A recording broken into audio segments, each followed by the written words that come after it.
Hello, everyone. I am back from my trip. For those that don't know why I've been inactive for the past month and a half or so, I went to Brazil and visited also some of Argentina. Uh, hey, La Taverna de Hudson. Thank you for the membership for 7 months. Welcome back. But yeah, I've been on a trip, vacations. Went to Brazil and Argentina, visited some friends. I've been having a really good time. I will talk about my trip later. Hey, Frozen, thank you for 9 months. But yeah, here today we are back with ModRetro controllers.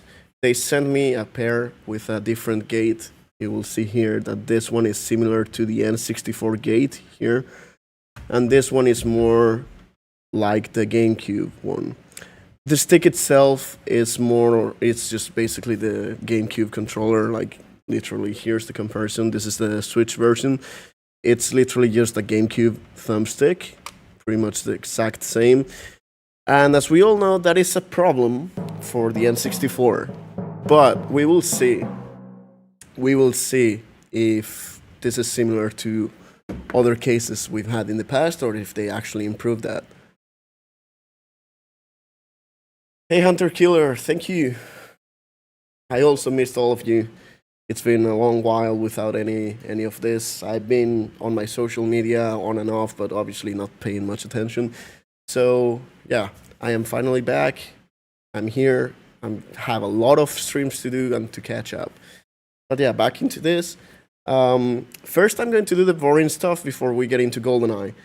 ModRetro sent me these two controllers, which the only difference, as far as I'm aware, is the gate shape. They also sent me here have four different joysticks. Well, the sensor itself, they are TMR joysticks. It means they are magnetic, as far as I know, and they don't rely on any like gears or anything inside. So technically, they last virtually forever, and they have no drift, which is very nice. The difference with all of this is the force you need to, like the spring, the force you need to push to actually actuate the joystick. I think the default one is 150, which is the maximum they offered, which is what I'm gonna use because, as we all know, the N64 controller is quite strong. So this is the most similar to that. Anyways, before I keep talking like this, I'm going to go into, again, the boring stuff. I'm going to show some range tests and comparisons. I have my Rocker Gaming Project Renaissance controller right here, which you all know. And I also have a default N64 controller here. That one has nothing special. I also have this one, which I've shown several times. It's a very bad old GameCube style controller like this. I will also show how far we've become. Anyways, let me get rid of the big camera here. And let's start with the tests. I'm going to do a live benchmark instead of just the range test so we can quickly get around this. Here we can see that it pretty closely matches the gate of an N64 one, like the default one. I'm having a little bit of trouble with the angles, like the bottom one. Here I can actually, there you go. I have to push hard for it to reach those angles, but you can see that it's respecting the proper range of an N64 controller. However, it's not the same shape here on the gate, which means this is being adjusted by software. And in fact, if I do a calibration on the stick, which is done by a button combination, I think it's left, right, up, down, left, right, up, down, VVAA, start, you can do a calibration of the joystick and kind of change the sensitivity a little bit. You can also hold L and start, and you see that now it's flashing with 3 lights. That means I lowered the sensitivity. It's not that noticeable. Honestly, I've mostly seen that it increases the dead zone, which is not good. So I've been using mostly 3, like the third setting, which you've seen already here. This is maximum for LEDs. and hold it again. This is 3 LEDs, which is like, you know, a little bit higher than medium. This is the range test on the green controller, which has the GameCube style gate. And now I can just do this, which is really cool. Plug in the gray controller. And now I can reset this. And here's the range test on the one with the N64 gate. You can see it's a little bit more accurate, although the angles are still a bit off. Like this one, I have to adjust it manually myself for it to get a proper rating here. But yeah, I think this one is a little bit better in that regard. There's also software updates that they are making and sending to me, so it's still not finalized. This is a pre-production version. There's some issues with the rumble and all that, which I will cover later. Also, keep in mind that I will make a proper video after the live stream during the week, kind of similar to the Project Renaissance review I made, where I will do proper comparisons and all that. But yeah, that's both controllers. I will use the gray one because it has the N64 style gate, and also the results here seem to be a little bit better. But I will switch between them.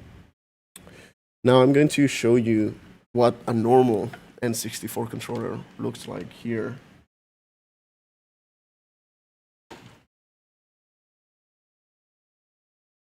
This is the normal blue one, not the GameCube style. I barely used this one, so it should be pretty much perfect.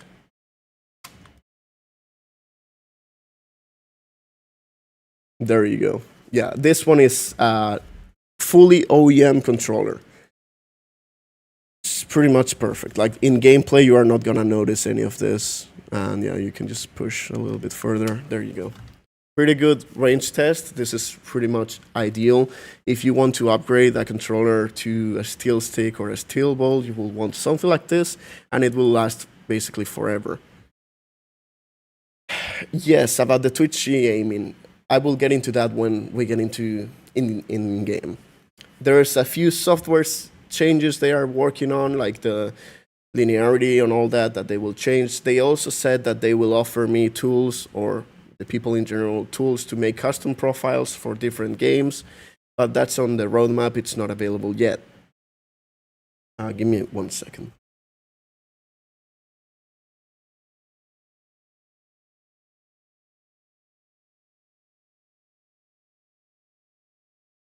Sorry about that. I'm back. I'm going to now show the shitty GameCube style. That this one is over 10 years old. It's one of the first models we had. Just so you can see a comparison. Yeah, it's a square. It's not even registering, but the values are crazy. The gate is literally just a square. This is unusable. Like if you try to play GoldenEye with this, it's just gonna be impossible to aim. You can see how sensitive it is. So gladly they didn't fuck up on the ModRetro controller, because they adjust that software side. But that will bring some other problems, which we will see now in game.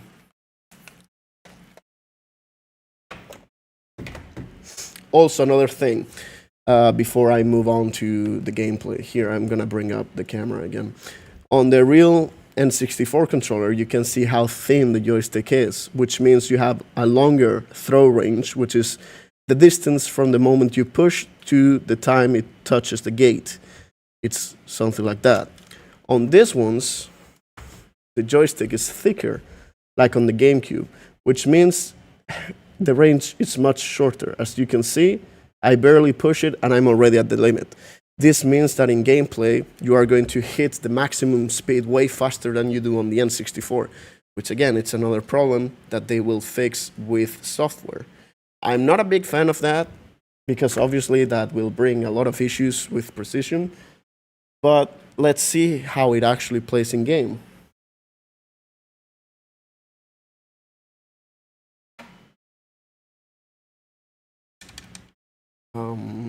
Okay. I'm going to play on the original N64 cartridge. No EverDrive, no nothing. So it's the full authentic experience.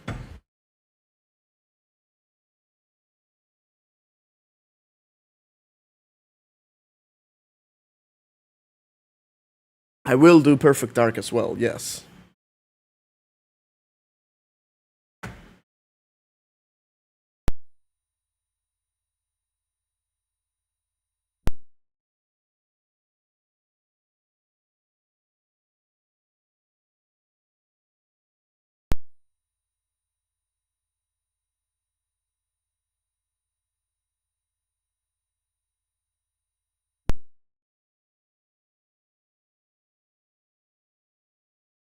Seems like the game doesn't want to work tonight.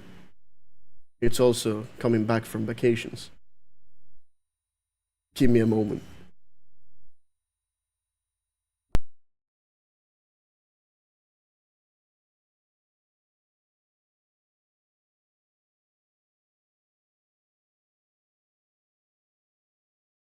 There we go.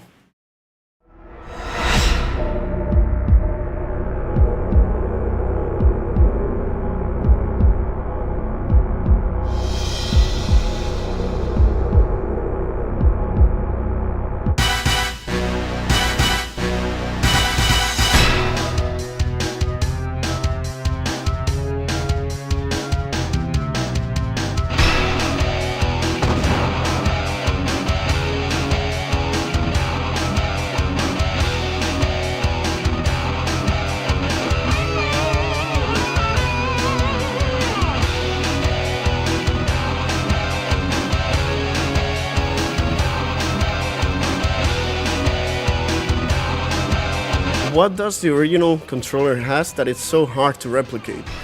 That will probably be the optical sensors. As far as I know, there's no one in the joystick, like in the gamepad industry, that is using optical sensors to this day.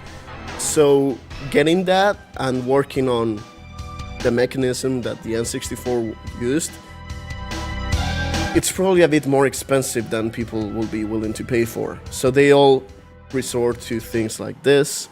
They say it's better technology, which in theory, in paper, it is better technology because, you know, it's higher resolution and all that. But in practice, it's going to be a worse experience. That is something I didn't like about the ModRetro marketing, and it's that they claimed this is the N64 controller perfected, like perfect. There's nothing else you can improve on it. And that's not true. However, I have to say, which I forgot to mention, the quality of the controller itself feels amazing. Like, it's very heavy, sturdy, the texture is amazing, and the plastic quality is just really good. Like, holding a real N64 controller such as this one feels cheap in comparison. You can also notice, here, let me bring back the big camera. You can also notice that the middle grip here, it's a little bit longer than on the N64. Just a tiny bit, as you can see, like just this gap, which makes it, holding it like this, more comfortable, better. You can see that all my fingers are resting properly there, while in the original one they are a little bit more like around the bottom of it, which is why I always hold it like this, so my wrist is straight.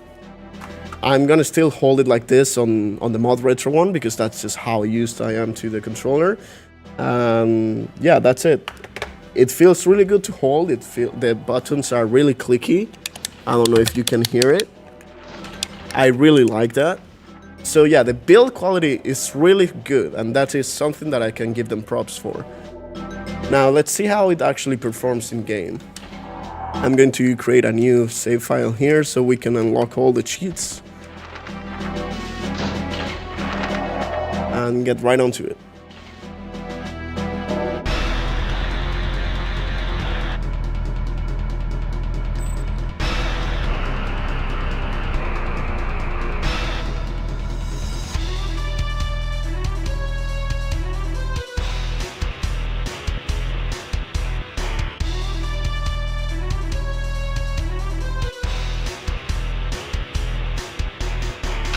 Okay, I'm just going to double check that I am using the 3. Okay, yeah, I was on the 3 sensitivity. As you can see now, I'm going to turn it up. 3 lights here on the start button, and now I'm on sensitivity 3. Let me change to 1.2. No auto aim. There you go.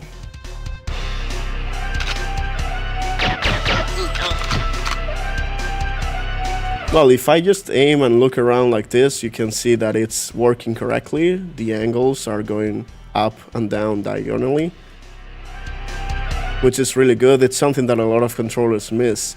I think the original Brawler 64 controller had problems with that.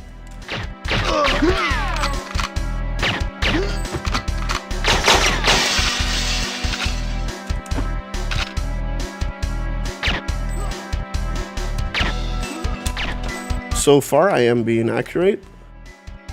Although, yes, you will probably notice that it's gonna take me a little while to get used to. The aim is definitely going to be a little bit more twitchier than it is on the N64 controller. As we all know, on the original one, it's very smooth. You can be very careful with small adjustments. There are no dead zones at all on the original N64 controller, other than, of course, if it's physically loose.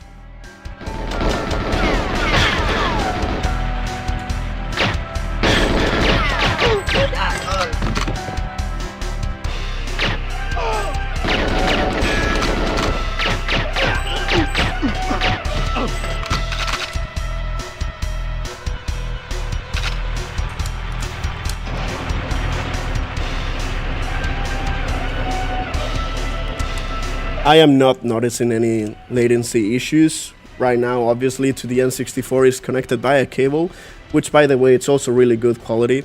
It's like a paracord cable. It's very long. It's a bit longer than the original N64 one. And I'm not noticing any input delay. I will also try it with Bluetooth later on PC and see if there's any delay.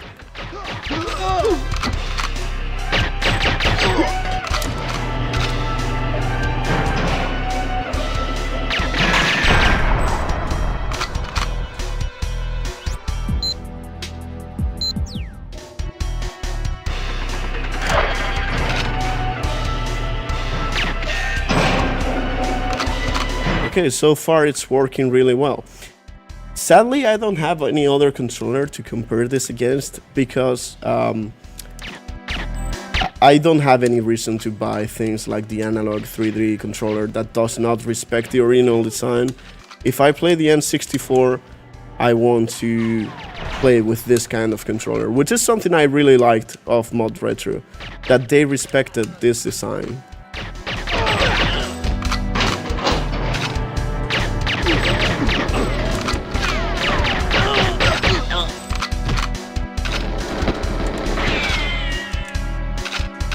I do have the Switch controller though, the Switch N64 controller, and I can tell you that this is much better so far.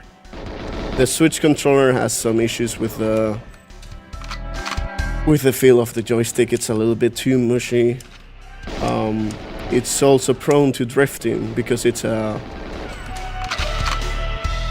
normal potentiometer. It's not TMR or Hall effect or anything. However, I'm not sure if this has support for the Switch. I will try that later as well.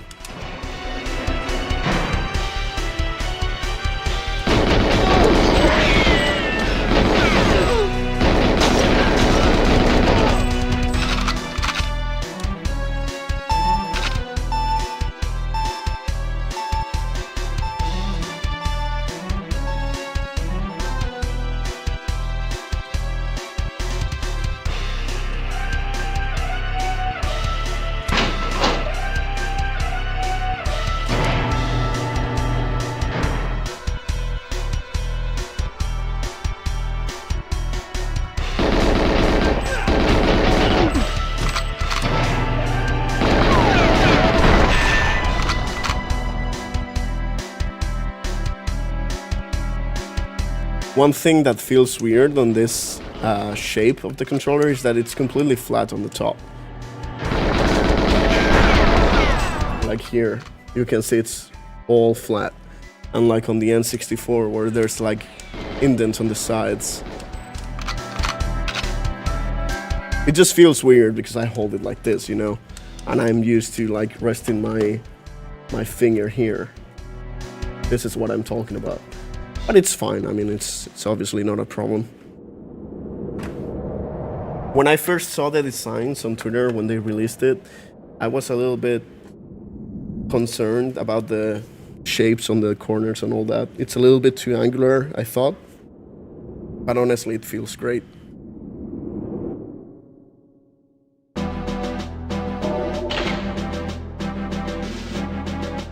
And of course, even after vacations, we can't escape the 66.7 curse, but that is a good accuracy. Here's the Switch N64 controller. I just don't like how the stick feels at all. I will use this for the Star Fox playthrough though, the new one. I've been playing it a lot when I was back in Brazil. Really good remake, but it's exactly the same as N64. Okay, here let me try something, hold on.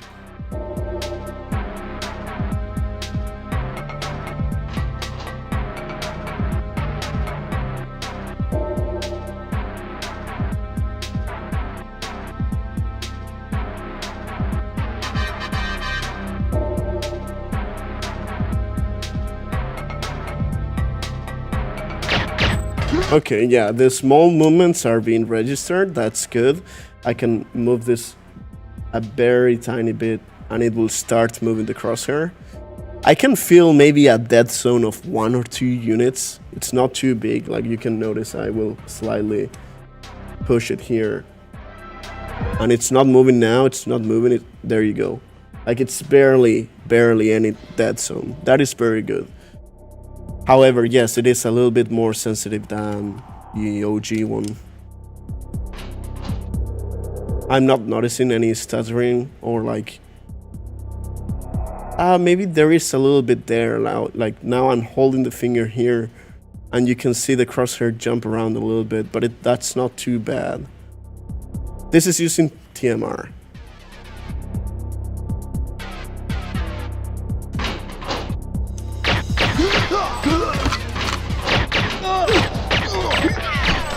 Ooh, you can see I overshot a little bit there.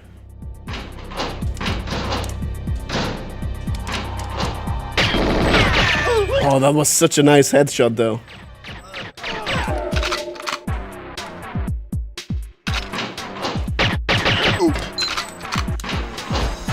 Yeah, GoldenEye also does have like 0% dead zone in the aiming mode. By default, there is a little bit of a dead zone when you are playing like this. But then when you go into the aiming mode, the dead zone goes back to 0. So it's always a nice test. I will test Turok and other shooters as well later though. And yes, I've been to Brazil. The main location of my trip has been Brazil. I tried to... Sadly, I couldn't meet anyone from the community. Bad timing. But I had a really good time there. I made a lot of friends. Really good country. I spent like a week in Sao Paulo and then I went to Minas Gerais. I stayed in the north of Sao Paulo. No, I haven't been to Rio either.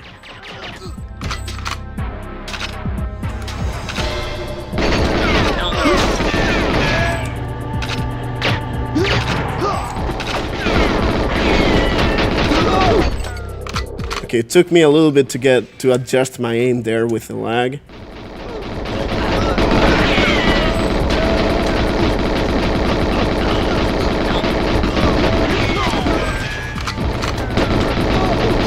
I don't think you can disable it. There's probably a setting, but I'm not aware. I'm not gonna say yes you can or not. Actually, hold on, let me try something.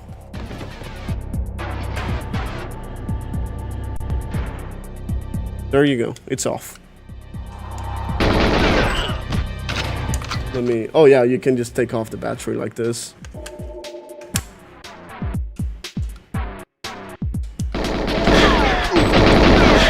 don't know why, because it's not like you can charge it, and it's not like the controller is still heavy even if you take off the battery, and you cannot use anything like a memory pack.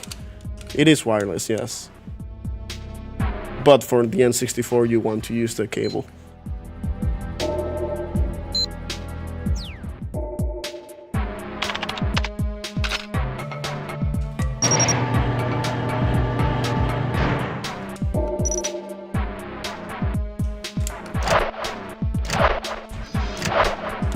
So far, honestly, the stick feels pretty nice. It's a little bit more sensitive than OG N64, but nothing that makes it unplayable.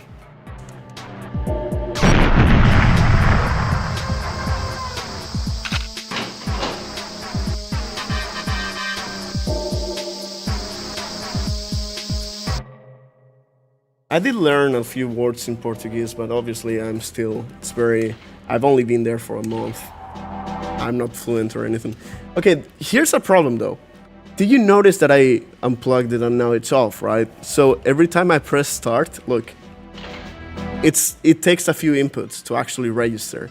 So I think you have to keep it on. Let me see. Hold on. Yeah, look, I'm pressing start and it's not doing anything, because I think it's trying to register this as me trying to turn it on. So let me do that. Keep in mind that, again, this is a pre-production controller. I mean, probably very far into development. There we go, now it's on.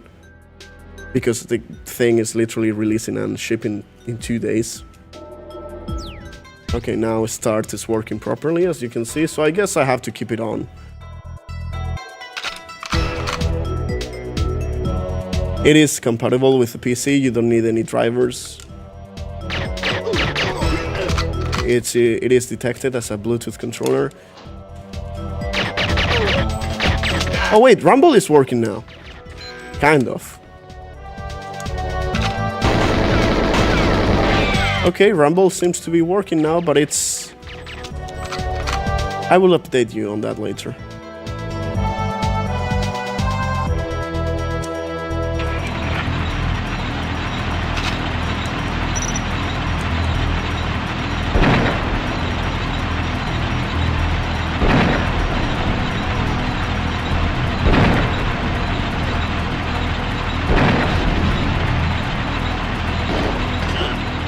Hey, Makku.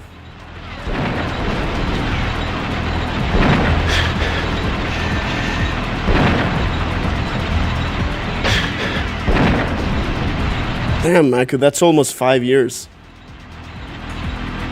Thank you so much for your support.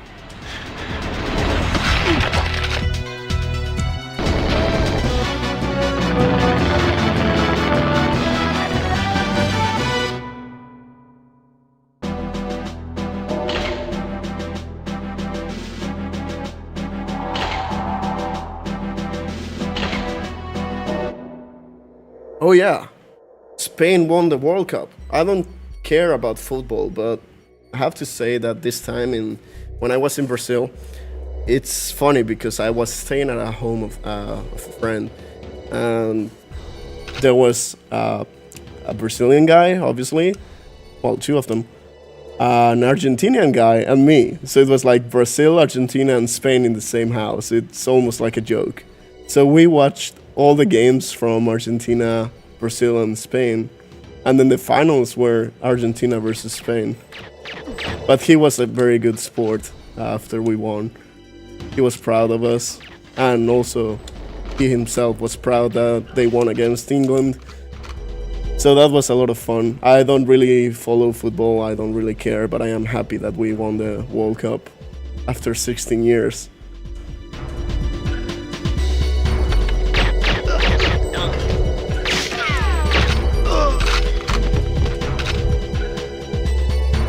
Hey Makku, thank you for the gift, I missed it, and welcome Galen back to Secret Agent.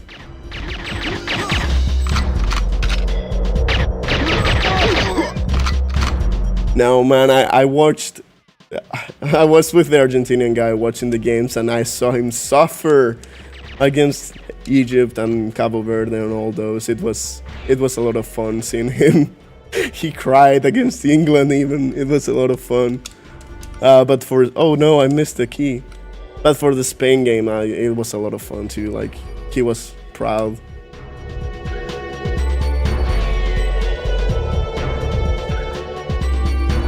Yeah, I missed the key.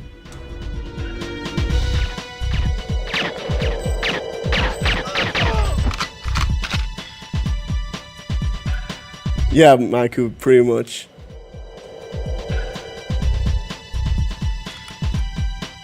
Did I miss both keys? Come on. My mind is still in Brazil.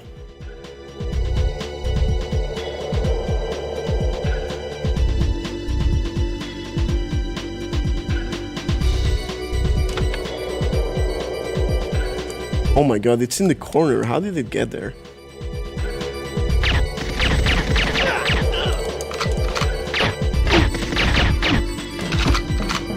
Hey Felipe, welcome to Secret Agent. Thank you, Makku, for the gift.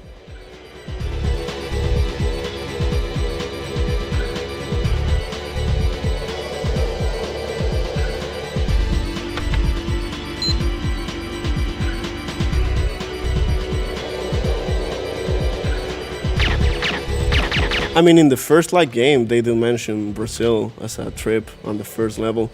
That being said, I have to continue my playthrough with First Light. And I also have something bad about it, like some bad news. I've had some really bad experience with them in customer support. Oh, whoa, this is weird. Look, I'm pressing side on like C, right? And it's not strafing. Why? Wow, hold on. What is going on?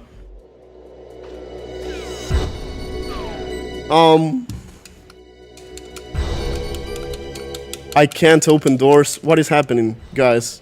No.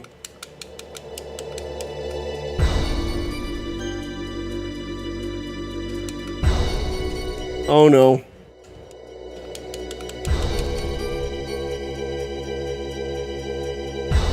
Only... Hold on. Okay, so D-pad right is working, L is working.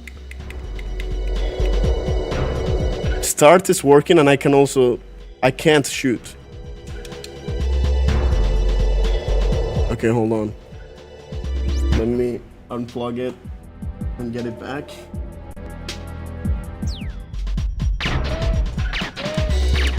Oh no, what is going on? Hold on. Let me turn it off.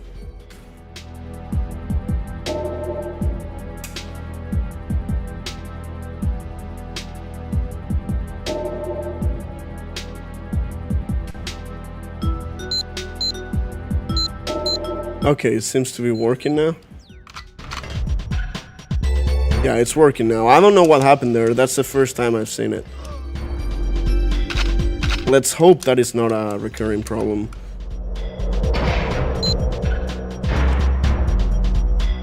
Again, I am using pre-released firmware. They are still trying to iron some things out.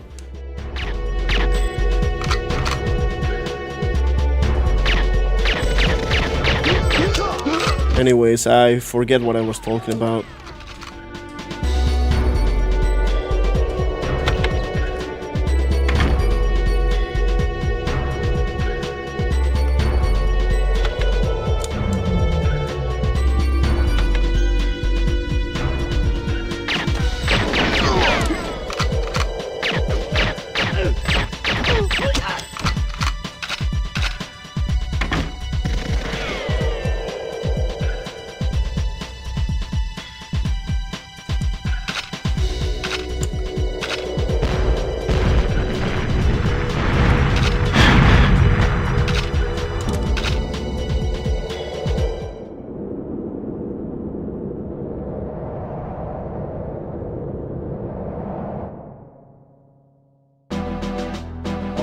I mean, it was winter in Brazil, so it's not like I had the opportunity to really get a tan.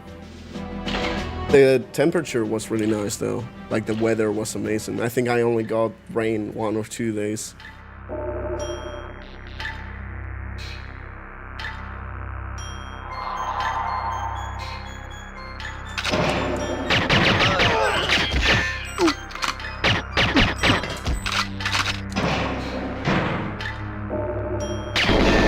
Oh no, I missed that. Obviously, it's the controller's fault, not mine.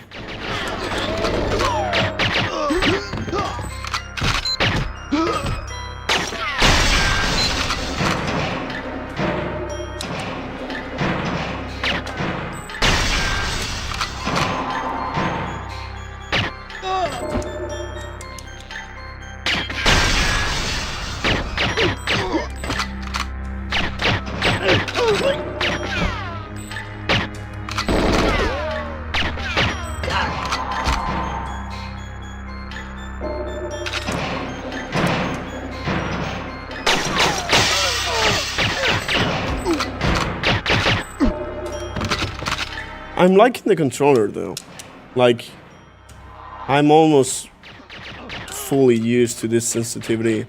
It is higher, but you can definitely get used to it. Like, the precision is good.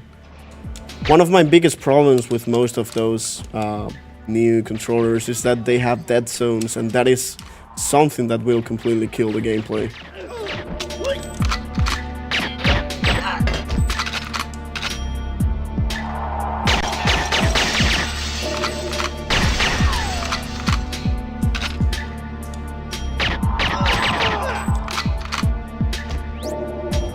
No, I didn't. I didn't neither of those. I did get the news when I was there, though. Sad stuff. I did go on a quad ride on the woods, which was a lot of fun. First time riding a quad too.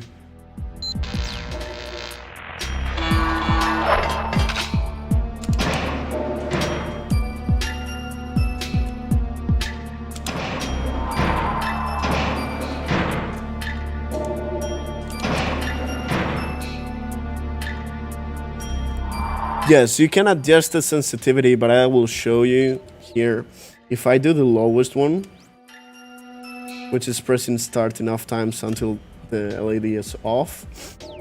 Now it's the least amount of sensitivity, but honestly it almost feels worse because it's slower in the middle area, but the further you get until you reach the sides, it's like even more twitchier. So it's like slow in the middle, but very sensitive on the extremes, and I don't like this at all. Like, the lowest sensitivity feels really bad. Like, look at this. It's way, way worse. Like, you can instantly see that my gameplay is much worse. So let me go back to sensitivity 3, which is what I used. There you go, you can see the 3 LEDs light up.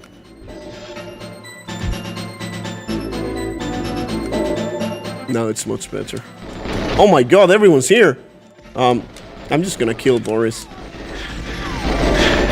Oh my god. Did I do all the objectives? Yes.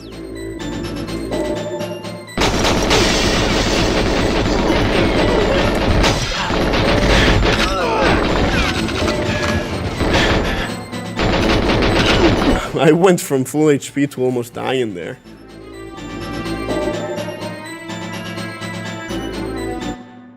But yeah, I don't use low sensitivity because of that. I tried it before the live stream for a little bit and I didn't like it at all. And I settled with sensitivity 3. No, you don't fail the level if you kill him after he finishes cracking the, well, inputting the password.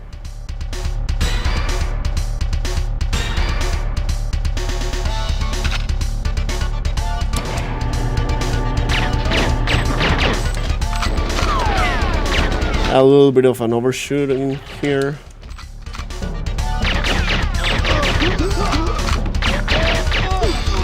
Damn, Spudman. 73 months, thank you so much.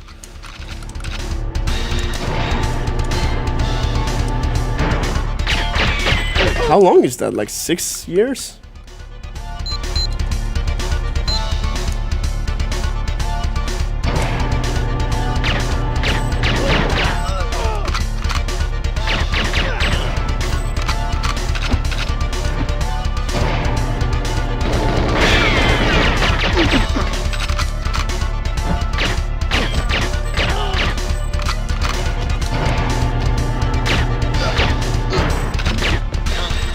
Yeah, you can notice that when I'm trying to readjust for targets further away, I tend to overshoot more than when they are close.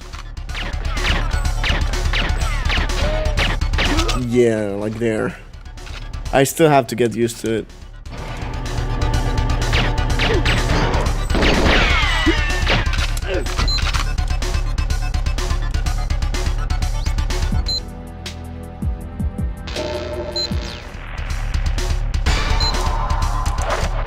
Oh wait, I didn't put the plastic on the first room.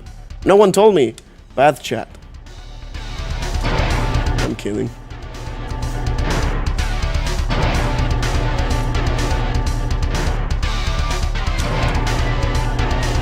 I do have a few things that I have to catch up with GoldenEye challenges. No idea yet what I will do next. After this, working on the review for the controllers, like the full review, I will do some new Perfect Dark modes, like the Chaos mode. And the online is also very smooth now. As for GoldenEye, we will see what I do next.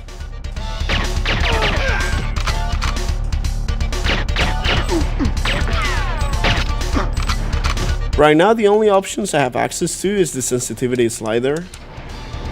They sent me a few different firmwares with different dead zone settings. I am using the one with the least amount of dead zone that they offered me.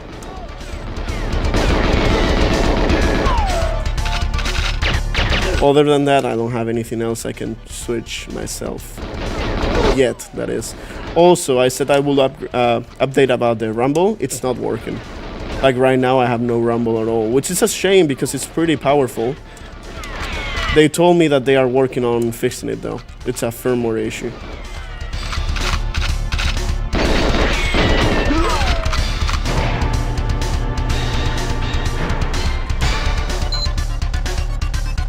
Like the rumble thing, I wouldn't even keep it in mind. That's definitely not an issue on the release version.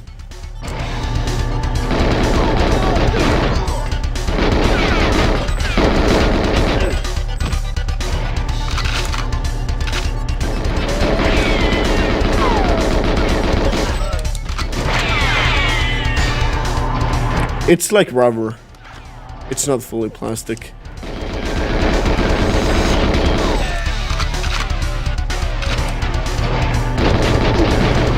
Oh my god, I shot the nade.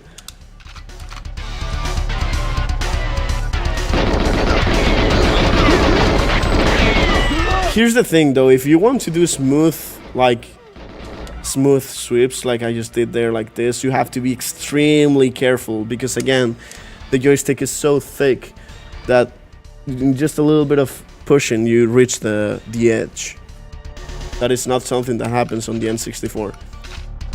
Which makes me wonder, like, what if I 3D print or adapt an original N64 stick and just put it here? I wonder if that will improve it. It probably would. My favorite console is the N64.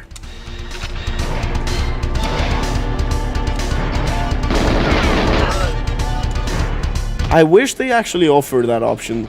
They also sent me a screwdriver to open the controller. It's very easy. And again, it feels very good material, so it's not scary to think you will break it or anything like on the original N64 ones, which if you open an original N64 controller, you know that one part at least is gonna break. The plastic is very old at this point. I didn't feel like that on this, which is nice. And yeah, I wish they offered options for different thumbsticks. Maybe one that respects the original slim. What did I miss? Oh my god. Obviously the controller's fault. It missed that turn. Anyways, yeah, I wish they offered an extra thumbstick with the original N64 design instead of GameCube, because the taller stick design actually helps on being more precise. It's something that many of the modern controllers miss, especially noticeable on the Switch. The Switch is one of the worst because it's so short, there's no range to be precise.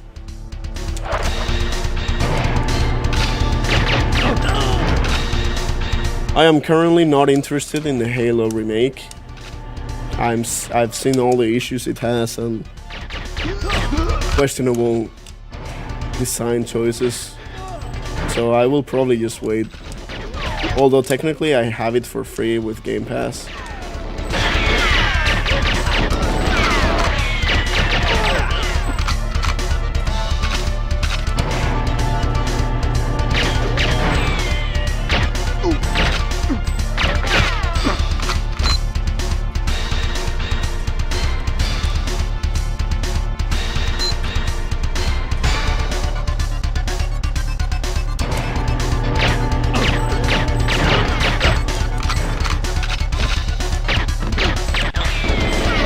Oh wow, what happened there? I think my stick just, like, the controller skipped an input. I don't know if you noticed, like, my movement stopped for a moment.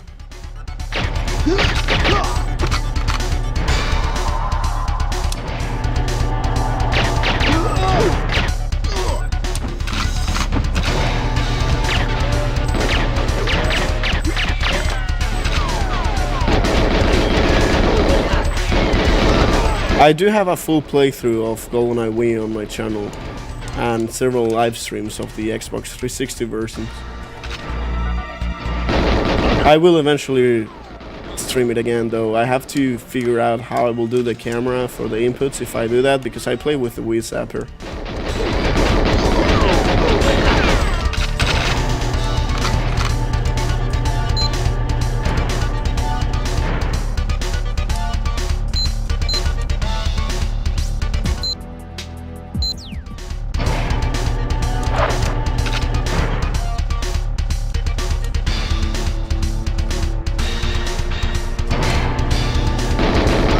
The controller is honestly good, but there's a few issues with the sensitivity. It's a little bit more sensitive than the original N64. The thumbstick design being fat, like the GameCube one, makes it overly sensitive, but it's not horrible. Like, it's not unplayable. It's actually, you can get used to it and play fine, which is good.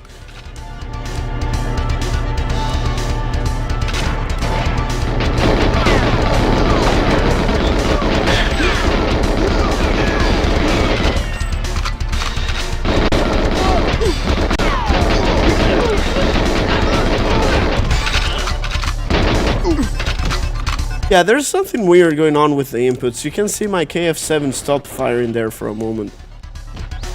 And I don't know what's going on. Because it is plugged in with the cable. It shouldn't have those issues.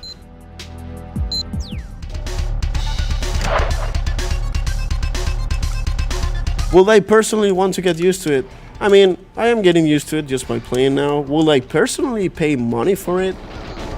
Probably not, but again, I am a very special case where I 100% know, respect and want the original N64 design. I like that this one kept its shape, so I can hold it as I do on the N64. They got the dimensions just right. It feels really good to hold. But now the stick is the most important part for me. It's working really well, but it's not perfect. It's not the perfection they claim. You can't have a perfect N64 controller that does not have the same design as the original.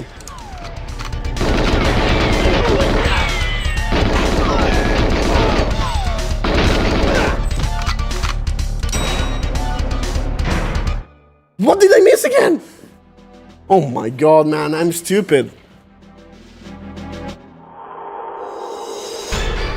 I'm stupid.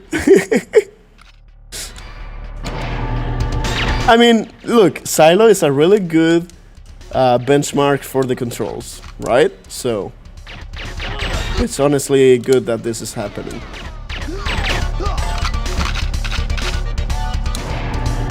There's very good enemy placement for good shots. Yeah, I don't know, man. This controller keeps missing my objectives. Hey, Rocker Gaming, welcome. Hey, look, Sock Puppet. I've been out for a month and a half. I did not touch GoldenEye other than those AI slop recomps. Give me a break.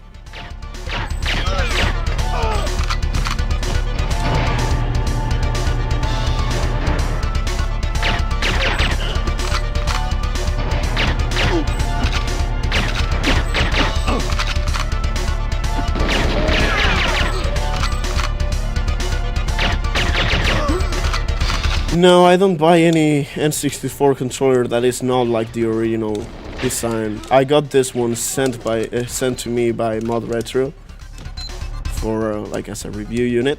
Otherwise, I will probably have not bought it myself. That is not saying that it's bad. It's just that I am not interested in this kind of products other than for review. Because I know there's no better product than the original one, so if I spend money, it's gonna be for the original one.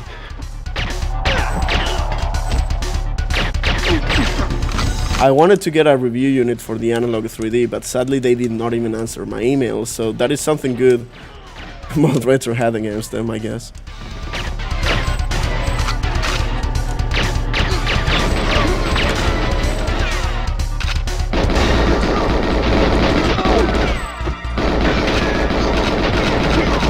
Yes, I get to keep the controllers, or, well, I suppose. It will be probably more expensive for them to have to send them back and all that.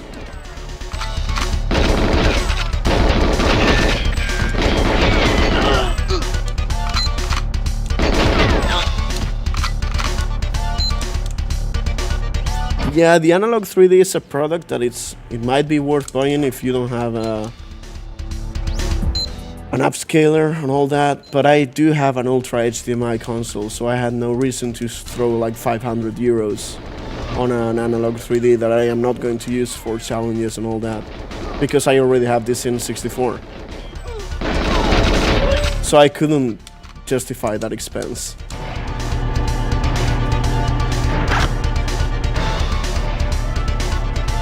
I did send them an email requesting a review unit if it was possible. They never answer. ModRetro at least got me a controller, which is very kind. Well, 2 controllers. I was honestly just expecting 1. No console though.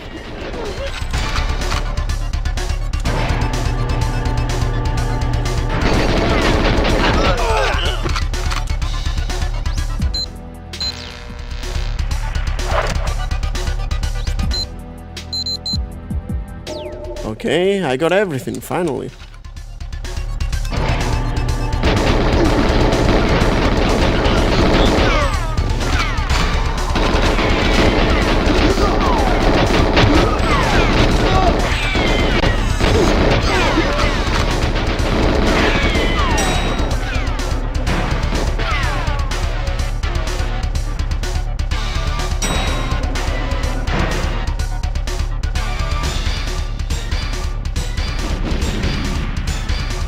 Yeah, the overclocking is a very interesting feature that I would like to test, but that is not something I will use for challenges because it takes away from the challenge.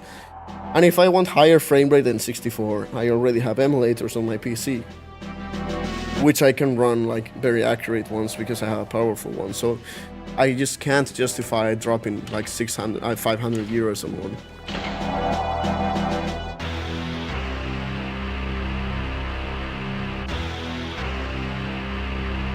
Yes, my main controller right here, it's using the Project Renaissance module, which is a Aztec V4, I think, and steel bowl, and the custom gate as well.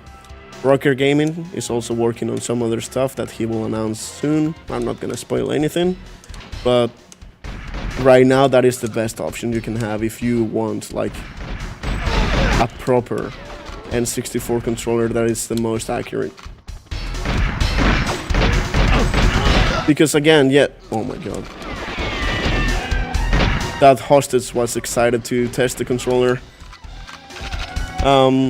Because again, yes, in theory, like in paper, all of these sticks are way more accurate than the N64.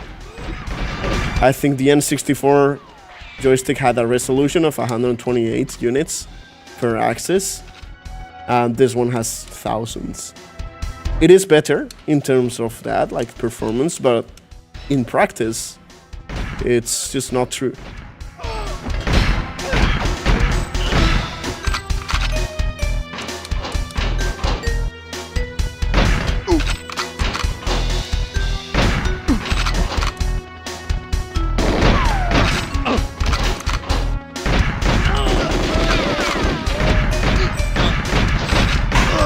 Oh yeah, I forgot to say, when I went to Brazil, in Sao Paulo, I went to a retro store, and we talked a little bit about GoldenEye, and then I told him who I was, and he asked for help because he beat every level in Double Agent except Control.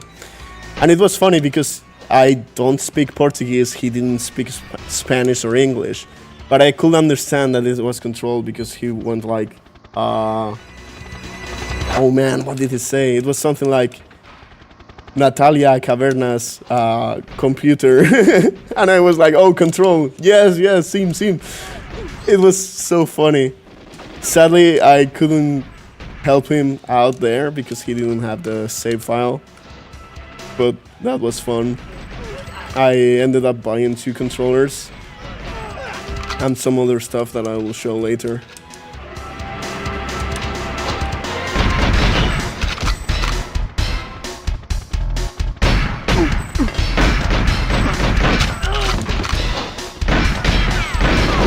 Yeah, Control.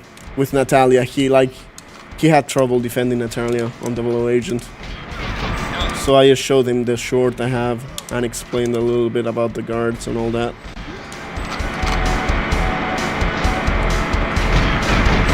I hope he managed to beat it.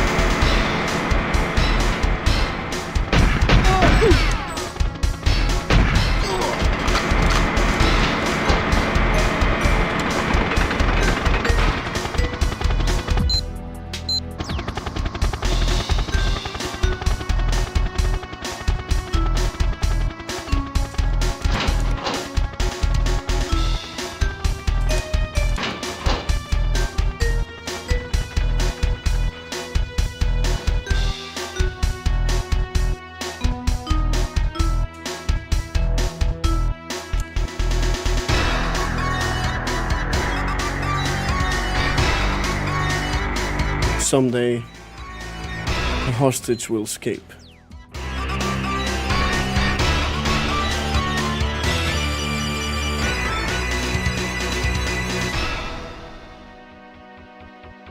Yeah, I will play the other half of the game with the other controller.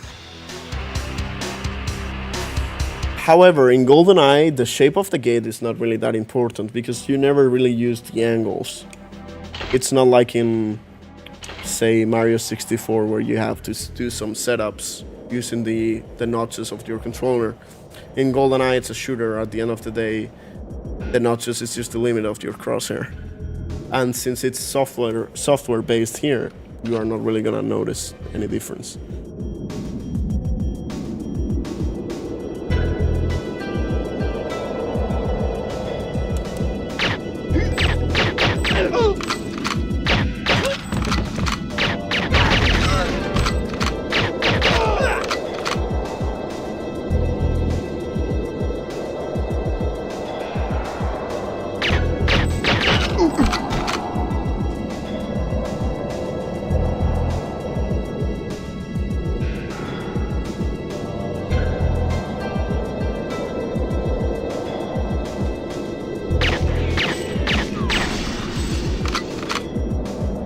I streamed all Golden Guns some time ago. Like everything's golden.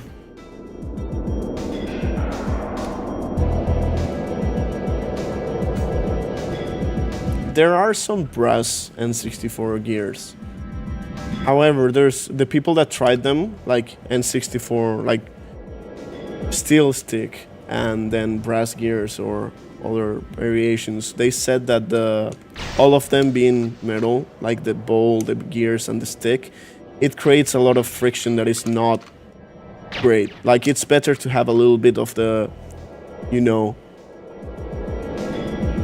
blendliness or whatever, like malleability of the plastic, as opposed to being all rigid steel.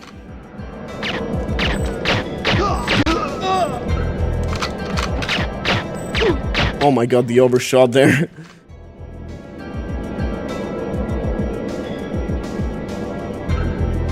Hey Axel, I've never played Duke Nukem 64, maybe someday. I know there's a PC port that released a few months ago, or maybe last year. Ooh, I almost shot the nade.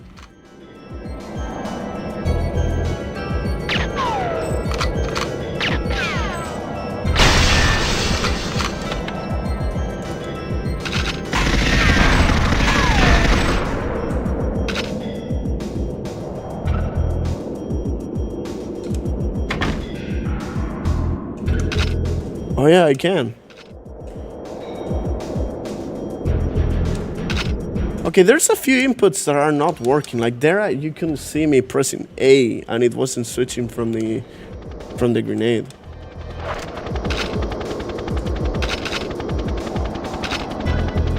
Biggest issue with Metal Gears is what parts you're interacting with and proper lubrication. Yeah, pretty much that. Like metal stick and the gear together is not gonna be a good combo. I didn't get to throw it. I'm stupid. I'm sorry, Sock Puppet.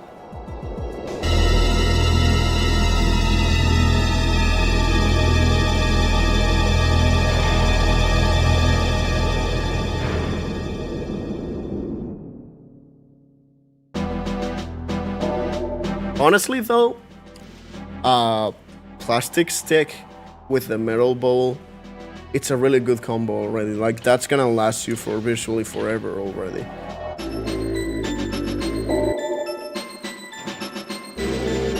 So maybe you could do metal bowl and metal gears, but the plastic bowl, I mean plastic joystick.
For plastic joysticks, I always just use the Kitsch Benz ones. I can't really recommend their gears though, and well, I can, but I don't think they are the best option.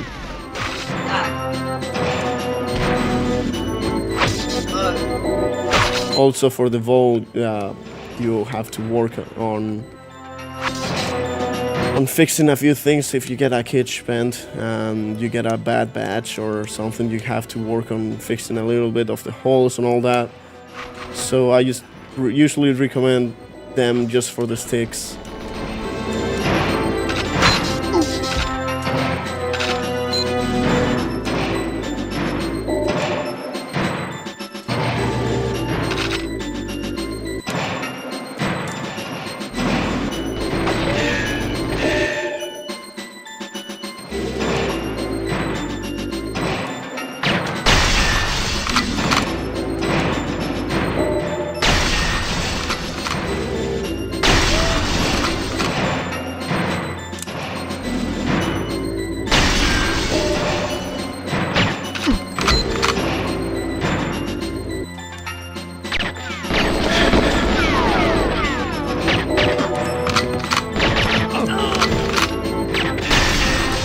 You know, another good comparison of this will be the Switch version.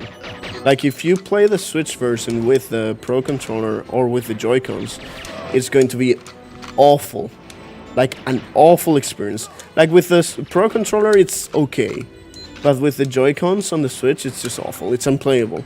And this is really good. Like I'm not cringing or disgusted by the performance. It's not the best. Like it's not perfect, as they claim. It's not better than OEM. But it is really playable. And again, the build quality is just amazing. I have to give them that. It does feel really premium.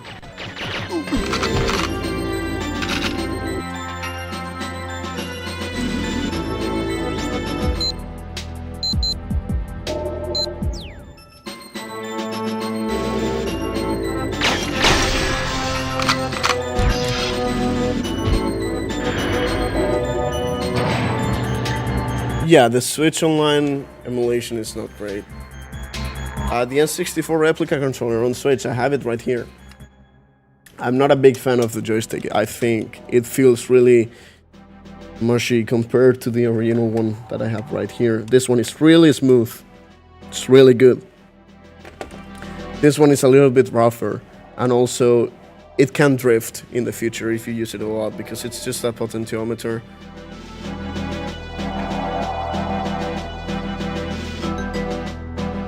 Yeah, Grape. The gears are not bad. It's just they are not better than the OEM ones. You also have to file the sides a little bit, maybe, if the batch is not perfect. I've heard people recommend N64 gears, though. Like, it's a website called N64 Gears, and they apparently do real good ones.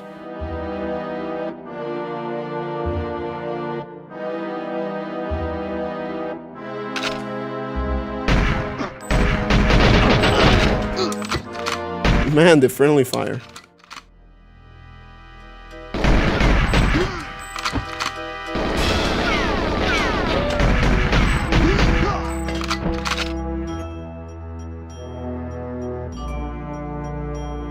Okay, so after this level, I'm going to switch to the green controller, which has the GameCube style gate. I will probably not notice any, if much difference at all. Because again, in GoldenEye, the shape of the gate is not really that much of an issue, as long as it respects the range, which they both do.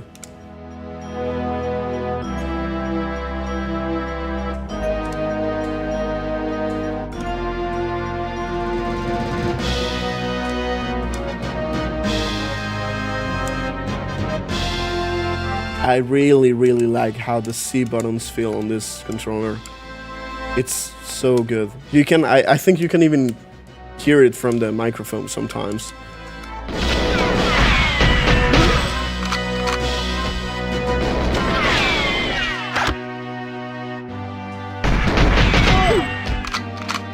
It's just so clicky. I love it.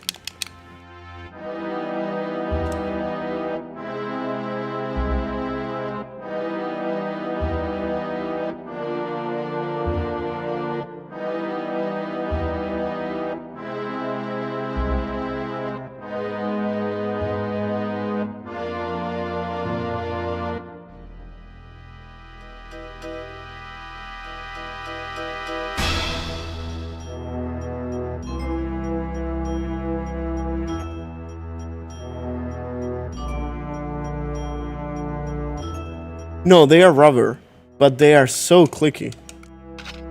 Well, as far as I know, they are rubber. Wait, why are they running away? Oh my, never mind.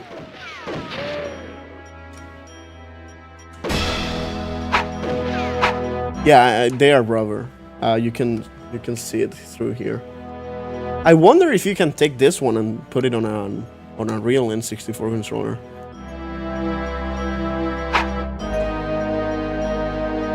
Yeah, you can open it. They actually sent me a screwdriver to do that, to switch the joystick and all of that.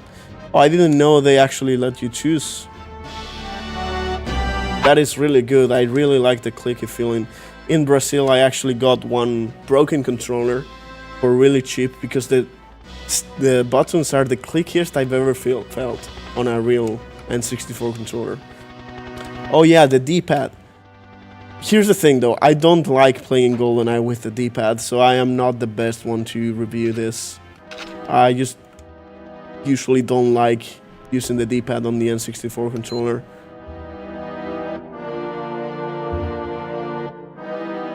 I just have a hard time hitting the diagonals on this.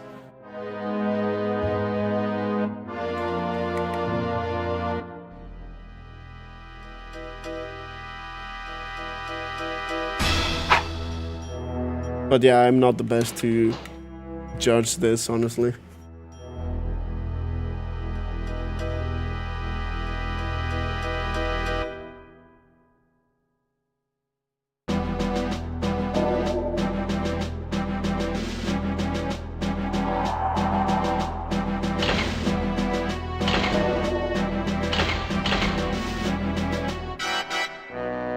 Hell no, you get better precision with the C buttons.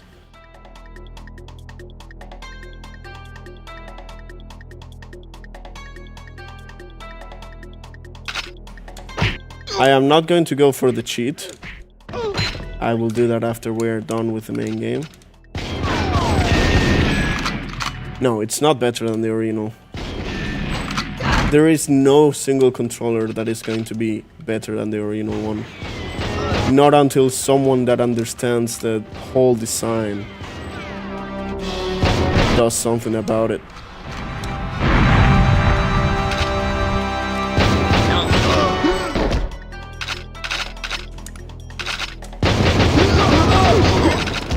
The build quality though, it is better. Like, I must say, the plastic and everything feels so much better than the real N64 one. I really like the texture, the grip, and it's just so heavy and really good quality plastic. That is really nice.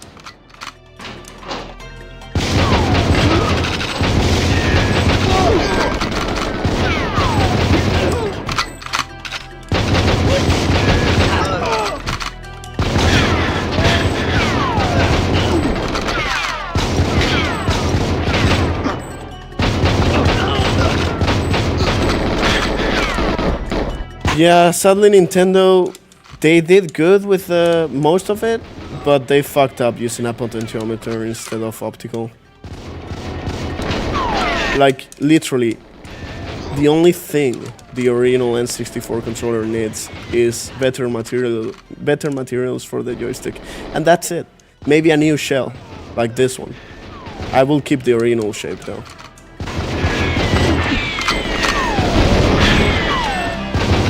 No, I'm getting smoked.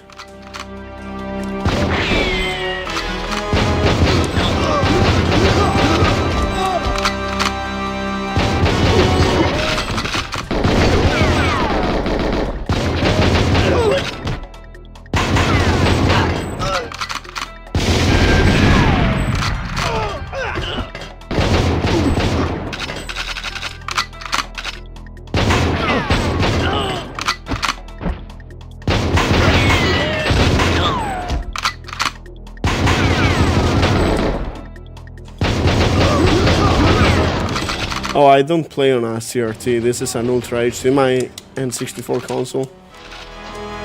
So I play on my PC monitor.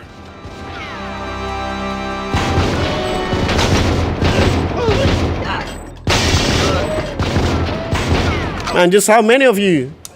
I know they respawn, but man, there should be a limit. Finally.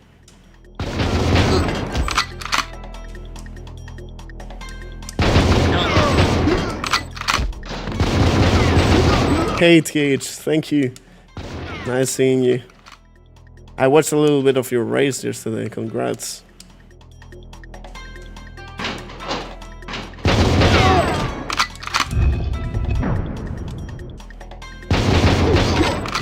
We gotta test that new RMG update that Aztec told me about.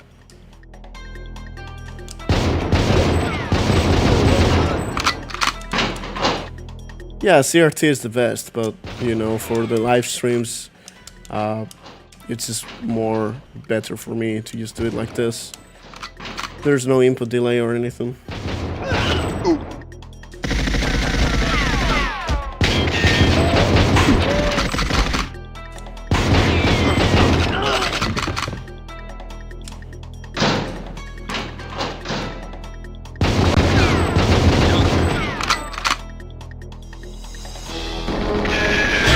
Oh, come on.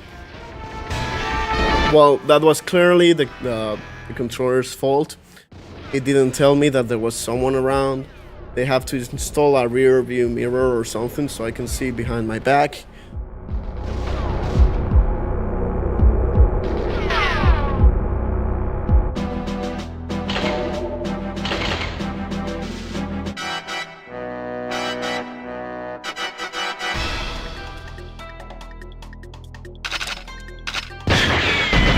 Bitch. Oh my god, that overshoot. Yeah, I will recommend like 70% or so alcohol to clean. Like, just clean it as you would any other electronic. Let it dry. Apply some lubricant on the stick and then you're good to go.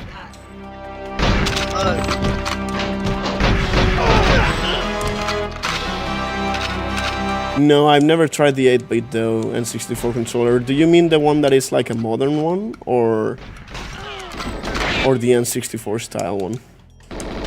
I think they have an N64 style one, don't they? Maybe I am mixing it up though.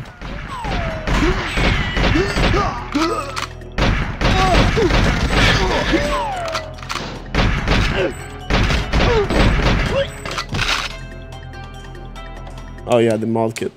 No, I've never tried those. When they released, I think it was only sellers in the US, and I will have to have paid full price plus taxes and import fees and shipping. So it's like I'm not gonna pay $80 for like a single joystick that is not like the original one. I've heard good things of it though, but it's, as usual, there's several things that make them worse than the original. Yeah, Slappers is the best for Archives 00 Agent, but you can't really test a controller with Slappers only.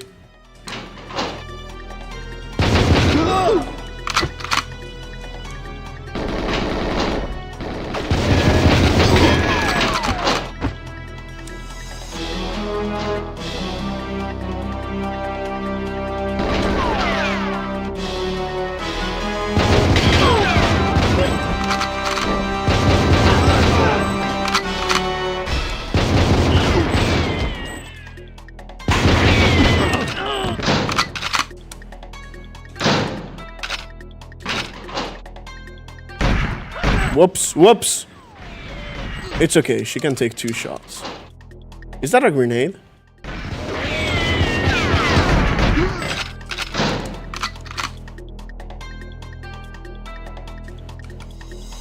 Yeah, ironically, this is called the M64 Controller Pro or something like that.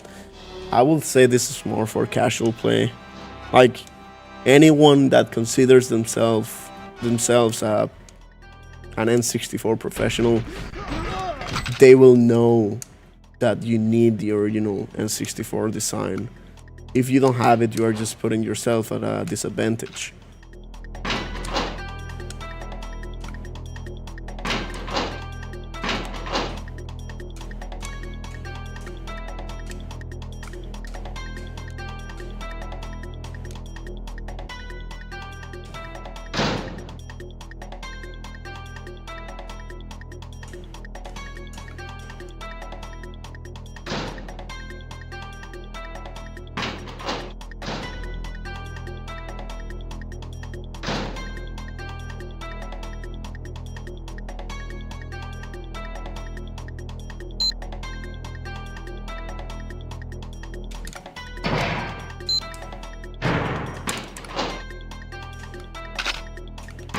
Do I have a grenade?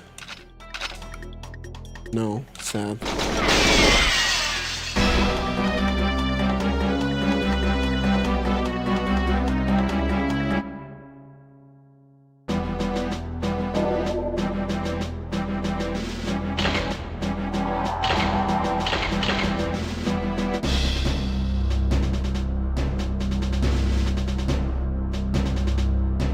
Johnny Thunder was working on a similar mod for Perfect Dark, but I think he cancelled it very long ago.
I will not recommend a steel stick unless you are like a speedrunner or like competitive player, honestly. Like, yes, you do get a slight better performance. Well, honestly, it depends on the playstyle, because a steel stick will actually make it slightly more sensitive because it's a little bit thinner.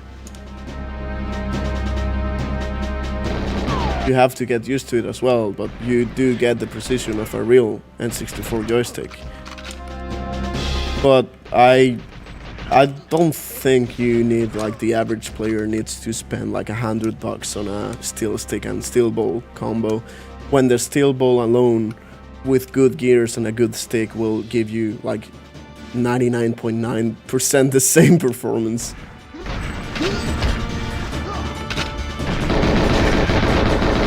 I mean, I just pulled that statistic out of my ass, but you get the idea. No. The ModRetro controller is not better than OG controller. There is nothing better than the OG controller other than replacements that... Oh my god, that grenade. Other than replacements that just change the material from plastic to steel. Like Rocker Gaming or Tau sticks and steel sticks. That is the only option that is truly better than OEM. Everything else is like either a downgrade or side grade, where it's not better in all forms, but just some like durability. Like, obviously this joystick is better when it comes to durability compared to the original one. And it's also better if you want to just play and forget about maintenance. You don't need to open this up and clean it every few months and reapply lubricant. While on the N64 design, you do have to do that. Even if you use steel balls, you have to reapply lube every few months. So this is more like a buy and forget thing, where you can just play the game and don't have to worry about actually taking care of your controller. But if you want the full precision of the original one, you need OEM. There's no way around it. I mean, I'm not saying I don't recommend it. It has its public. I like it. The build quality is really good. It's not as accurate as the OEM controller. Also, I said a few missions ago I will switch to the green one, but I will do that later. Anyways, it's not as precise as the original one. It's a little bit more sensitive, which is not a great thing. But you can get used to it, as you can see.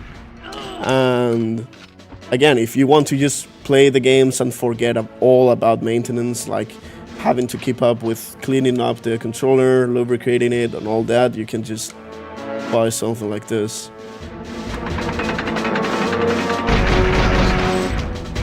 For example, on the green controller, my main one with the Frigate Renaissance joystick, I have to reapply the lubricant soon because it's already feeling stiff.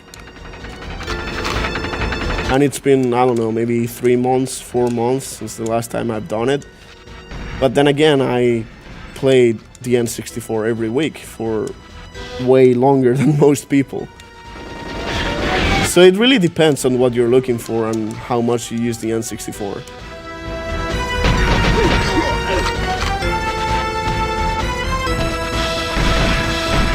When it comes to other aftermarket controllers, I can only compare this to the Switch one, like the official Switch N64 controller. And I have to say I will prefer to play with this, even if the Switch one is closer to the OEM, of course.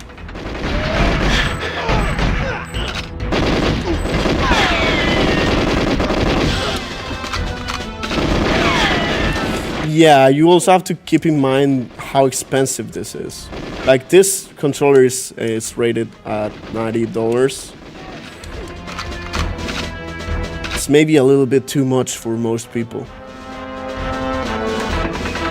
But the other options are like, yeah, way cheaper, like $40 for a Brawler 64 or like 50.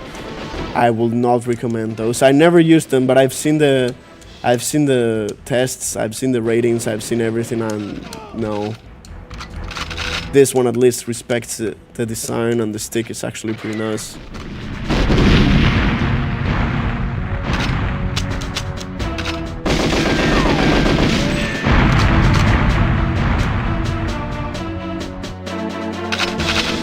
But yeah, for $90, if you actually have an original N64 controller, for a little bit more you can get a full module, like a steel ball, steel stick, and everything. But then again, I will not get something like that for casual play. I will just get a ball, like a steel ball, which is $45 usually.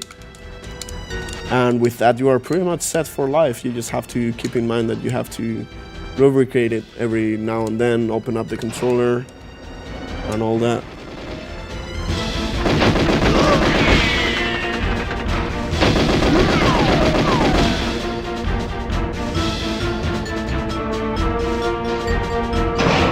I mean, they do advertise it as it being objectively better in every way.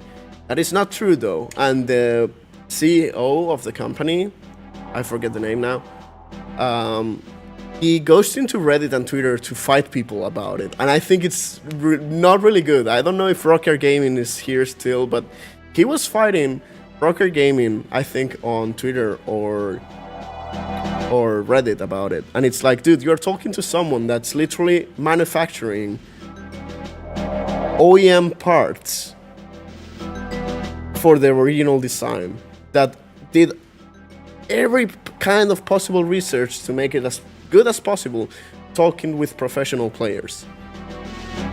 The ModRetro CEO guy, as far as I know, they did not talk with professional players. They just went by with, you know, what's good on paper, what are the good modern options, and what will work marketing-wise. Because most people, sadly, have this stigma on the original N64 stick that it's awful, when it's not true. That's, yeah, the material is bad, it's plastic, and it will deteriorate.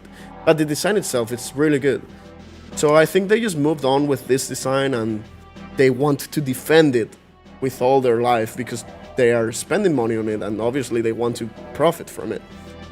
But I don't think it's a good look to do something like that. Like, there are different options. This is legit a good option, I think, if you are not 100% interested in having a full, precise controller. But it's definitely not perfection, and it's not better than the original one. Does it feel like a $90 controller? Build quality wise, at least, I will say so, honestly. It feels really good. Like, it is on par or better than the Xbox Series controller and the PS5.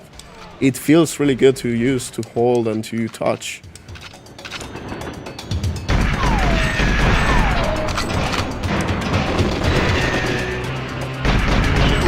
Most of the hate on the N64 controller, on the original one, is fabricated, honestly. Like, there's been a lot of early internet days memes about it, and then just people that never played it just followed them without actually understanding it. Ask anyone that actually fully played the games in the 90s, they will say they had no issues with it, for the most part.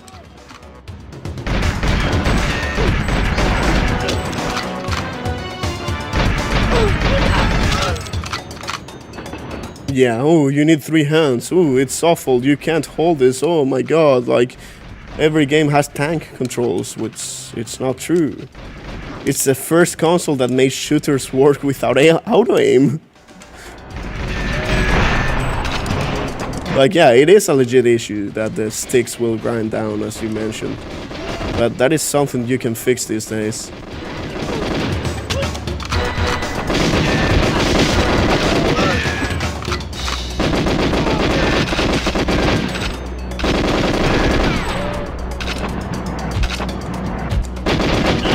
This controller is really sturdy. I've mentioned it several times. It makes the original N64 plastic feels cheap, which is very good. They did not cheap out on the build quality. It's very sturdy. I've opened it, and inside it looks beautiful too.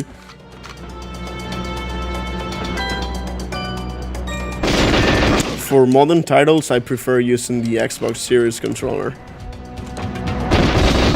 I think Xbox pretty much perfected the modern layout. I was never a big fan of the DualSense one.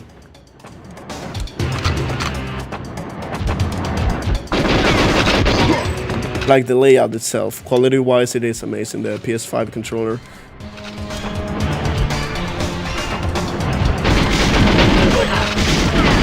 That is just a personal preference. I do dislike though that Xbox still doesn't have gyro options or anything like that.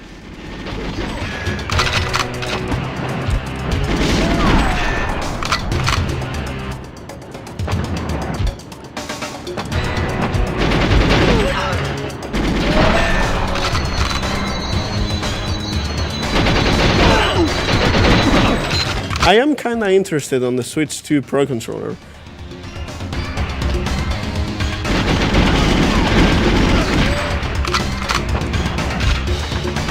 Okay, here's one of the realist tests. Let's see if I can do this in one go.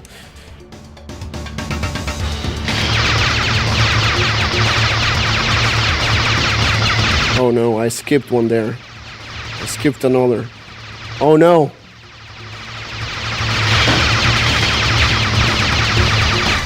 Okay, not too bad. That's probably just on me.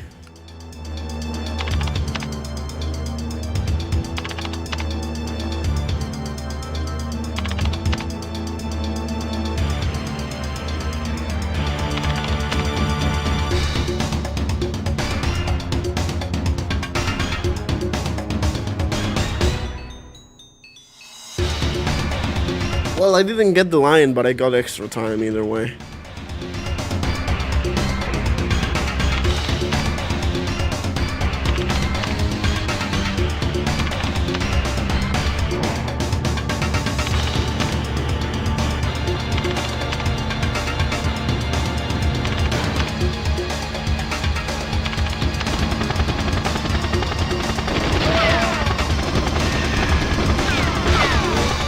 The controller is good, but as we've been saying during all this time is that it's not better than OEM. It is better in terms of build quality, like it feels amazing. It's sturdy, it's heavy. The buttons are really clicky, I really love that. But the joystick is not gonna be better than OEM. Like sure, better materials, this is not going to deteriorate and all that, but the precision is not better. Well, I wasn't going for the cheat, but I got it anyway. I'm going to switch to the green controller now with a different gate, so we can do a comparison.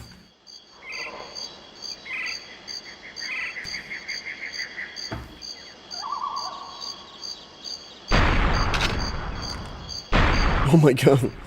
Hold on, let me see. Okay.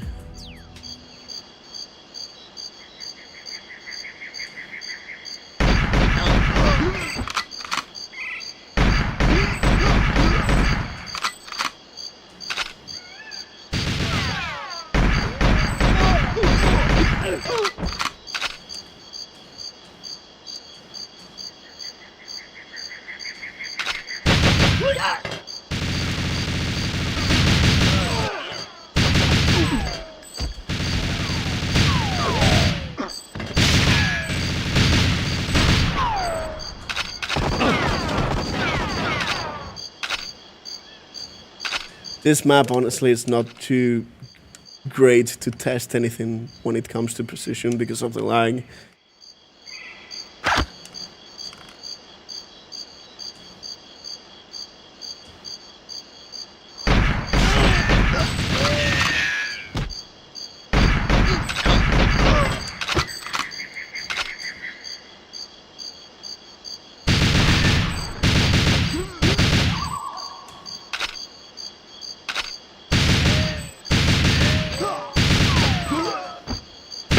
Oh my god.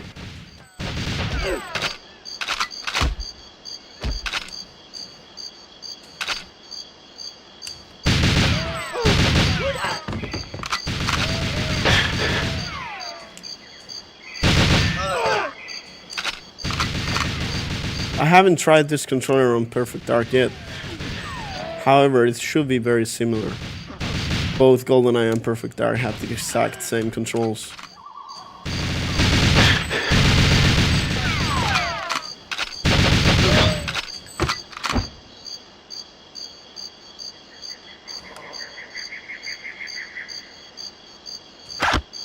Also, both the gray one and the green one, they both have different firmware. I am using an updated one on the gray that they sent to me, and I'm using the default one on this green one. And I think I can feel a little bit more dead zone in the middle, which I don't like. I mean, not really. There's something off, though. It might just be me, though.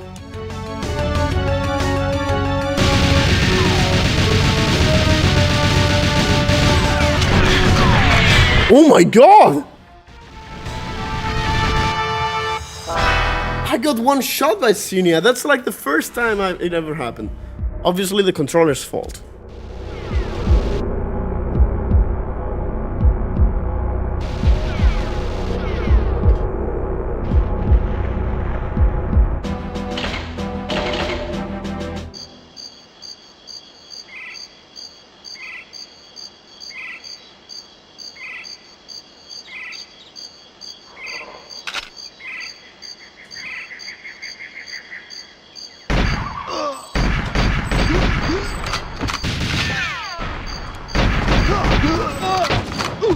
Yeah, it's probably just the map with the lag that makes it feel like there's a dead zone.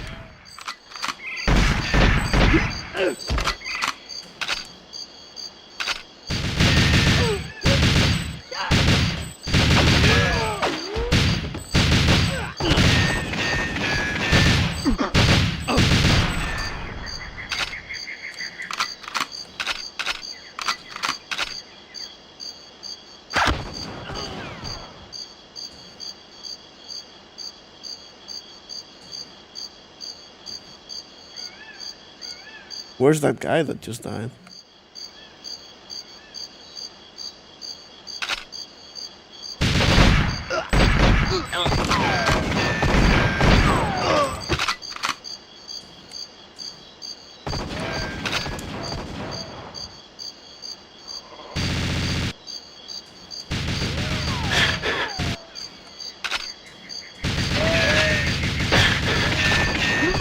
Thank you, Natalia. You could have done that like 5 minutes ago.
I am not playing Perfect Dark tonight, but I will.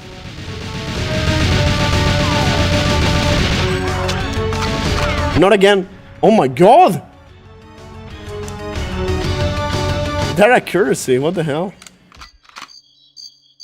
I almost got smoked again.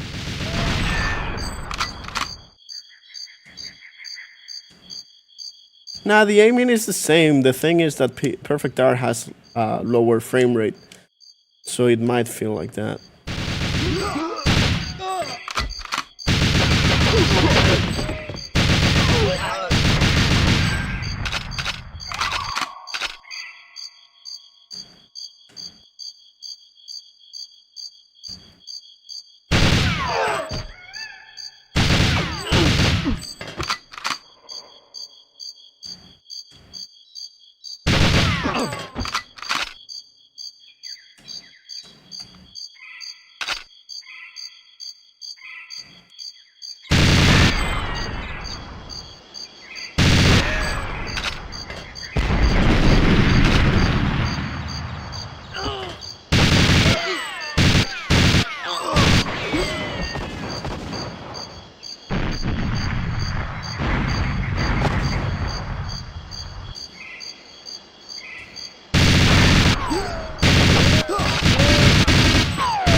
Oh no.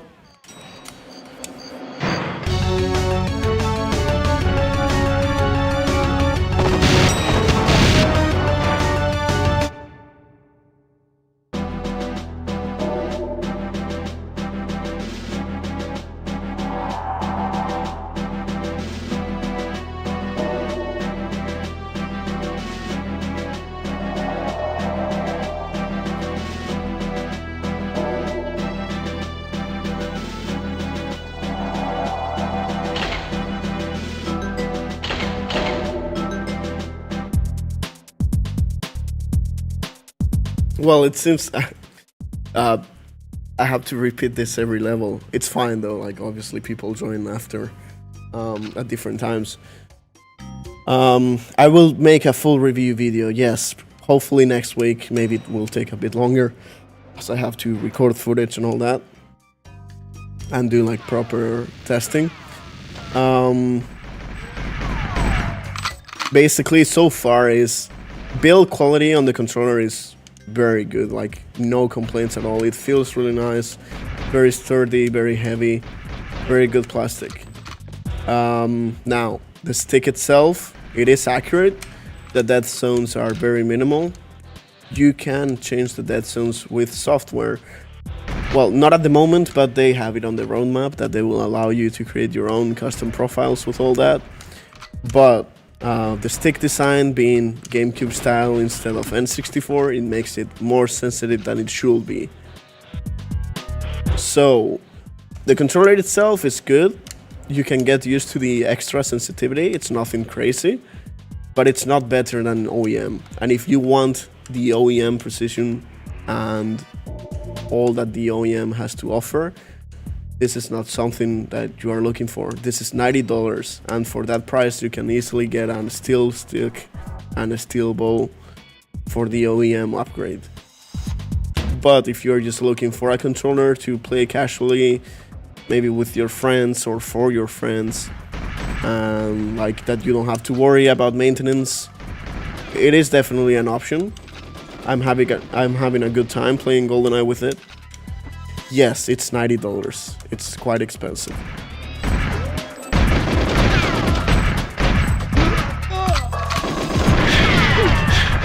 Like again, I have no complaints about the materials and everything. It's not cheap. They did not cut any corners, I feel like, in that regard. But yeah, for $90, if you are actually looking for something better than OEM, you probably want to just get a steel bow and maybe a steel stick if you really want the best of the best. However, you have to keep in mind that for those, you have to open up your original N64 controller. You have to maintain it every few months of use. You have to open it up again and lubricate it, all of that. So it really depends on what you're looking for. This is compatible with PC as well. That is something to keep in mind. If you want to use an OEM controller on PC, you have to buy an adapter like the Rafnet N64 to USB adapter, which that's like an extra 25 bucks. So all in all, it depends. It really depends on what you're looking for, how are you gonna use it, on all that. Like, yeah, there's also that to keep in mind. No memory pack. Yes, I play on PC too. No memory pack. But that's fine for most games. You can just plug in a second controller and put on your memory pack there, and the game will register it just fine. That works in games like Perfect Dark, The World Is Not Enough, and all of those games that I can think about right now.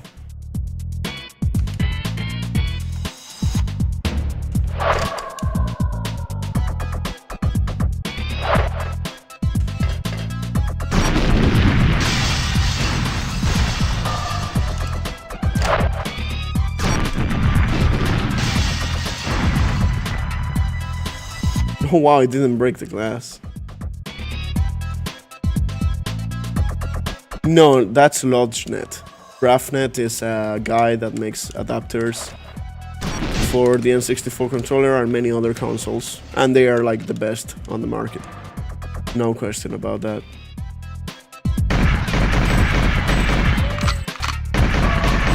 They actually based the ModRetro, this controller I'm using right now, they actually based it on the LodgeNet controllers from the hotels, because they used a revision of the stick that was more durable.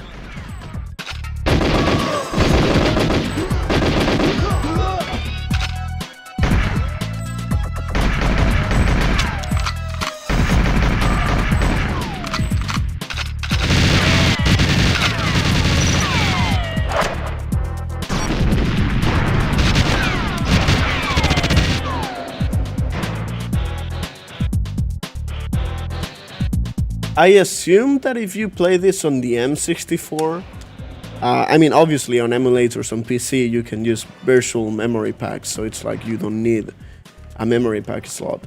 And I assume that on the M64, there's also a similar memory pack, like virtual memory pack slot you can use. But for real N64 hardware, you will have to look for workarounds, such as using the memory pack on another player slot, which will work for most games, but for others it's not ideal.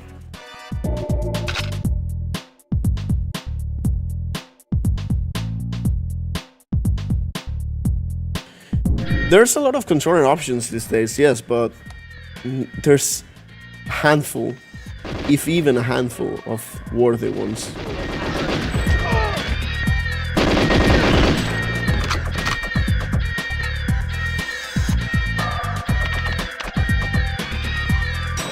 Isn't that a GameCube style stick, which is why they based this off of that? The HoriPad Mini was too sensitive for games like GoldenEye.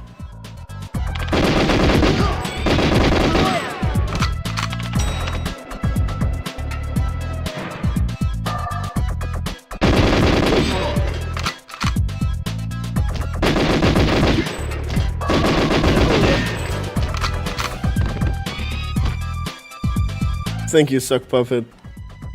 Yeah, that's pretty much 100% true.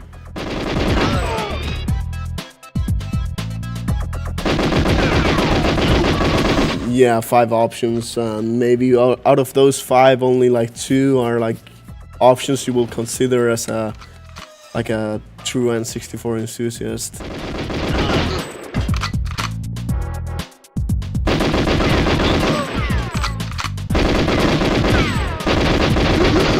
What is that, Ridley?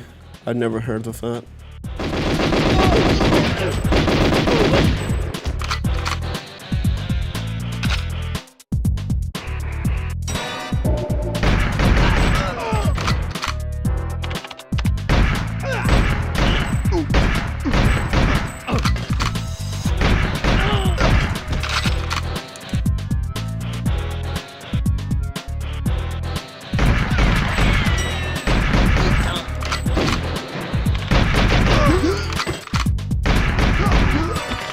Easy. Not a single one went down.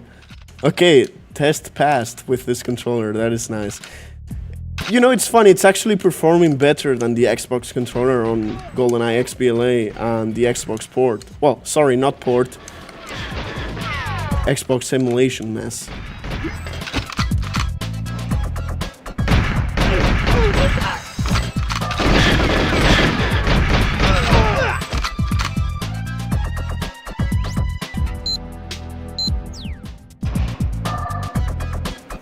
Oh yeah, increasing the length of the stick will help on aiming. I was thinking of that. I mentioned that during Jungle. I think it was during Jungle. It will be cool to have different options for the stick, like the thumb cup, and have like one that is tall, like on the N64. I will try for the full tutorial. I mean, for the full review, I will try something like that, like a racer, and see if it performs better. However, it is performing good. Like, it is more sensitive. I just want to make sure everyone knows this. It is more sensitive than OEM, which makes it worse for shooters. However, it's not bad. Like, as you can see, I'm actually playing the game. I'm performing well. I'm having fun. It's not comparable at all to like bad controllers or the Switch version if you play with a Joy-Con, which is really bad.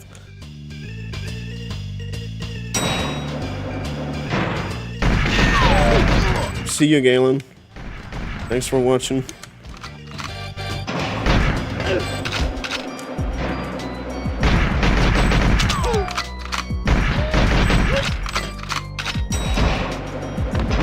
Yeah, I was about to say, just make him watch the stream. He will probably enjoy it. No, I've never tried any other third-party controllers. As I explained earlier, I have no reason to spend money on most of the controllers because I know that they won't be any better than the OEM ones. So anytime I spend money on N64 controllers, it's always on original ones or upgrades for it, such as steel bolts or steel sticks. This is the first third-party controller that I have, like modern one. They sent it to me. I will not have paid money for it myself personally. But yeah, they sent it to me. I'm making a review. It's not bad. You can buy this. I linked it in the description. They are not for sale yet. They go live tomorrow. Well, tomorrow here in Europe, in 2 days in the US, on the 28th. They go up for sale and also ship on the same day, as far as I know. They don't want to have the same issue Analog 3D had with tons of delays and all that, which is good.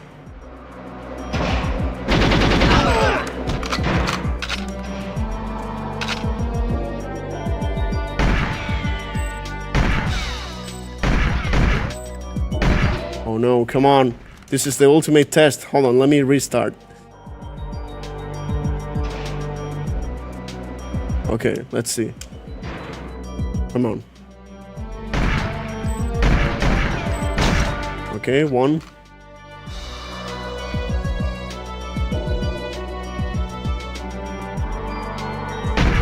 Yeah, that is something that I showed at the start. The travel distance from the center to the edge is shorter than on N64. So it does feel more sensitive that way, which is not good. Oh, nice. Okay, you are able to hit the lights in the spiral just fine.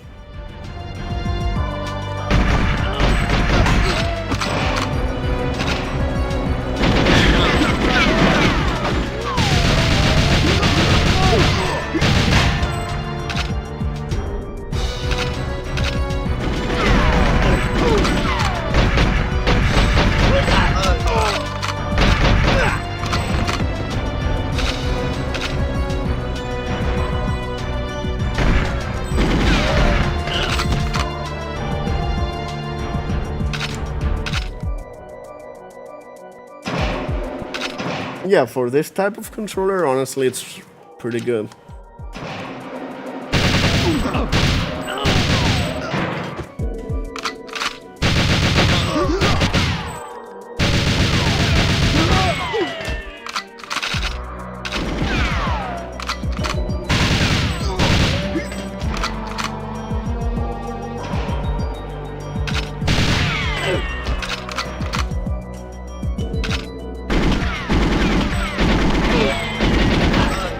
Like, one of my biggest problems when I review controllers like this, which is not often, but I do review like ports or other options to play GoldenEye, like for example on the Switch with the Joy-Cons.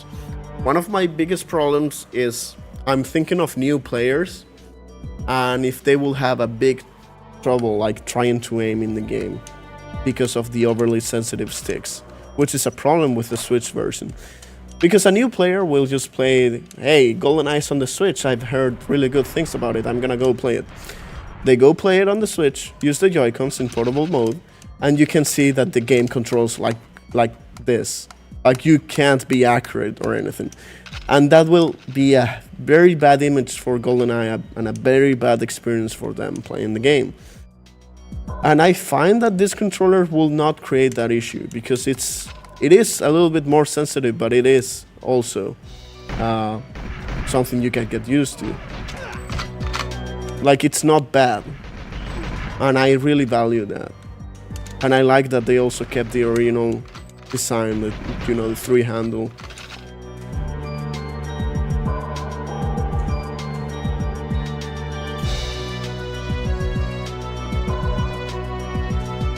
Also because they also play just like this in 1.1 and it's like, oh, GoldenEye has such bad controls. What do you mean? The stick controls the player and the aim.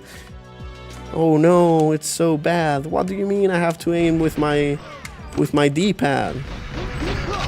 Yeah, just do 1.2 and you have modern controls. I mean, 1.1 is... Oh my god, I already fucked up my brain. 1.1 is perfectly fine if you are used to them. But for new players, I find that it's probably not the best option. Yeah, that's the thing. Most of the GoldenEye hate comes from misinformation and just players not knowing what they're doing. And that includes, sadly, even the official versions.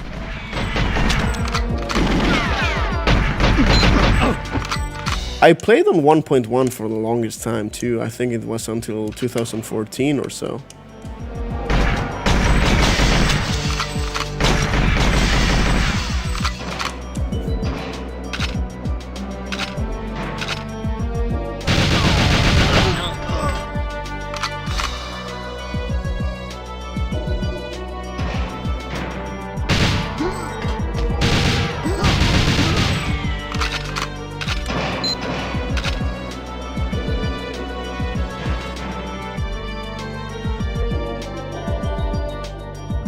Hey, Scott.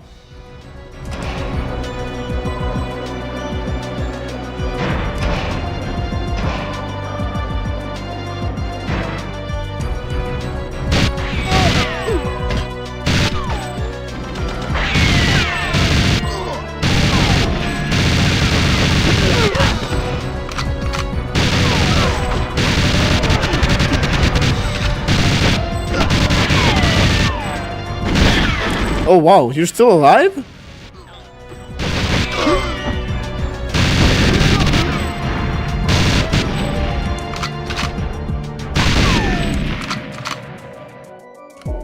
The controller is pretty nice. We were just talking about how it's a little bit more sensitive than the original, but it's not too sensitive to the point where it's unplayable.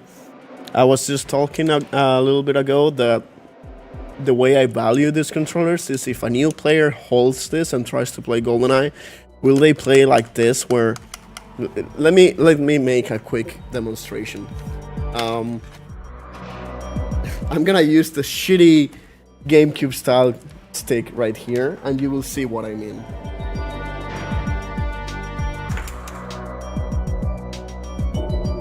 Like...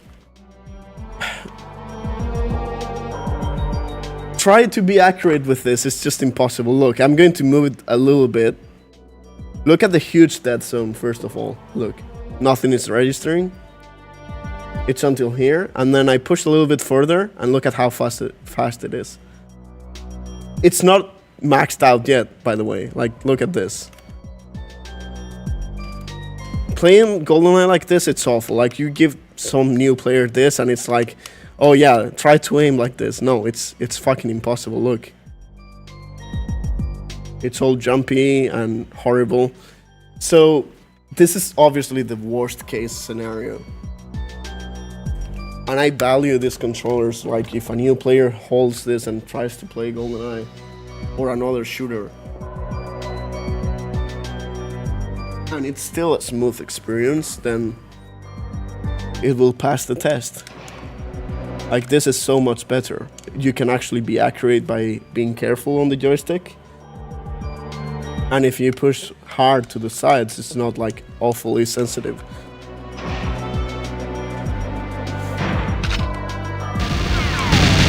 Yeah, it depends on auto aim, but I also play with auto aim always off, so it's just unplayable. That controller is useless for me. No, no, no, no. Oh my god!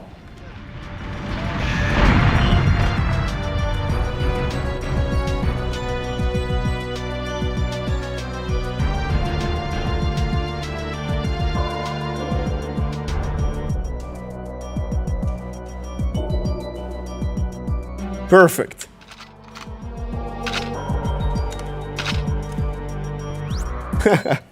Yes, I did use the joystick tester at the beginning of the stream.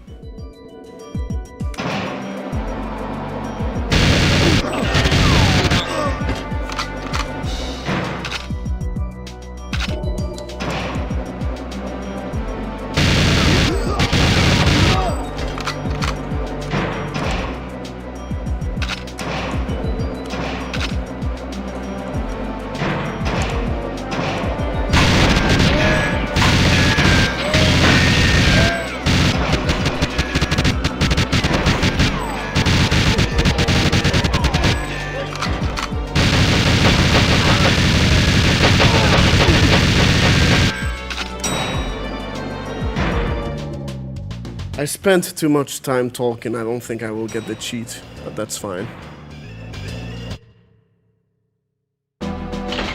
Yeah, 10 minutes. Still worth it. We have to explain. This is a controller review. I have to explain things.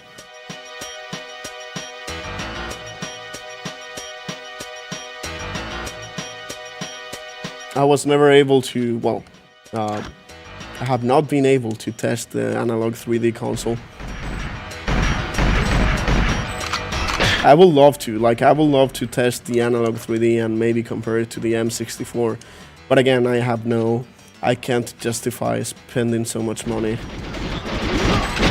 for that review.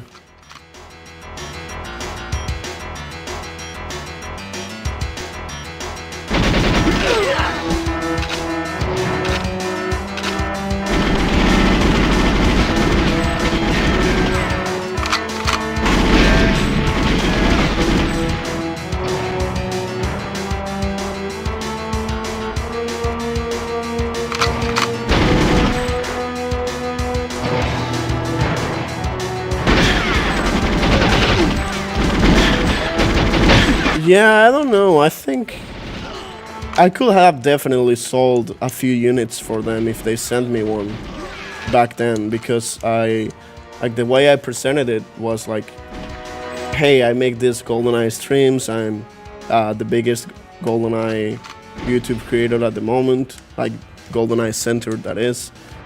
I have live streams that peak at like 400, 300 viewers. People are really interested. Like, to this day, people are asking me about the analog 3D, and it's like, I would love to tell you about it if I had one. But they never answered me. So I don't know. I don't know what to think of that.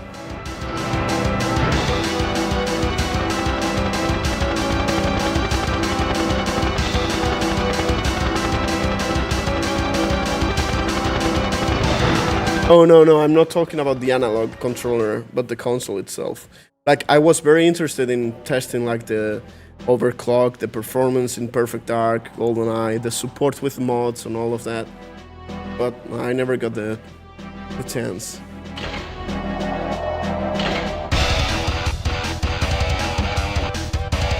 Give me 1 minute while the credits play.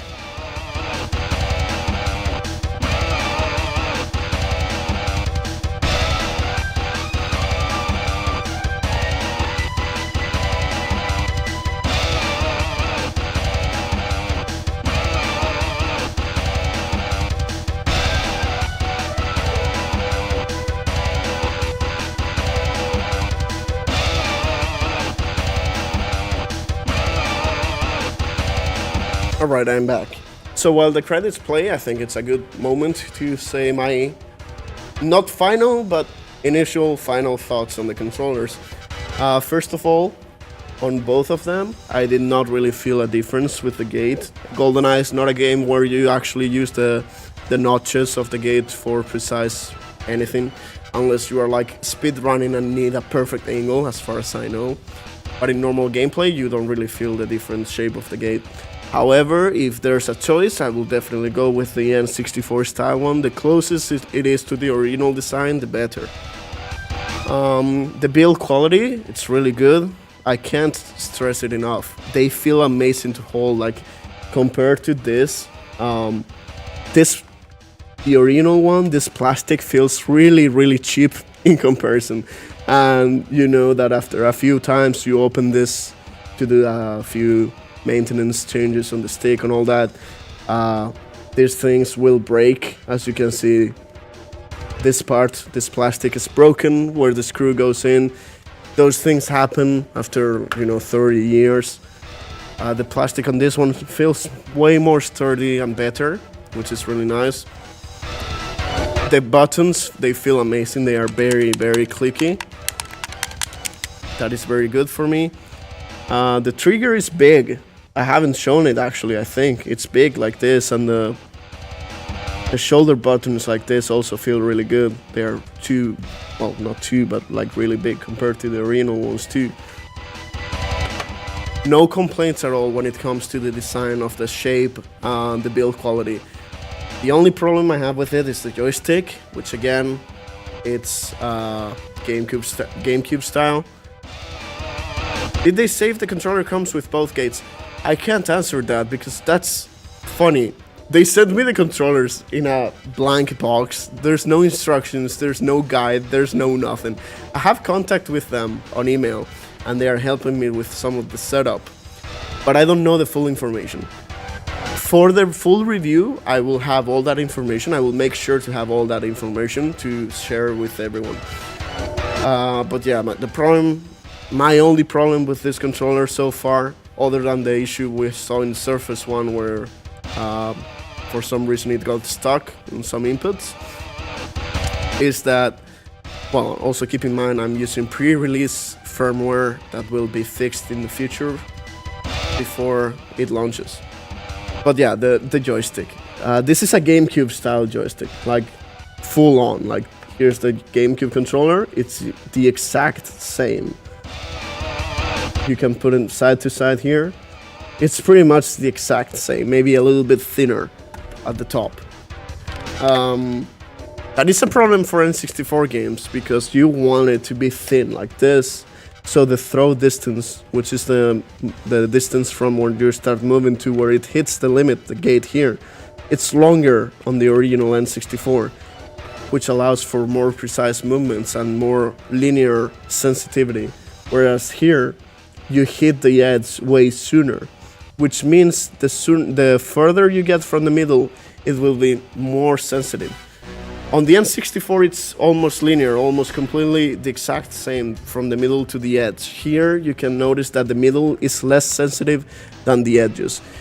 That creates a more twitchy aim as opposed to the smooth N64 aiming.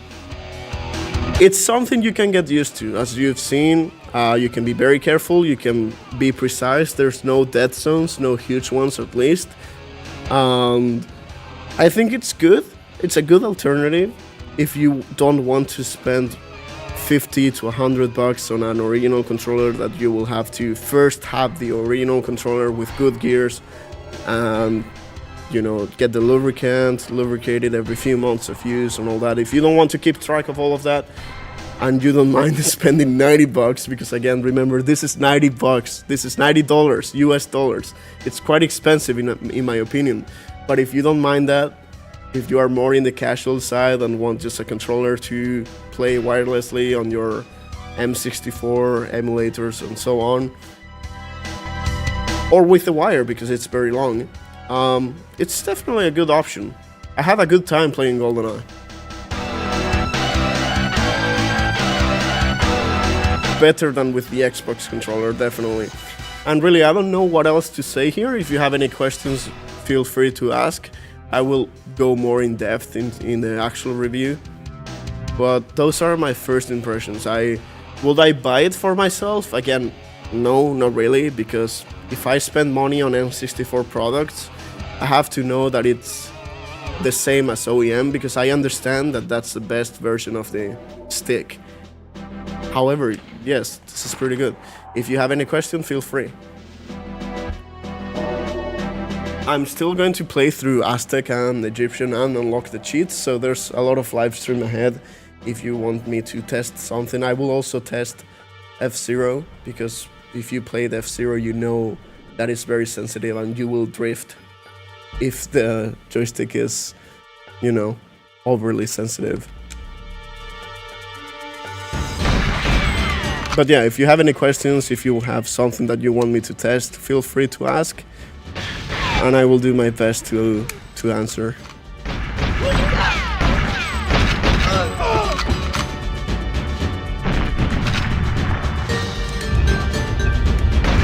If I have something to criticize as well, is, as I mentioned earlier, I don't like the attitude, of the CEO and the marketing team with, oh my god, this is perfect.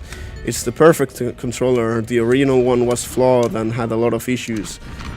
I don't like that, especially when they fight with big names in the community that know everything about the original design.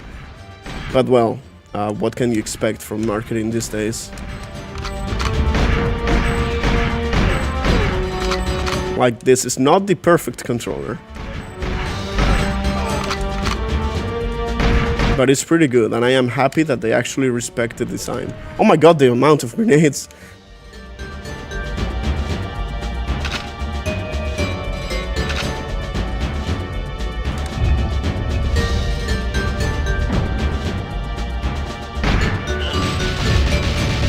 I mean, again, I don't think I'm qualified to say this is the best not OEM one controller, because this is actually my first non-OEM controller that I am testing. But comparing it to what I've seen from other players and other range tests and all that, like the Brawler 64, for example, it's probably up there. It's definitely up there. And when it comes to availability, we will have to see. We don't know if this is gonna like run out of stock tomorrow when it releases and not come back in months, or if they will actually keep up with demand. We will have to wait and see.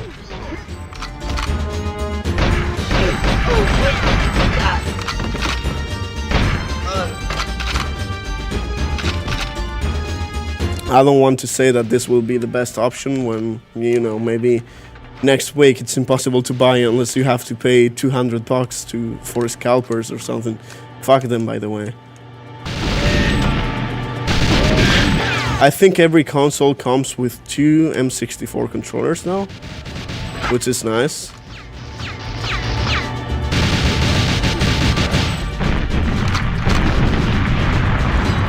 Also, another thing that people want me to talk about is about the CEO, like the owner of the company. Let's just say that, well, they work with military equipment stuff and they fund things related to that. So if you are against that idea, you probably don't want to support them, which is completely fair. I will just say though, don't try to put any of that blame on me. I am just reviewing a controller that they sent me. Does not mean I support their views. Does not mean I support any of that. But also I want to say that if you play Call of Duty, you are already playing something that funds the military. So if that is your concern, you should probably look into what the people you are paying are, you know, funding, because it's gonna sadly be the case for many companies.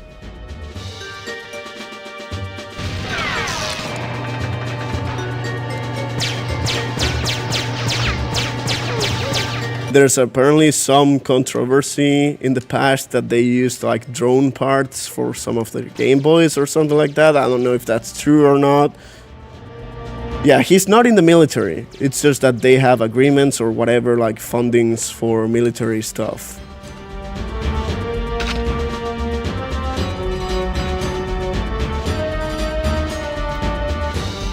They also like donated to Trump or whatever, like, you know, it does not mean that I support them at all.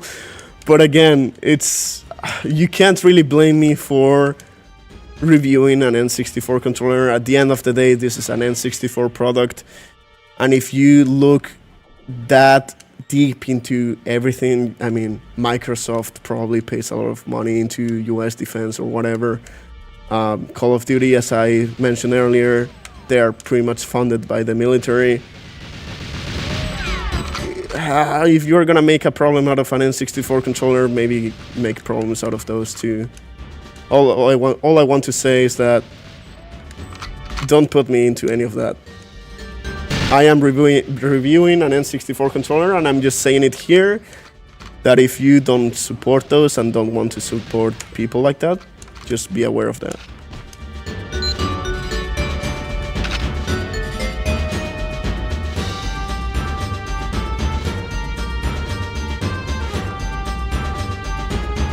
And that's that. I'm not going to go into politics or anything. I'm just saying. Because a lot of people mentioned that to me on the comments on my Twitter, on Blue Sky. And well, it's not something I can control. But that's that.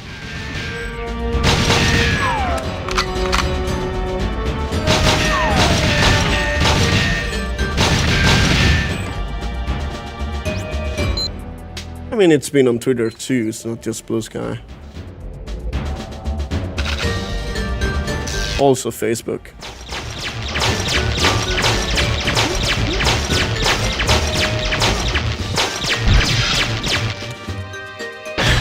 Oh my god, I got sniped!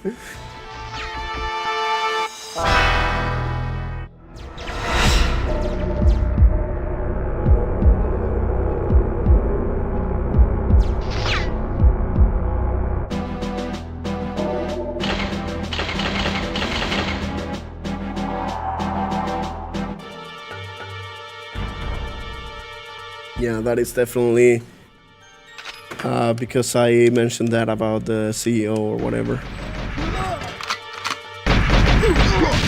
That said, the only thing I'm going to actually criticize the CEO for right here now, in relation to the controller, not the political views or whatever, it's his attitude against some people in the community. I did not like that. Like, I fully understand that he has to sell the product and make sure people believe it's the best option forever and all of that, but yeah, have some respect, I think.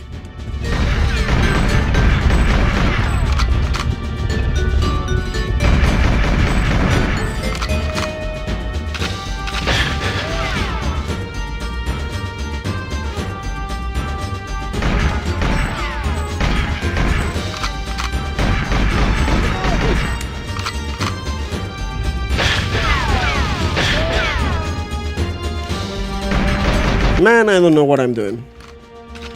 I'm going to do the grass lure now.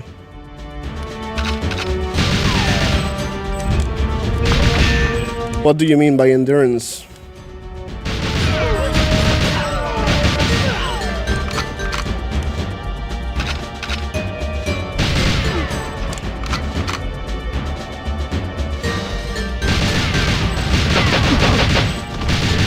Oh yeah, I feel like this is gonna last for a very long time. The joystick is a TMR joystick, so technically they should not drift over time.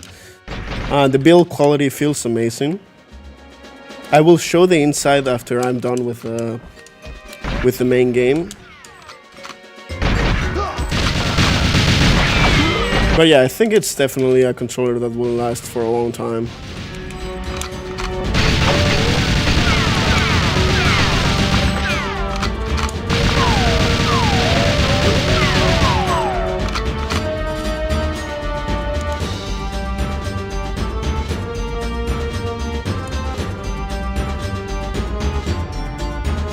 Hey, I'm doing good. Welcome. I actually have like I took off most of the screws here except the edges here at the top and at the bottom, so I can easily showcase it later.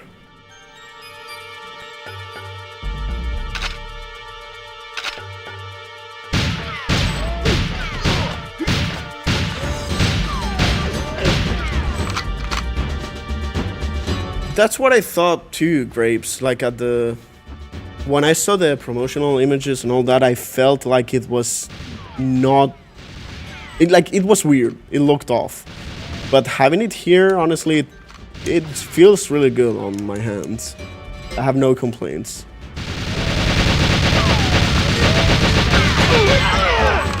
I do prefer the original design better though. Like, I think it looks not cleaner, because this is kind of cleaner, but yeah. I thought it would feel weird holding it, having those angles, but... Oh man, I had to sneeze, and I couldn't. Fuck.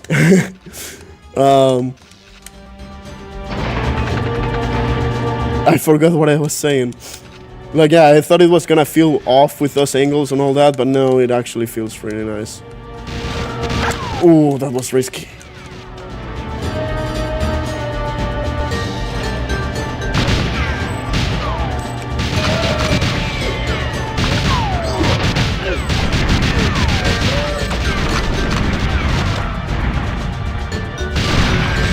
Oh my god, how is it not destroyed?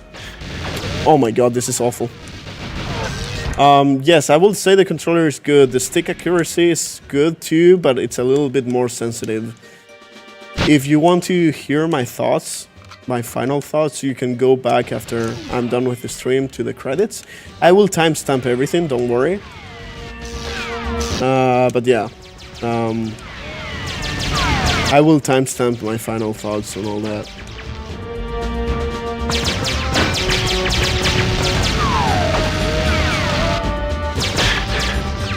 Oh my god, no. I'm being too slow. I'm dead.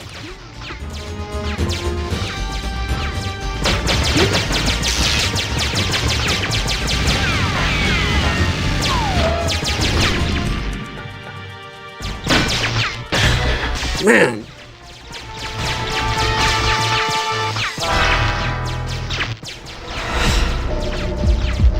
Sadly, I cannot compare this to the Tribute 64. I can only compare it to the Switch Online one and the OEM. It is not better than... It is better than the Switch like this. It's better than this one, the Switch NSO Online, whatever. It's better than that one. It's not better than OEM, unless you just want a controller to buy and forget about maintenance and all that.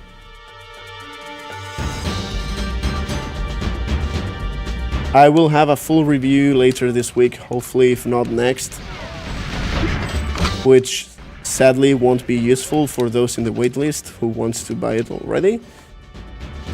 I was on a trip and I just received this controller last week, so I did not have much time to actually test it.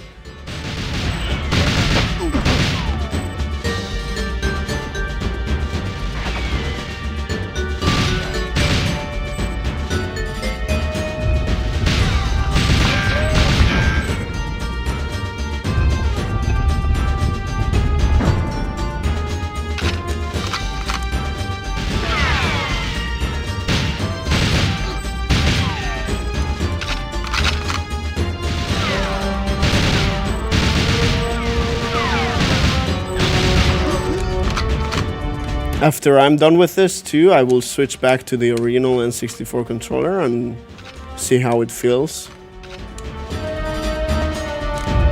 Yeah, they are making software available for you to customize the feel of the controller, but that is not available yet. They said that they would like to work with me for a preset for shooters like GoldenEye and Perfect Dark that they will have available at the console and website for people to try out. So stay tuned for that, I guess. Oh my god, man, it was going perfect and then this guy does the running animation.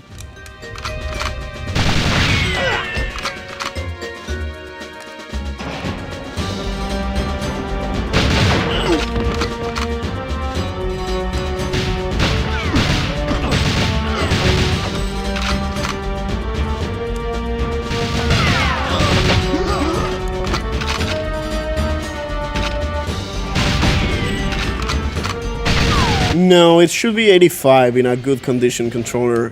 This one does hit 85 by software. The range is fine. The range is good. Actually, if it was at 75, you wouldn't be able to do like the diagonal aiming like this. They nailed the range. That is good. The problem is that the stick itself is thicker, so you reach the edge faster, and it means it's twitchier. Oh yeah, no, but if the joystick has higher range than 85, it's still registered. That's why you can like reach the edge of the screen if your controller is like this one, the GameCube style, the old one, which is really bad. That is why the crosshair can go all the way up to the screen and all that.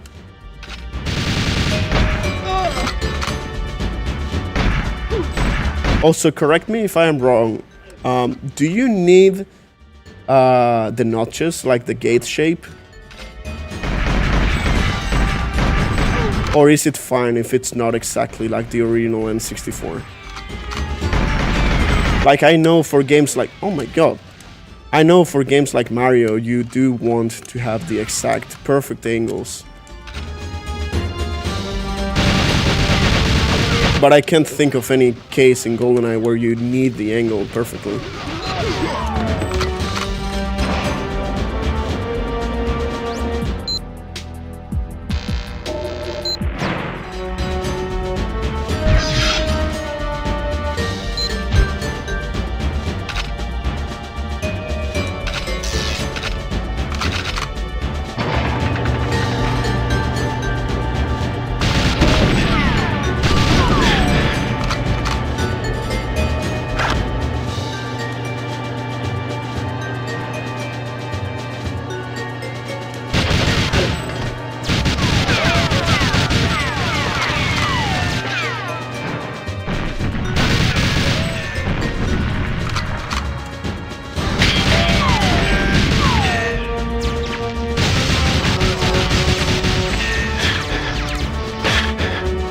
Come on, man.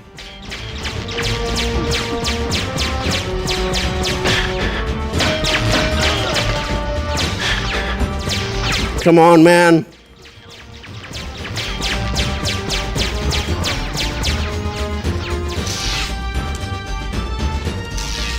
What do you mean I did not get the double?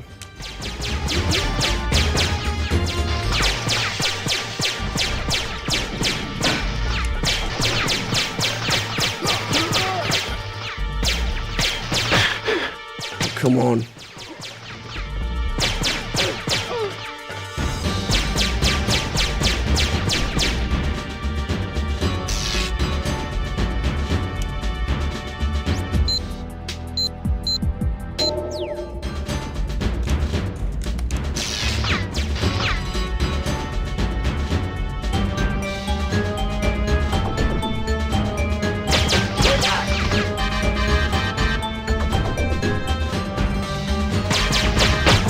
Oh, that was close.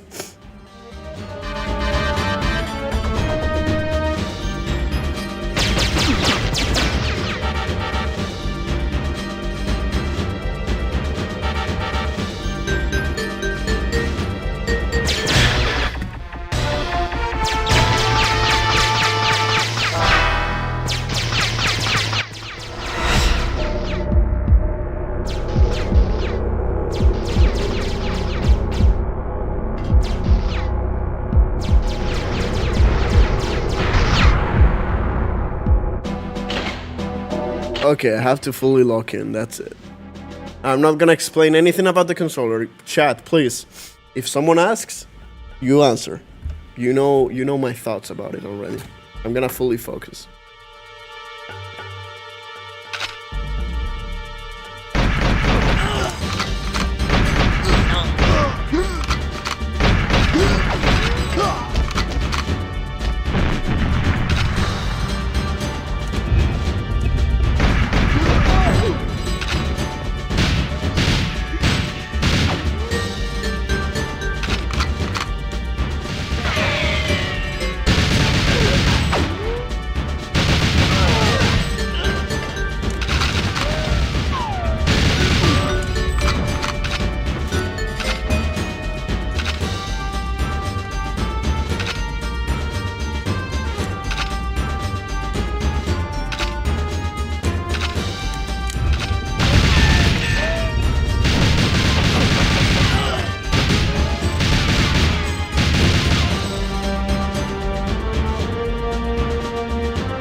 I think Joss is stuck here.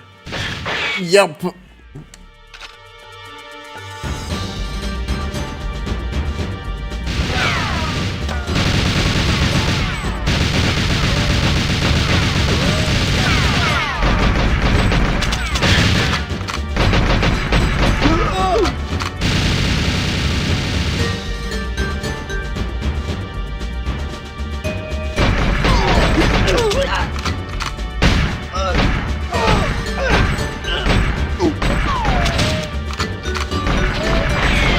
Dude, come on, die.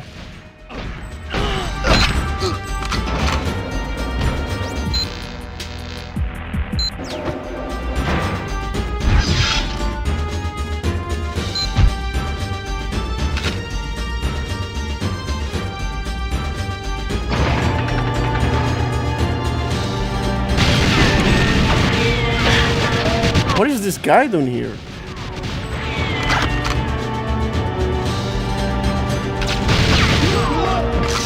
Wow, that was a quick Moonraker elite spawn. Holy shit.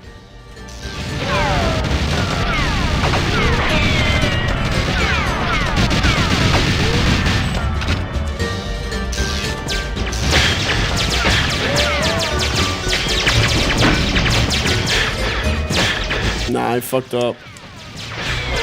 What am I doing wrong with this strat? It used to be so much easier. I'm just gonna play it normally. Hey Angel, thanks for stopping by. Have a good night.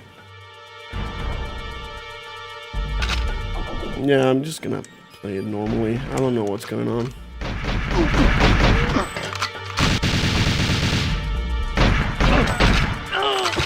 Yeah, I was just really unlucky for them to spawn there.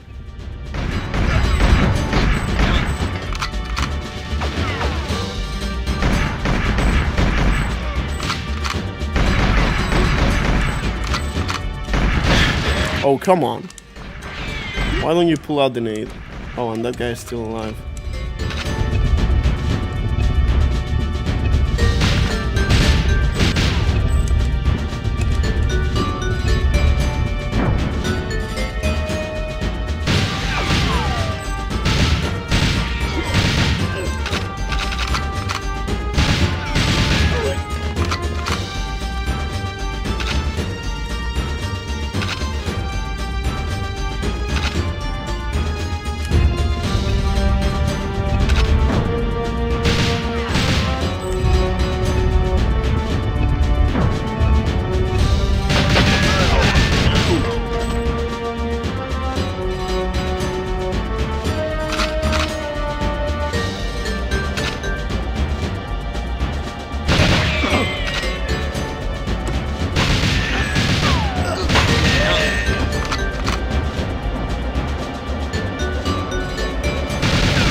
Oh, we can do N64 multiplayer. Well, you need to play on PC, of course.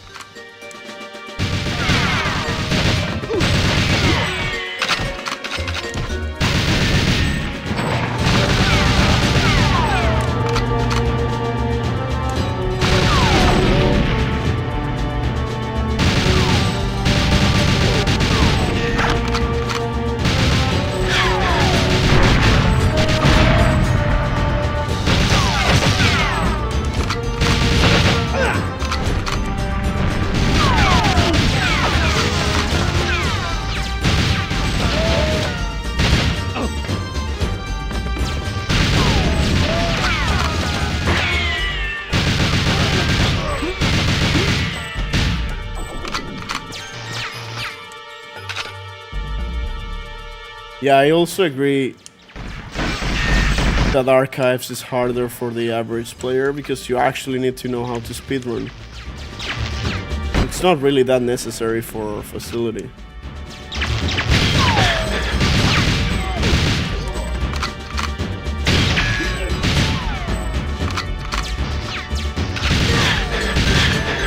Come on.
Come on, man.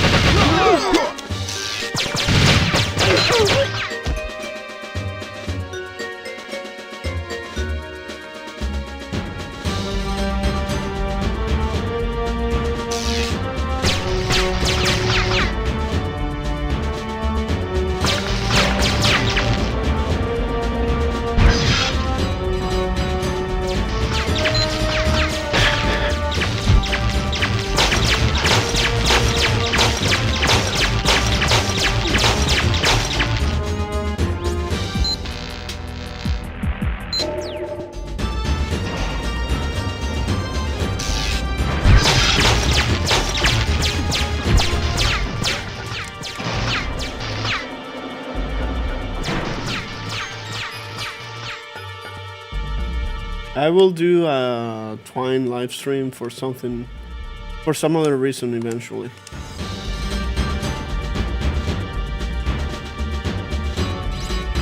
Can't say right now though.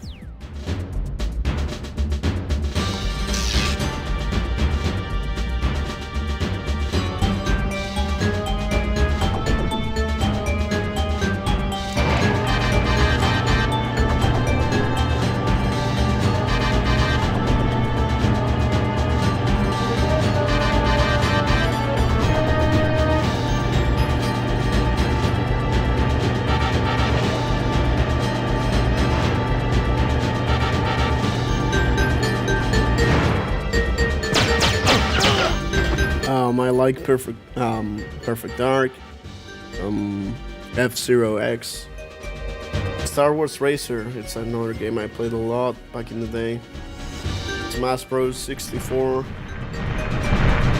I don't know, the Zelda games.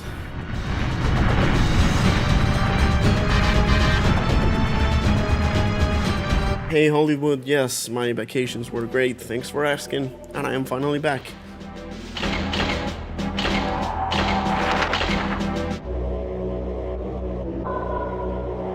Also, yes, finally, first try. I have Jet Force Gemini. I played it a little bit, but I could never get into it like as an adult. I never played it as a kid, and nowadays it's like on real hardware it's too slow.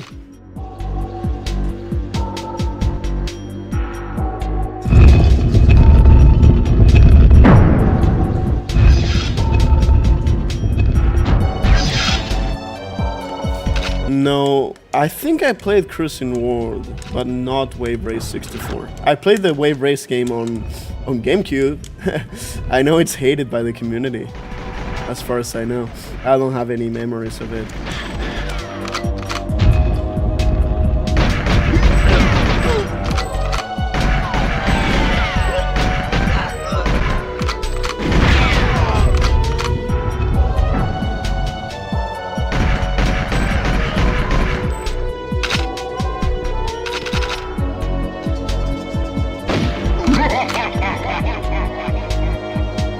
As far as I know, Blue Storm is hated by the 64 fans, not sure.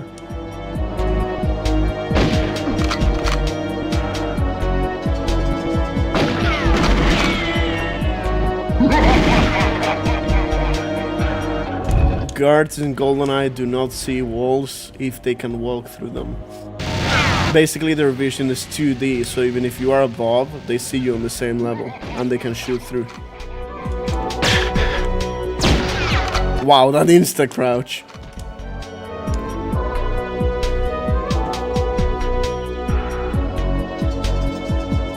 Yeah, I am safe. The fire is in my region, but it's not close to the city.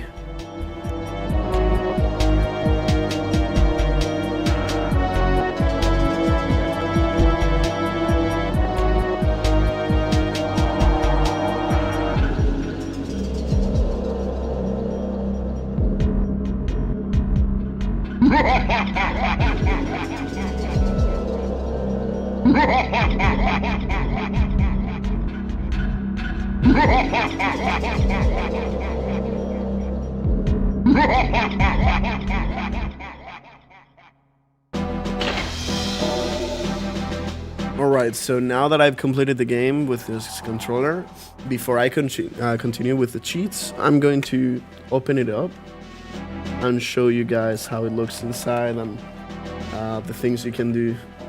I'm gonna take off the battery.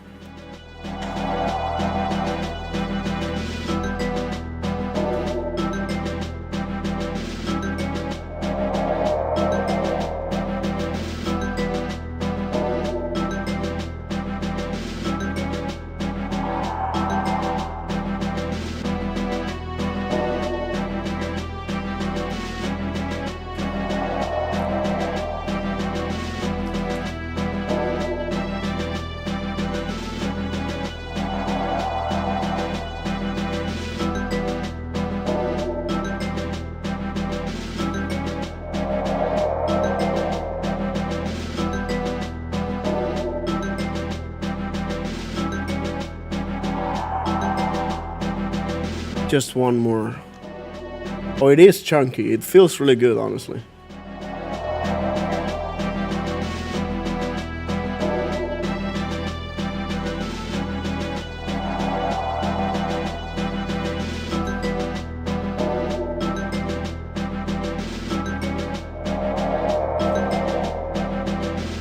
Okay.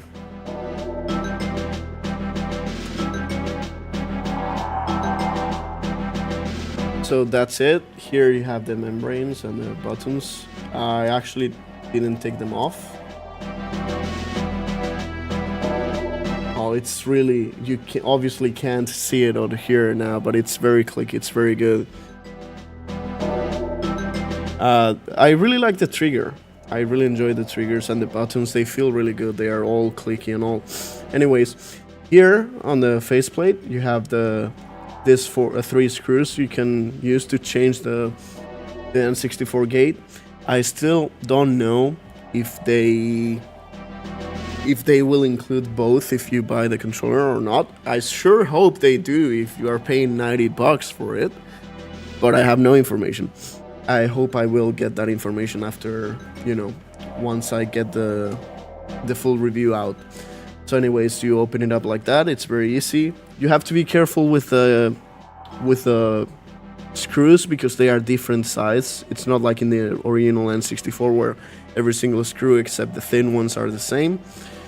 But yeah, here you have the rumble. It's pretty strong. Sadly, it's not working for me on the N64. They told me it's probably an issue with the pre-production. Hopefully they can fix it with software for me. We will see about that. The shoulder buttons are clicky as hell too, but you can see it's membrane as well. I can't zoom in too much because of the focus, but yeah. This is the controller itself. You can see the plate. It seems to be very high quality. And then if you want to change the joystick or whatever, you can just pull from here. There you go. Here's the cap. It's literally the same as a GameCube one. Like, I'm almost pretty sure I could just take this one out and put it here. And if you want to change this, let's say this is 150. Here, I showed at the start of the stream that they sent me 4 different models too. This is 150, which means the strength of the spring. It's the closest to N64 because, as we all know, the N64 joystick was very stiff. Let me try 60, which is the most loose, I guess. But yeah, it's very easy to change it. You can see that there's 2 clips here at the top and the bottom. You just hold them in. And hold on. There you go.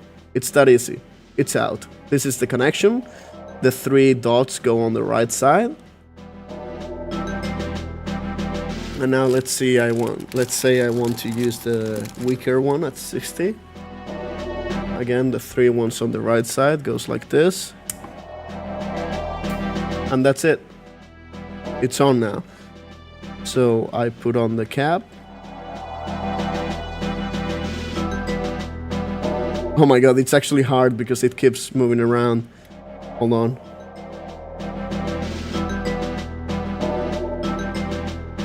There you go. And now all you have to do is put the faceplate on. And that's literally it. Put the screws back in and you're all set.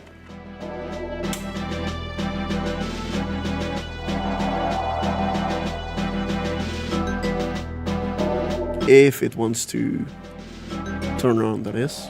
Hold on. Yes, I'm gonna check that. If it's... Hello, can you turn on? Is the battery even working? Oh wow, you think it's ugly if it's transparent? Okay, I don't know why it's not turning on. Did I break it?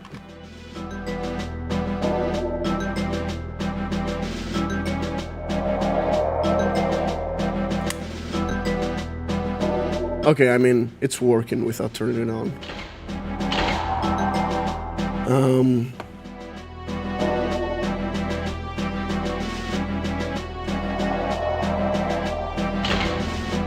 Let me see how it feels with the weaker resistance one.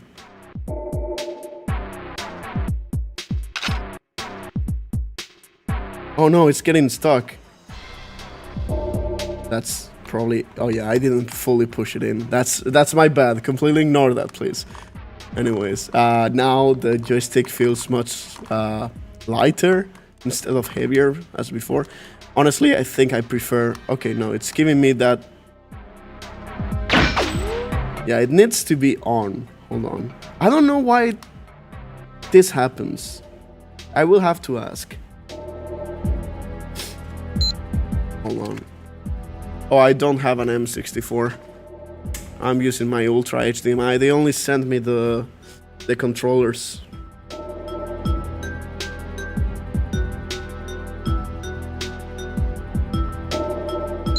I don't know why it's not turning on. Look.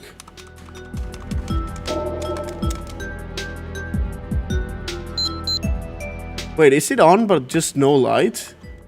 No, the buttons are not working. Oh wow! They only work when I push down the joystick. Look. It's not working. None. But then I push up the joystick and press A and it works. Yeah, that is strange. Okay, why is it not turning on though?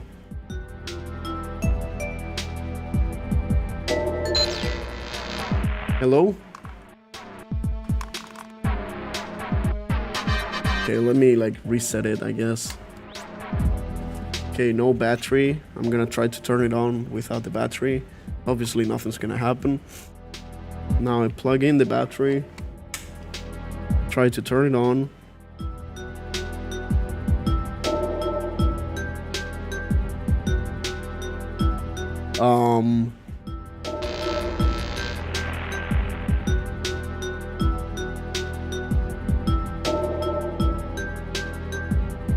I mean, is the battery dead? It shouldn't be. I don't know. I don't actually know if it charges while it's connected to the N64. Okay, I guess the battery was dead. Wow. That's strange. Yeah, I did turn it off first. Anyways, it is working now. So now I can finally properly test the new joystick. However, look, now I can't aim properly on the edges. This is because you have to actually calibrate it after you change the stick, which makes perfect sense. And I think it's left, right, up, down, left, right, up, down, BB, AA, start. Yes, you can see the LED now is spinning in circles, which means I have to do this twice, and that should be it. And now I have to unplug it again, maybe. Now it's again not working. Let me turn it off.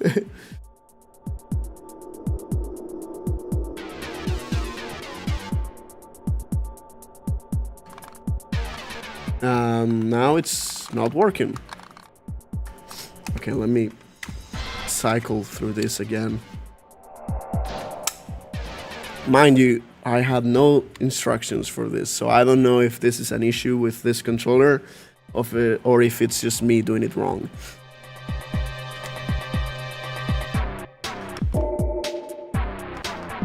Yeah, hold on. Yeah, this is $90.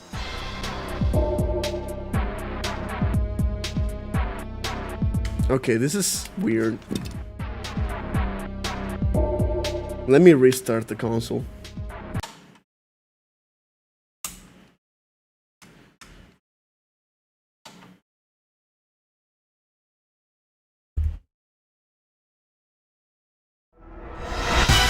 Now it's working.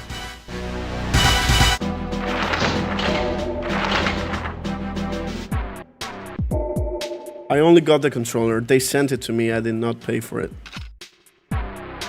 Okay, so now that we calibrated it, I can go up and down just fine.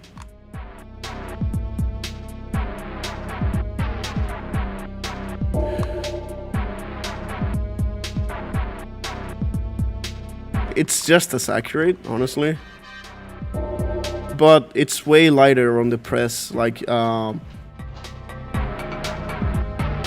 you need less strength to push the joystick, so it's more sensitive in the middle. I don't really like that. I prefer it to be stiffer, more stiff, like on the N64.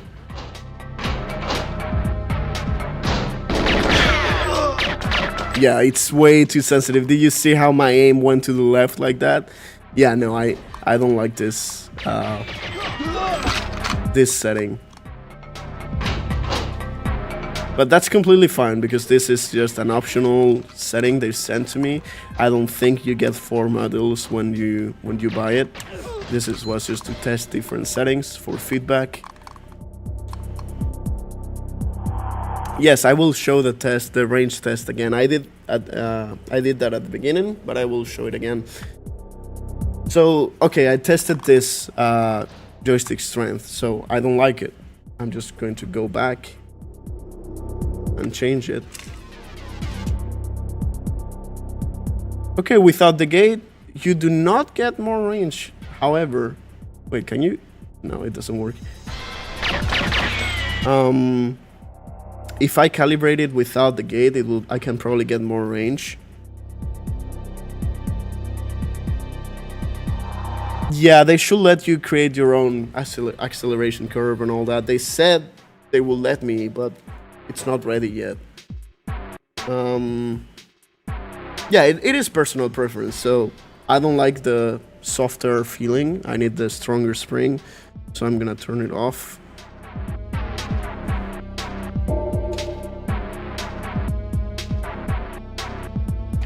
Well, the cable fell, whatever. And now again, I have to take this off. Man, it's strong. There you go. Let me get the camera. Now again, just the 2 clips here at the top and the bottom.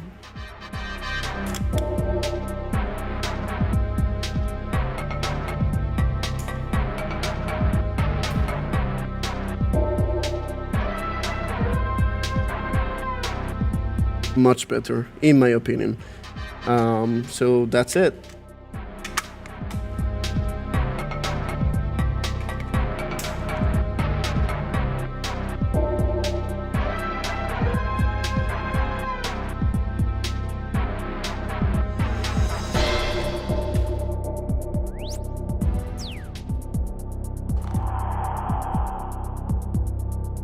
I'm going to calibrate it again.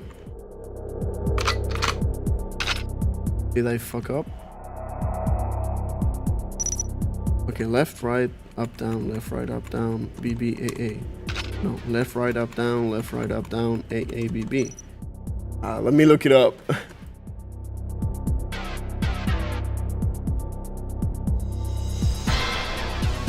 Left, right, up, down, B, B, A, A.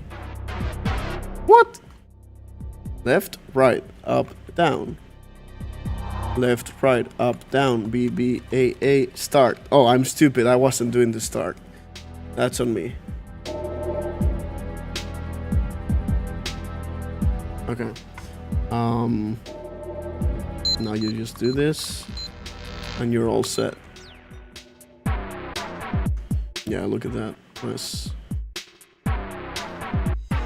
I mean, the angles, like the top left angles, are a little bit wonky on this, I feel. Let me try a few more times.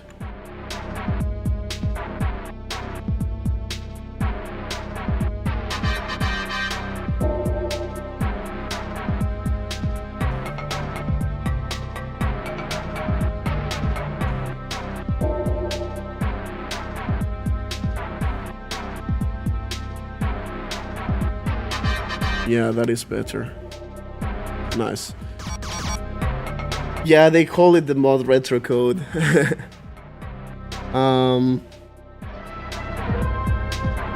Okay, so that's gonna be enough with this controller. I think I'm gonna go back with this, but before I go with the cheats, I'm going to show the range tests again, see if anything changed.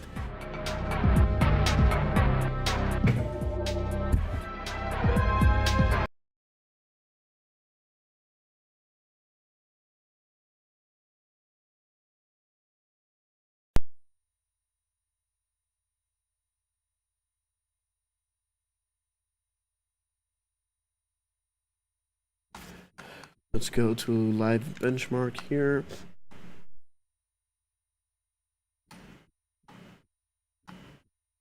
Ooh.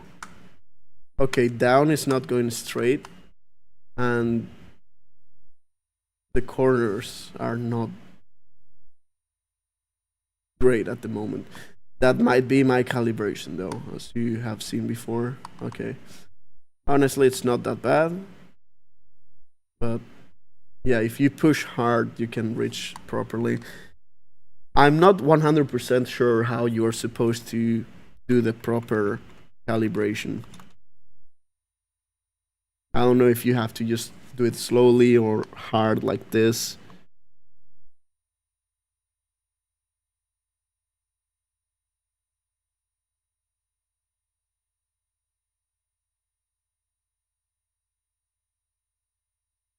Oh no, now it's really bad. Like, okay, you don't have to push too hard. Look at that. Now it doesn't reach down there.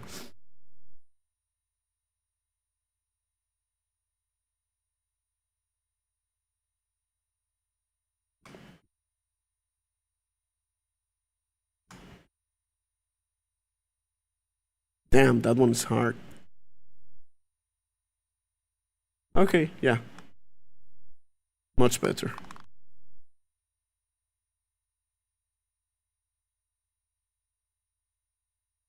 No, left right start is for resetting the dead, not the dead zone, but the resting position. But that is only on the original OEM controllers.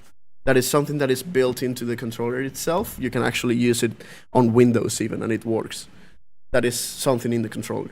It doesn't work here. This is for the calibration of the stick in case you change the gate or the stick module or something else. As you are asking, I'm going to try without the face. Without the gate. So I'm just going to take this and screw it off.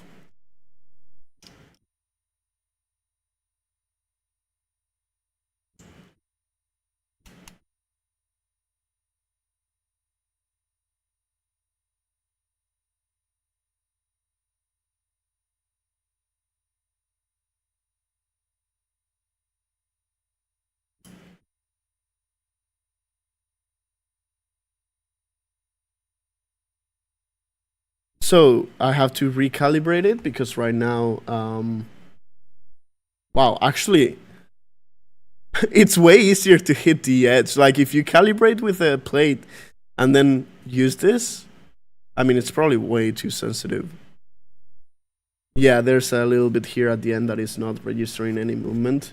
That is totally understandable. Let me try to calibrate it.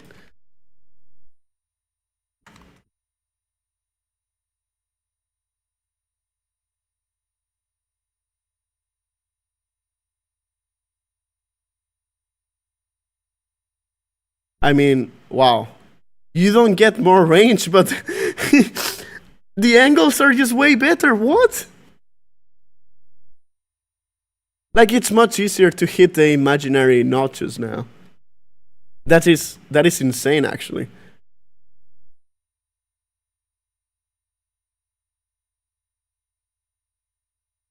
Like, look at that. It looks much cleaner. It is hard capped at 85, which, I mean, it's fine, I think. For most games, you don't want more than that. But look, perfect results. Without the gate. Wow. I wonder how... let me try in-game, like, in GoldenEye, see if that feels good.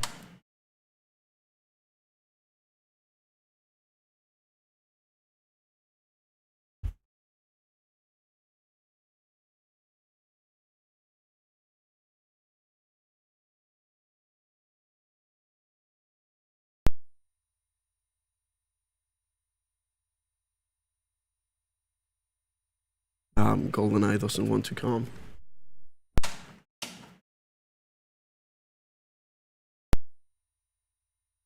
Come on.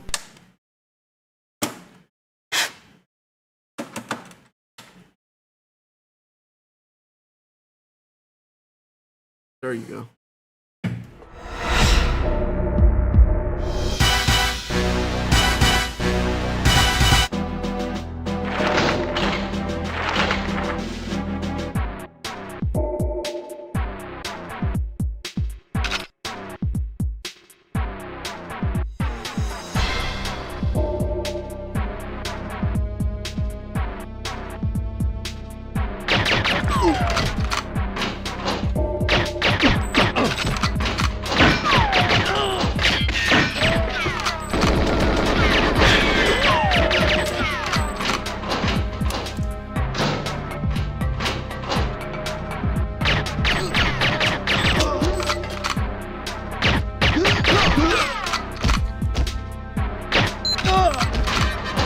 Honestly, this doesn't feel bad at all, but that's because, again, GoldenEye, you don't really need the stick gate. It's a shooter. If it's round, it's completely fine. And well, software side, it's still registering those values.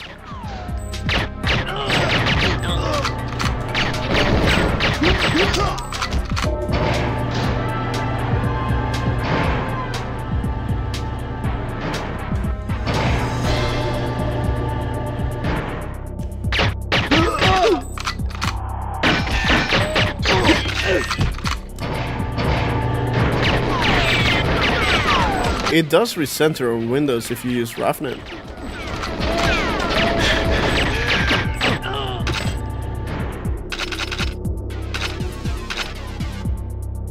Okay, this feels cursed. It doesn't feel bad. It actually plays pretty nicely. It is a little bit cursed though.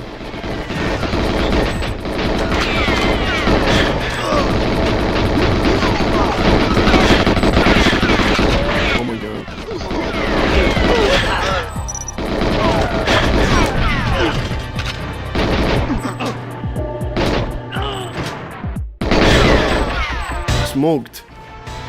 Okay, so I'm going to go back to the gray one. I just wanted to show that you can easily change the face plates and all that. Well, the stick gate, I mean.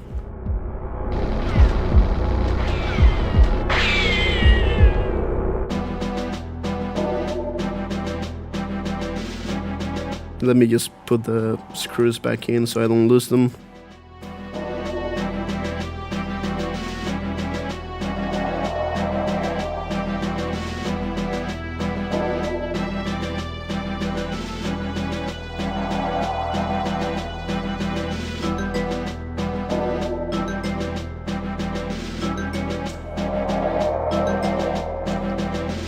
Oh, it's actually magnetized. That's cool. Look. I mean, it's something that you expect on most screwdrivers nowadays, you know.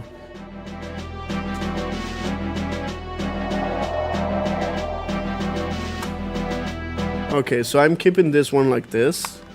You know, the strongest TMR module, this gate. I'm not gonna put on the screws right now, though. Let's just play. I'm going to go back to the gray controller.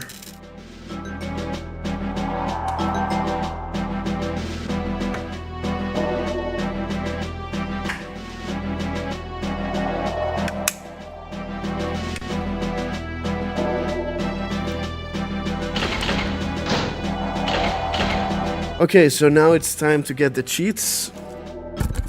Oh, sorry about that. I hit the microphone.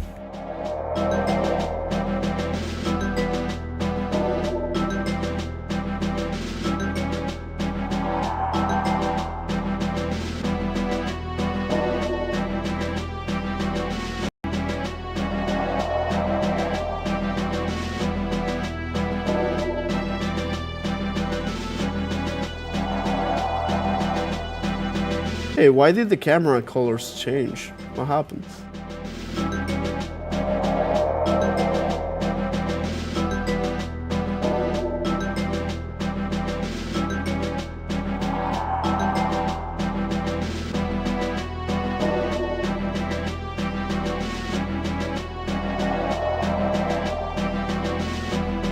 Yeah, whatever, it was something like this. Anyways, let's do agent cheats first.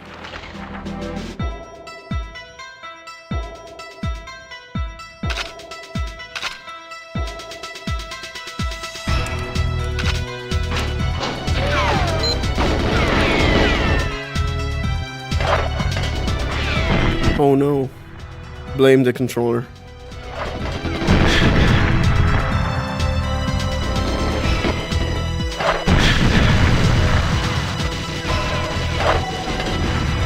Are you kidding me?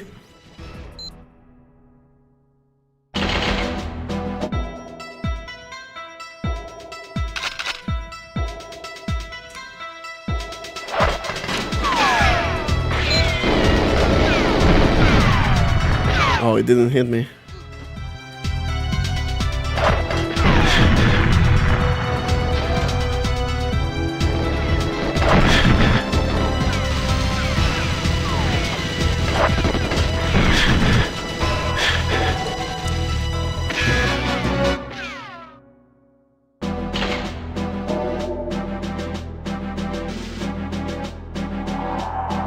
Why did I not get the...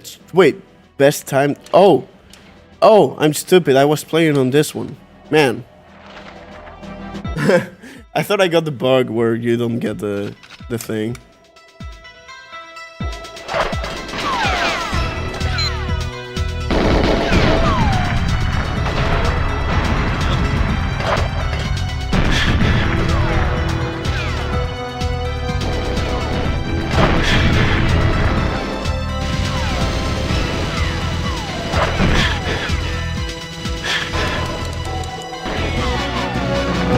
Okay, now for real.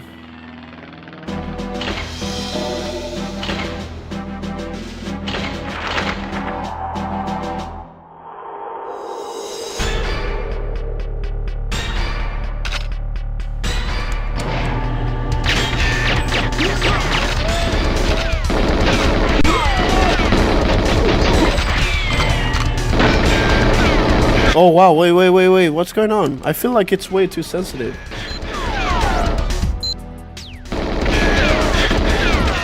What happened there?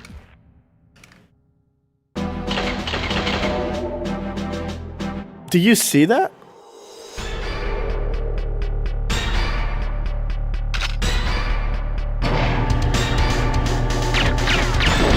Oh, what is going on now? I can't aim. I have to get used to this again. What's...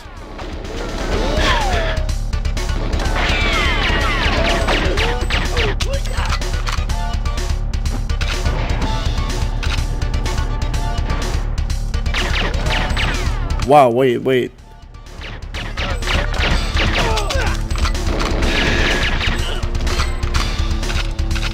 It wasn't this sensitive before, was it? Like, I played through this level with this one.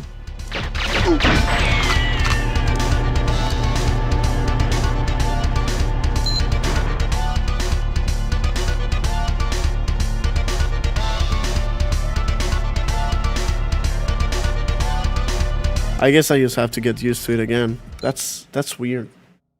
The green and the gray one shouldn't be that different.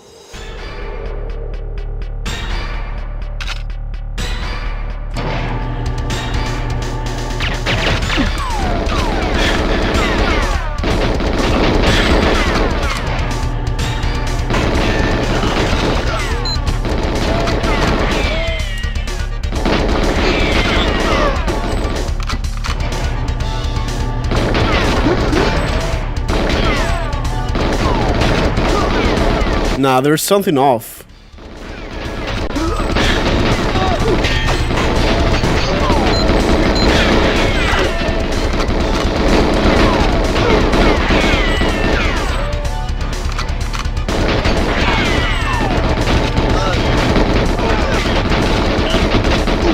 The thing is, I played through the first half of the game with this one, and I don't remember it feeling this sensitive.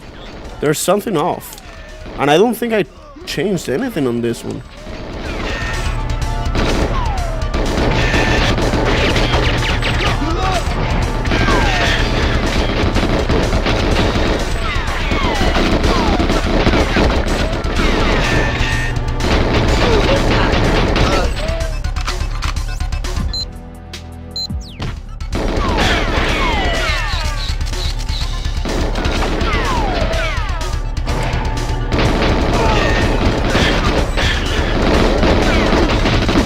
Maybe it's just me.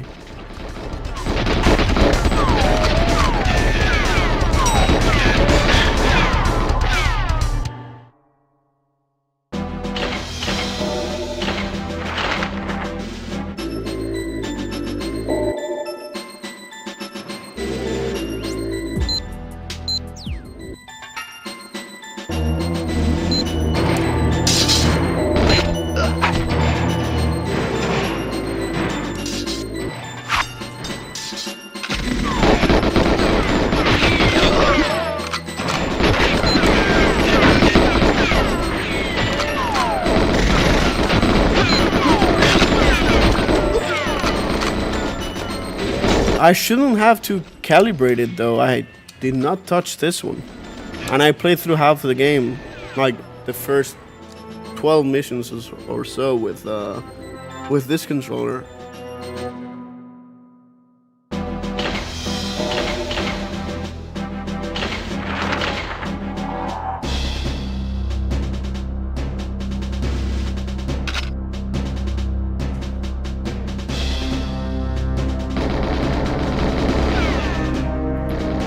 I'm getting all the cheats now that I completed the full game with this controller. We are testing the ModRetro controllers that they sent me.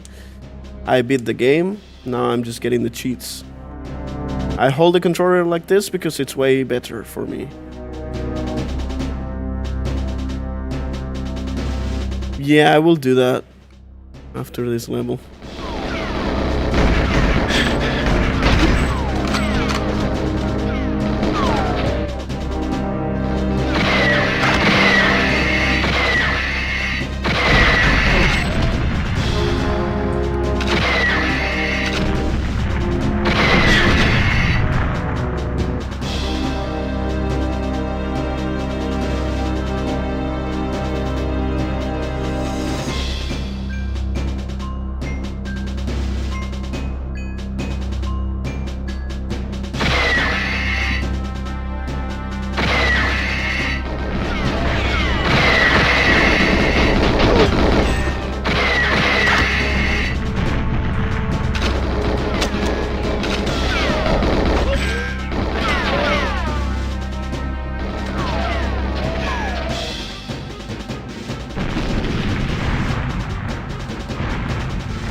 come on, let me pick up the ammo.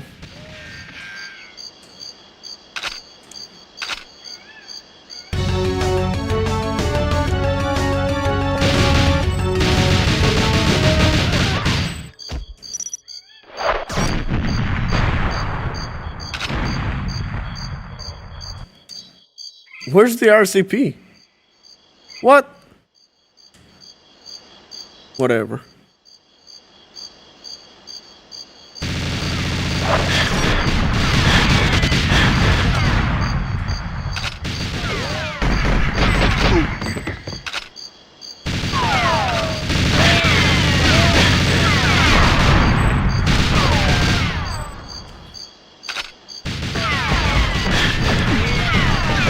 Let me through.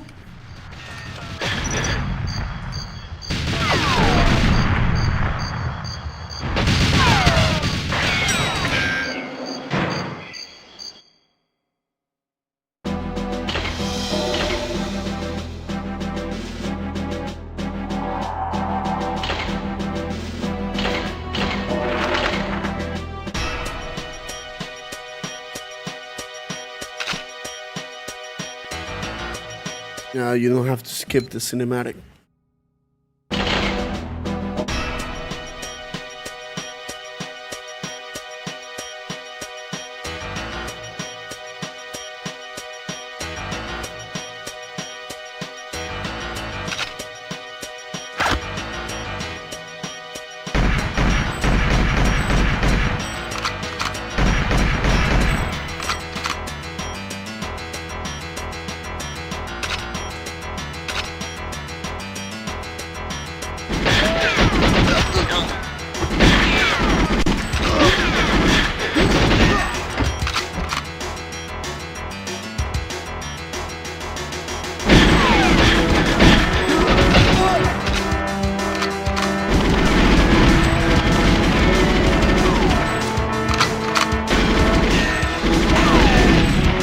Yeah, I don't know what's going on. I can't aim with this controller anymore. I think I'm going to go back to the green one. Oh, come on!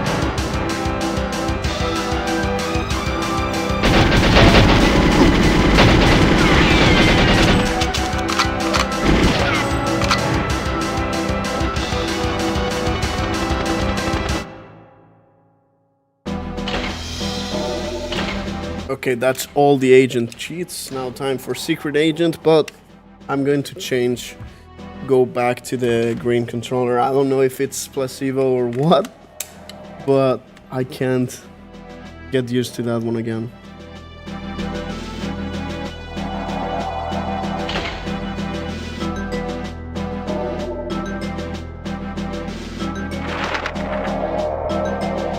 I think I have to calibrate it though.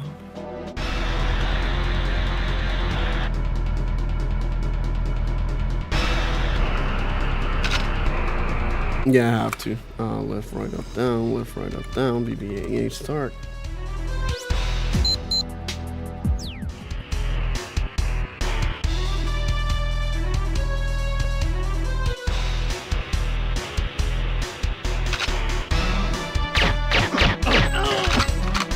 Okay.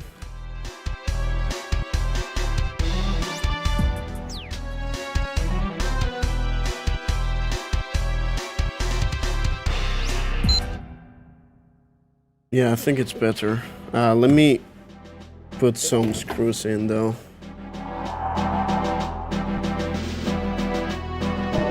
At least 3 of them.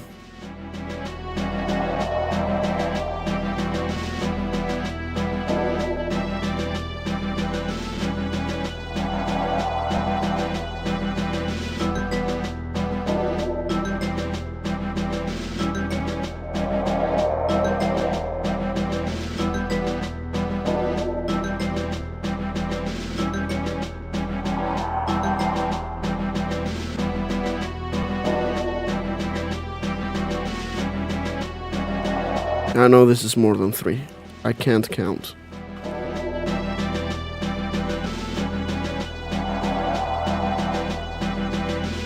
Wait, hold on.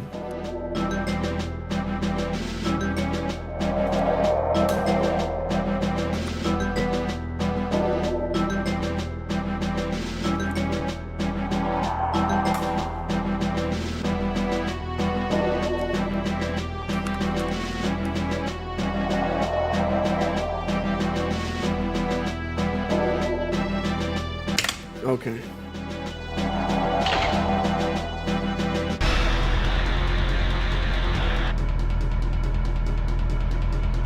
And I got the bad, the bad cinematic.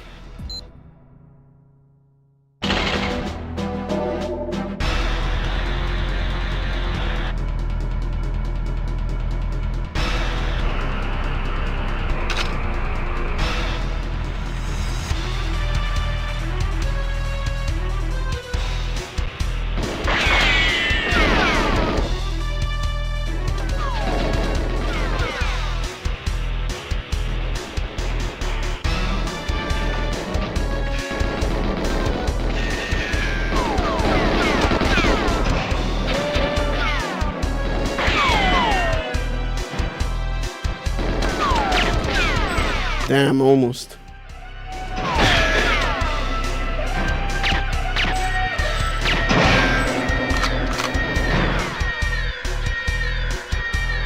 I blame the controller.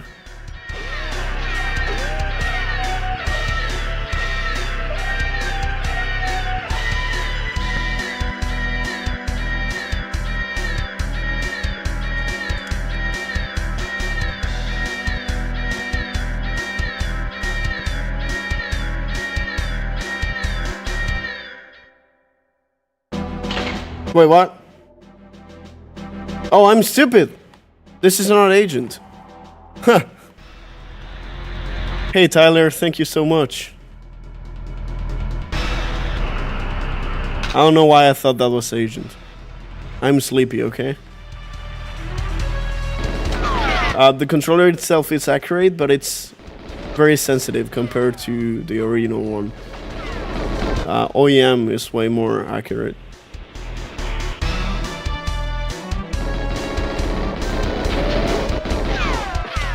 I do like the build quality and everything else on the controller, though.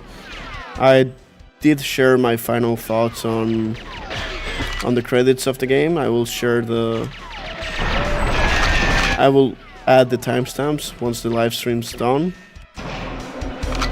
so you can go back and listen to them. I also talk a little bit about it after I complete Egyptian. It is too sensitive, as expected with GameCube controllers, like GameCube style sticks. But it's not too sensitive to the point where it's unplayable. This is way better than, this is a way better experience than what you get on the Switch with the Joy-Cons. And I prefer this over the Xbox controller for GoldenEye 2. This is a controller that will cost $90. So you also have to keep that in mind. Like, are you willing to pay $90 for a controller that it's really well made? Like, the build quality is amazing, but it's gonna perform worse than the OEM if you have one in good condition. And for $90, you can upgrade with steel parts for it to stay in good shape forever, visually forever. But it needs some maintenance, like lubricant and opening it to clean it and all that. You don't need any maintenance on this kind of controller.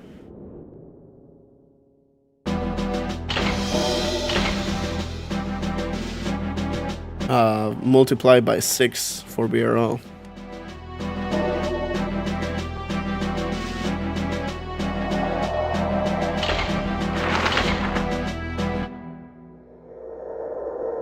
I have that one too. It's not the one I'm using right now, but I have it too.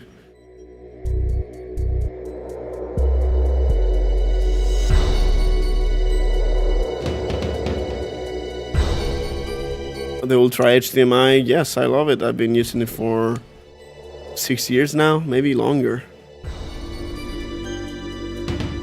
Yeah, but that's why I said that you can, for those $90, you can invest on a steel bow or a steel stick too, and those will last you forever.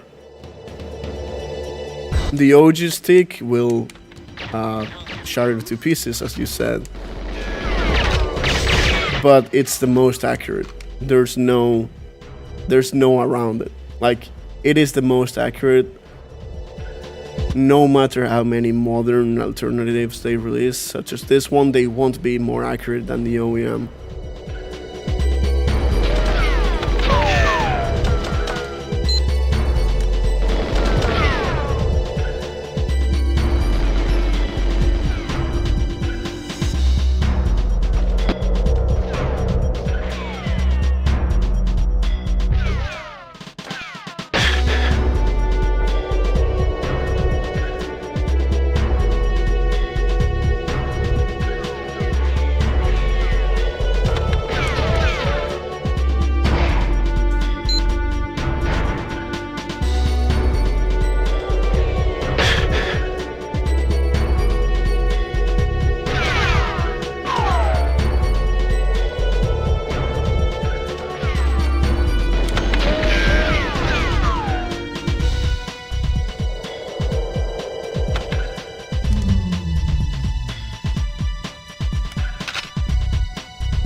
Oh, come on.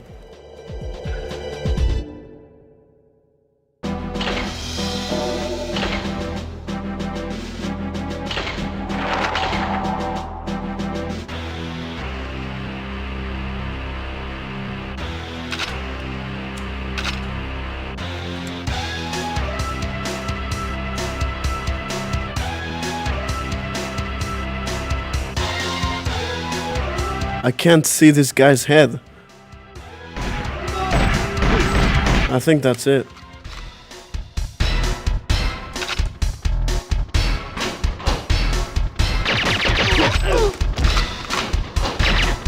Whoops.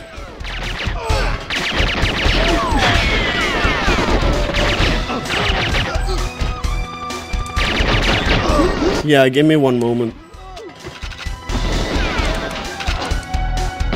You can. I already tested it, but I will show you.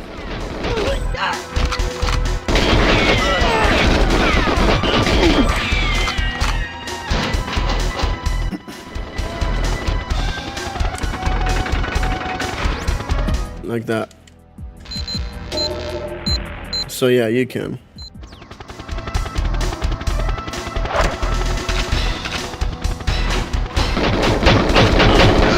Hey, King.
I have the Pikachu one.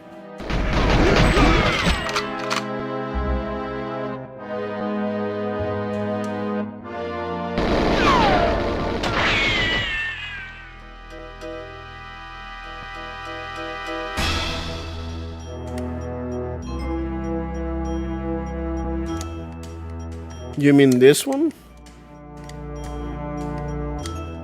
On the statue? That is because on the Xbox version, if you don't remap the controls to the D-pad, you can actually not run. You can't strafe run.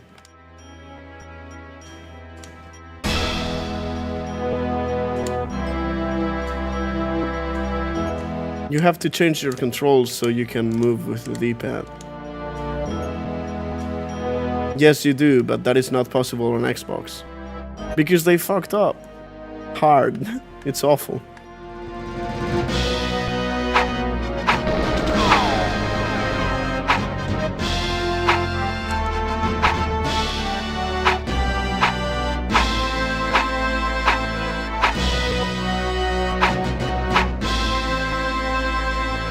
No, this is N64.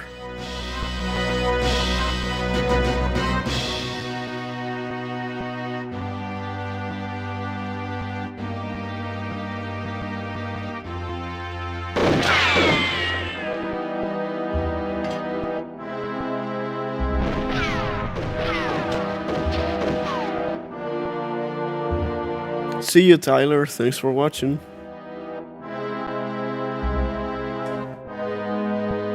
This is N64. Like real hardware.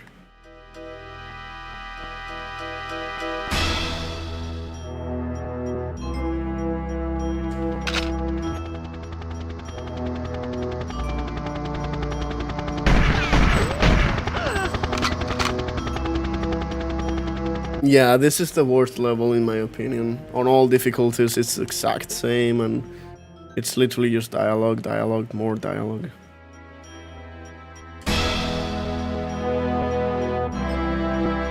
Oh!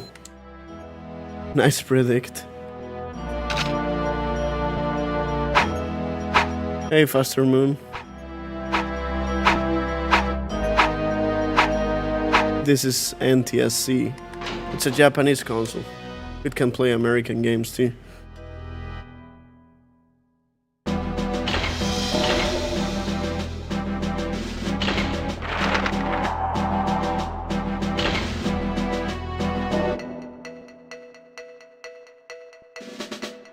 Yeah, my console is modded with HDMI, which means I can just plug it into my monitor or any capture card.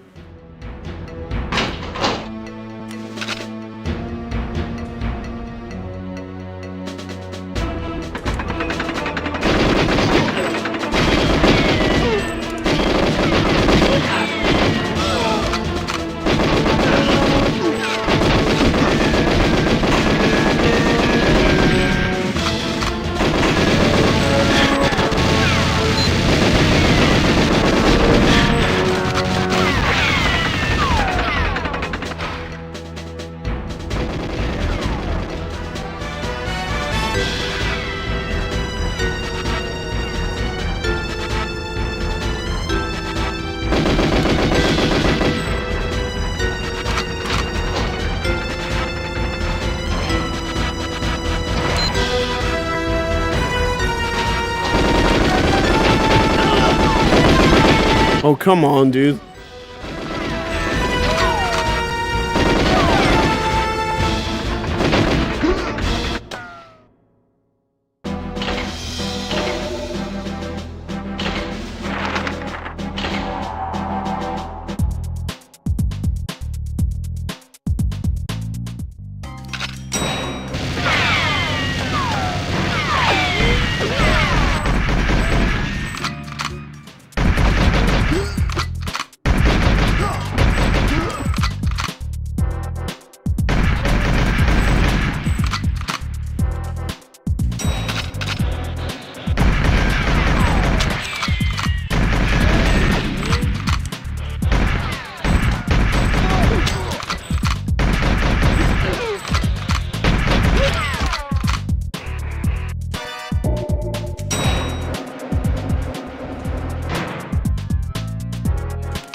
Man, I am very sleepy.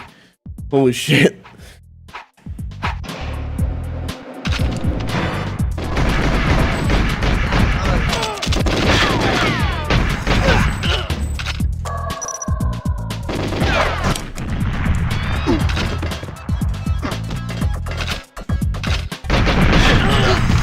Wow, that grenade.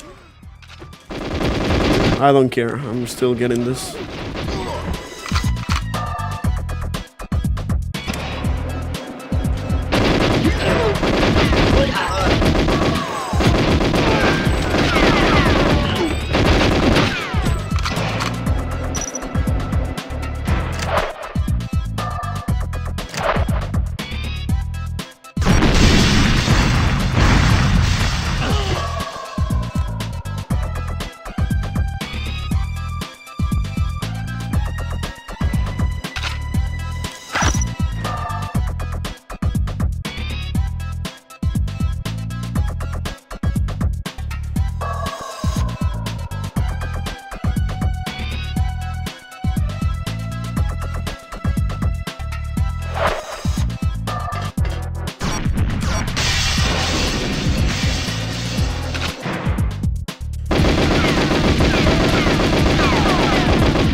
Hey Glitchy, welcome.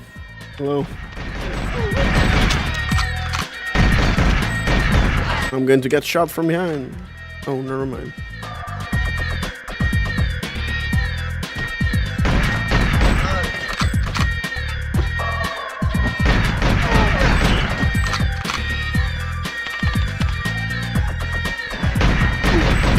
Yeah, I know this is brand new.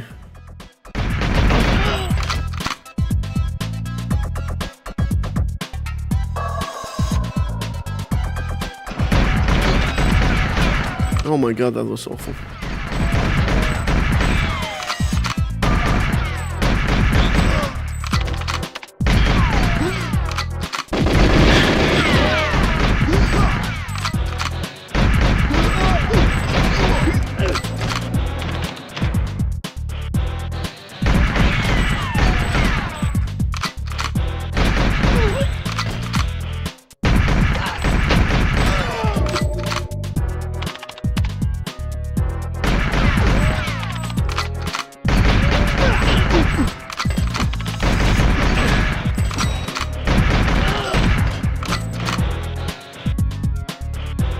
Hey Franklin, welcome.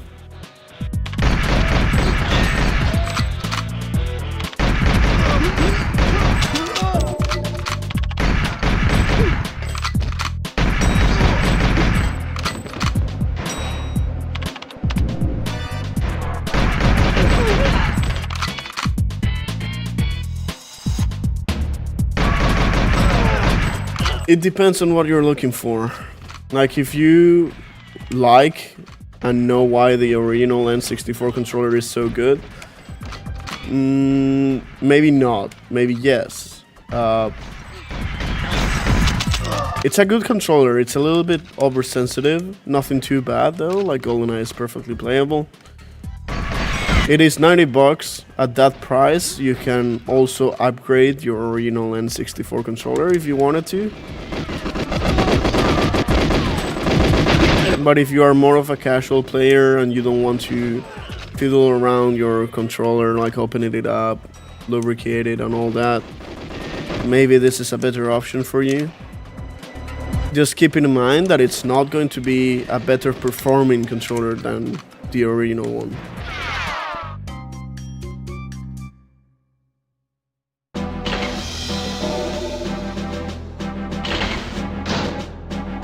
That is a double input that I did not make.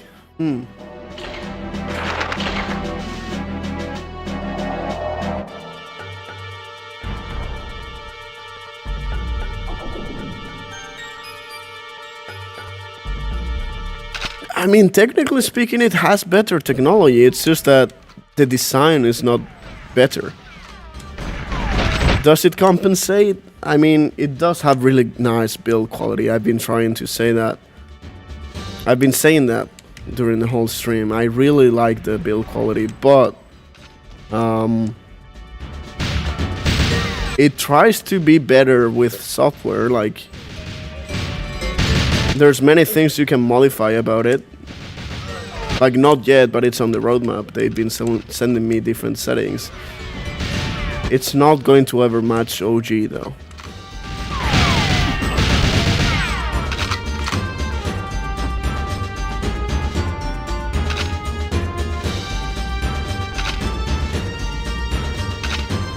I have not tested any other controller, any other third-party controller, sadly, so I can only compare this to the official Nintendo Switch Online N64 controller. I can't compare this to any other third-party brand. And it is better than the Nintendo one because of the stick. While being more sensitive, it just feels better. I do not know if this controller is compatible with the Switch itself though. I will have to look that up.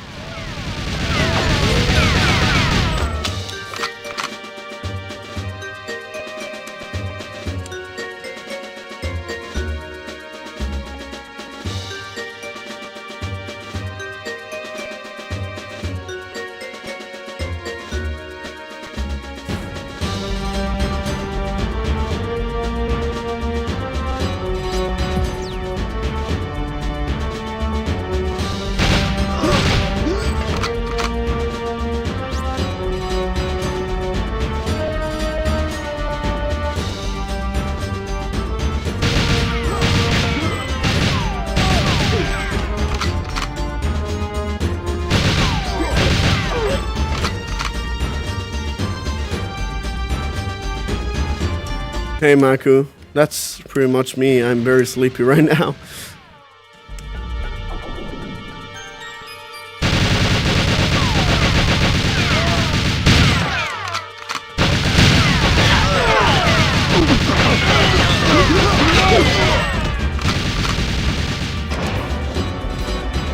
Hey Cubone, thank you so much for your donation. I know it's been long. Oh, come on, I didn't get the key. It's been just a month and a half though, come on. It's nice being back though.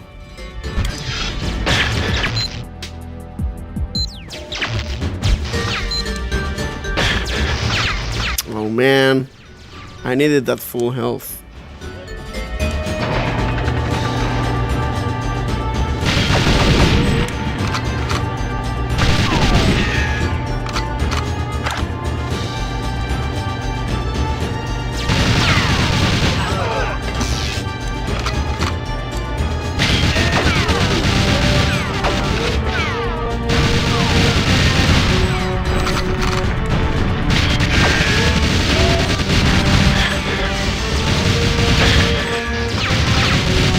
Oh my god, I got really unlucky with the spawns again.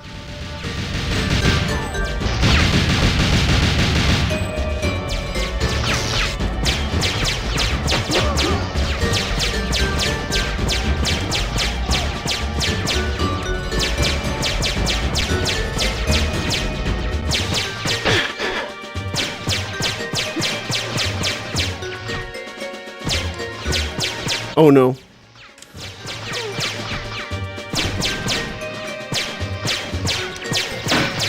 Oh, come on. Just one guy.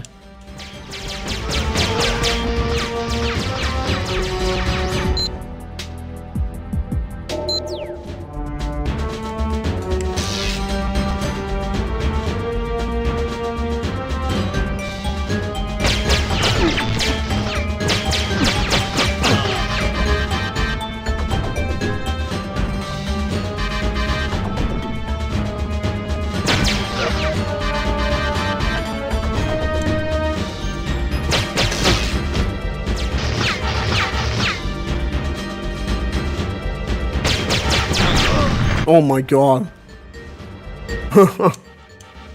No! Oh, that was close.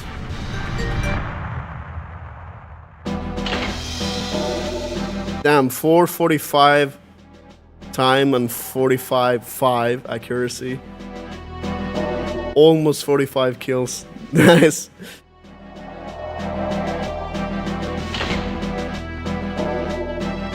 Okay, that's... Hey, another double input. That's not good. Okay, I have to do facility, caverns, and what's the other one I missed?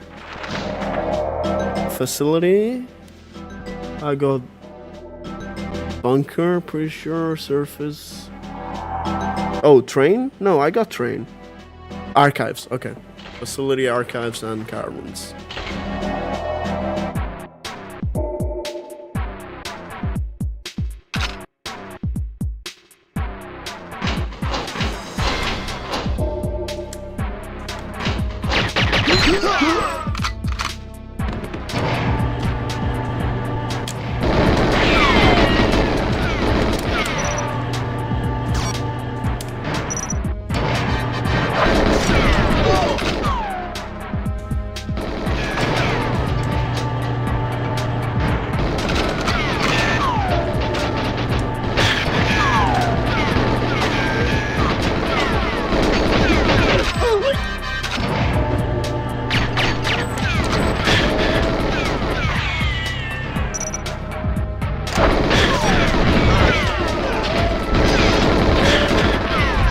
Hello, dog.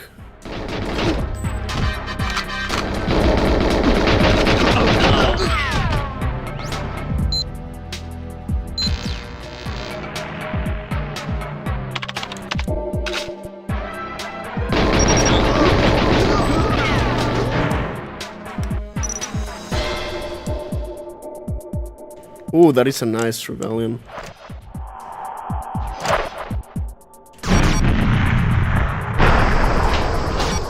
Oh, come on.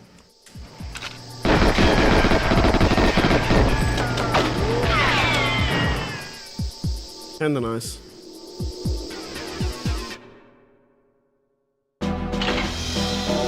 Ah, 125 with this new controller is not bad.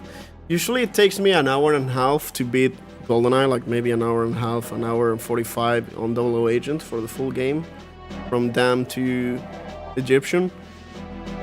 And with all the cheats, probably like 2 hours and a half.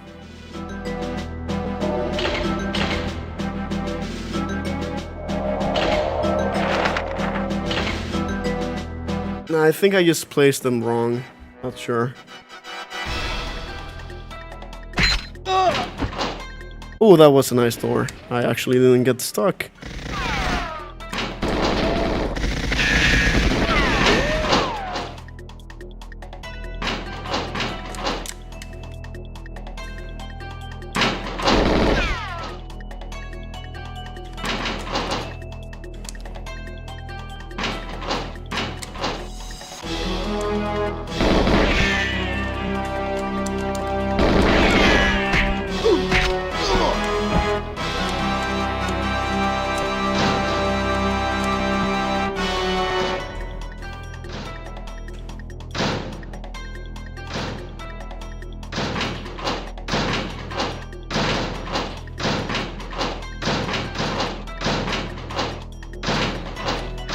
I've streamed Turok 1, 2, and 3 on my channel.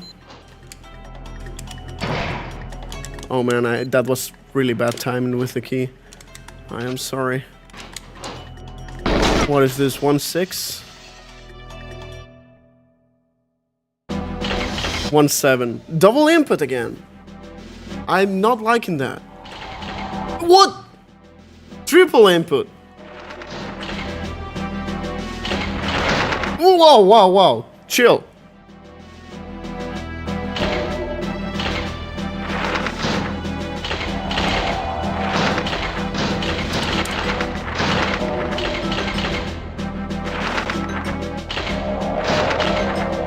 Wow.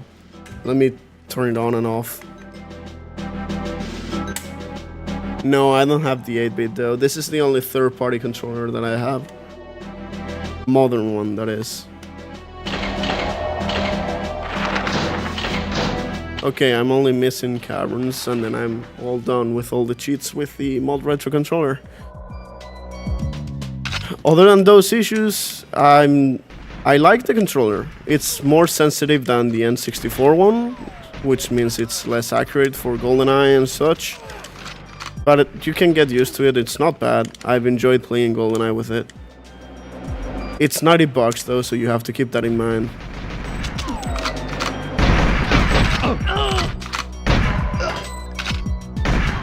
Any review that says this is the perfect ultimate controller though, no, don't believe them.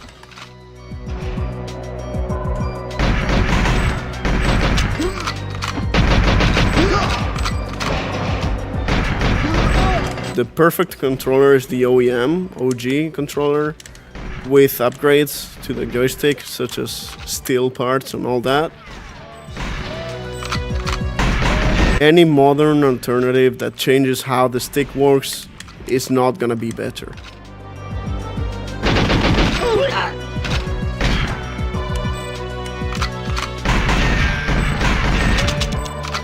Doesn't mean this is probably... I mean, man, I can't speak right now, I'm too tired.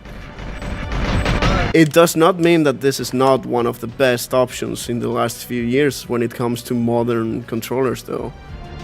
Like, it's pretty good. I find it better than the Switch controller. The Switch N64 controller, that is. But again, I don't know if this has support for that. I still have to check. No, you can't modify this one to have an OEM stick. Well, I mean, you can probably add an OEM stick cap, like a thumb cup, to make it rise higher and all that. But no, you can't use like the full module itself. I would like to try the thumb cup thing though. See if I can 3D print one or something.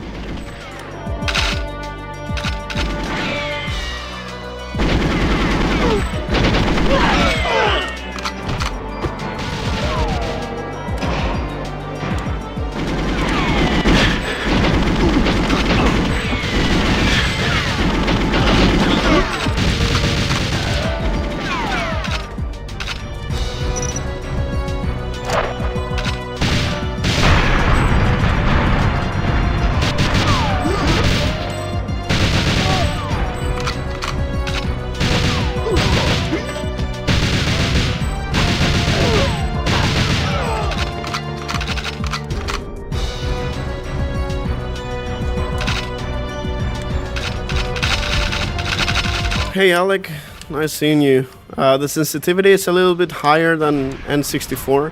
The range is correct, like the range is perfect 85 all around, but the sensitivity is a little bit higher because it is in the end a GameCube style controller, like stick. So it is thicker, which means you will reach the edge faster with less travel distance. So it is more sensitive, sadly. But not too bad, as you can see, I got used to it. It's less accurate, like, even after getting used to it, I am being less accurate than I usually am. But it's not bad at all. It's perfectly playable. And it does work well on PC. I tried using it on emulators and it does work well. However, it does not detect the rumble motors yet. it works, but it's not detected yet.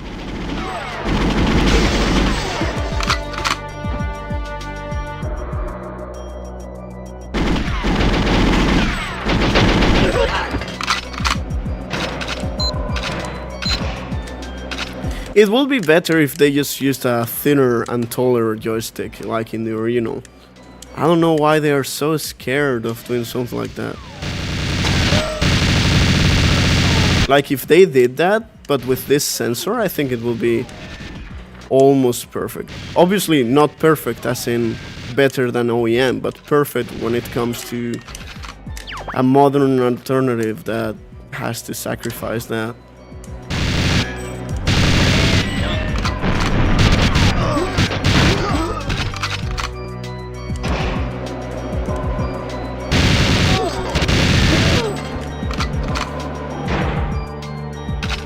Yes, it does. I showed that earlier. You can literally just swap the modules right away.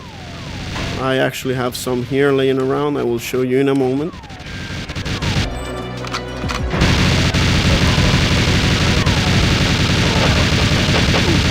It's not complicated. The problem is that there's no one manufacturing them, so you will have to do that yourself, which will inflate the price a lot, way past the consumer, like the average consumer grade, like what they will be willing to pay for. And this is already expensive. Anyways, yes, they gave me these ones. 4 different models like this.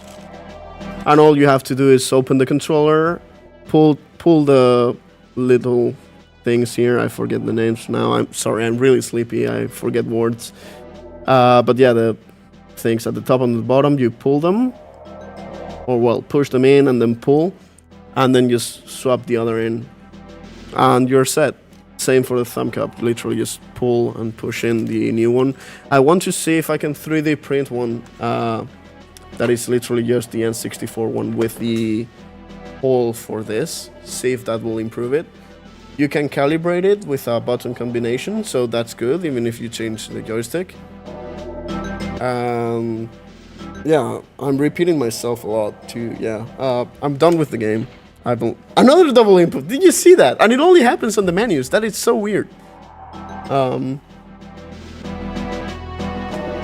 I got all the cheats. Yeah, I do have a 3D printer. Oh my god. I don't get it. I'm gonna report this. I don't know why this is happening, but yeah, you are witnessing it live right now. Look. Let's see. Why is this happening?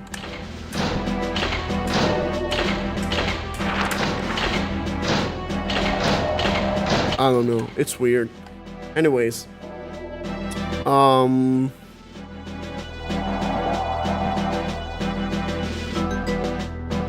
Thank you, Luke. I do have a few, like Jet to Come by Funarchs is one of the best custom levels packs. Goldfinger 64 is a must. Even if it's not the greatest level design, it's just really impressive they managed to do that. The Tower project, sadly it's not finished, but it's also very interesting. CK also has a lot of interesting mods. I couldn't say right now, I played too many.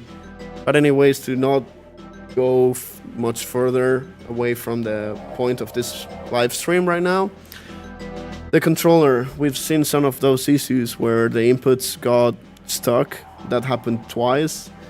Some double inputs too. Keep in mind, I'm using a pre-release build of the firmware and the controller itself. The rumble did not work for me, but they told me it's something they are looking into. The build quality is amazing, both outside and inside. It feels amazing to hold, it's very sturdy. The joystick, it's GameCube style, thicker base here, which means it's gonna reach the edge faster, making the game more sensitive, which is sad, but not much you can do. Again, I will try to 3D print a custom one and see if that improves it. I think it would. Would I recommend this? Would I pay money for this? Would I pay $90 for this. No, not me. But if you're looking for a controller that is ready to use on your N64 and also PC without any special adapters, yes, it's good. On PC you can also adjust the sensitivity further, and on N64 you can get used to it. You saw me enjoy and play through GoldenEye just fine.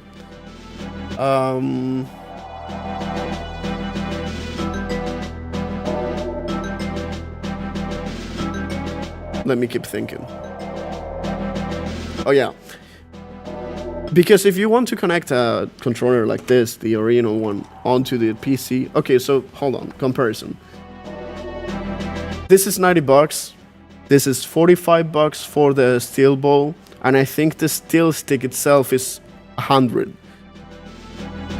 So this is way more expensive, but of course, it's the way more accurate stick. It's way better. I'm gonna show you right now. I can just switch back to it, and it's gonna be night and day difference.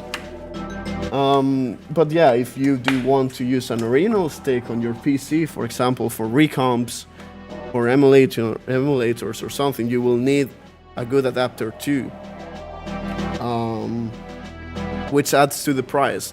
So when you start adding up everything, the $90 don't seem that expensive if you want something to like use and just kind of forget, because these ones you have to open them up every now and then to reapply the lubricant, otherwise the joystick will be very stiff and very rough. You don't want that.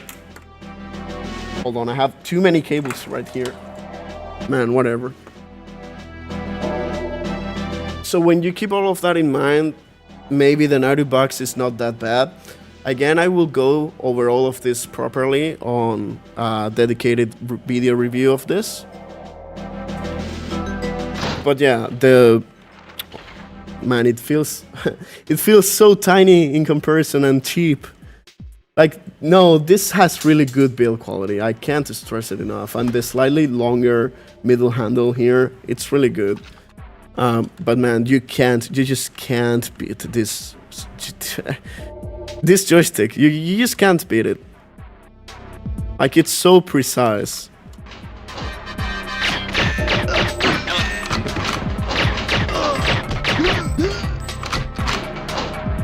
And I am speaking of the original one with steel parts, the Tau stick and the Rocker Gaming Ball, aka the Frigate Renaissance, which I made a video review last year. I've been using it for over a year now. It's just my main controller now. It's so much better, so smooth, as you can see. It's like second nature now. Of course, I'm not on my prime right now since I am tired and I've been using the other controller for like 3-4 hours now. But yeah, it's just so much better.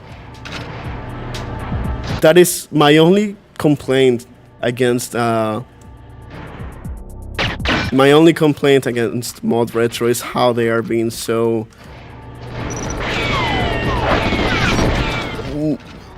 They lack self-awareness or something. I don't know how to explain it right now, but they are like, oh, we have the best controller, everyone else is trash.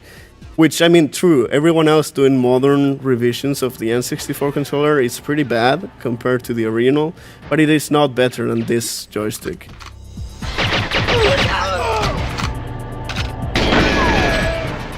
Of course, this one had flaws, like, you know, breaking after a while, like if you don't have any of the special steel parts and all that, but nowadays there's so many options that you can rebuild a full stick.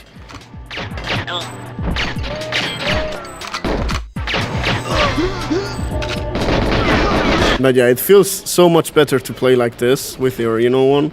But again, I did not have a bad time with the Retro M64 controller.